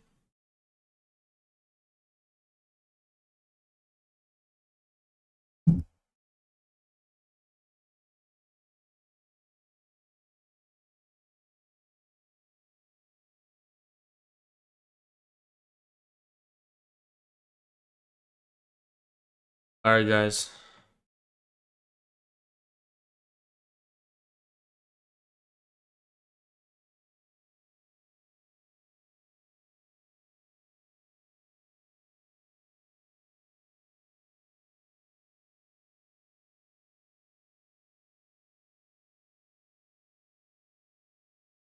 Alright, guys. See you later. Bye bye.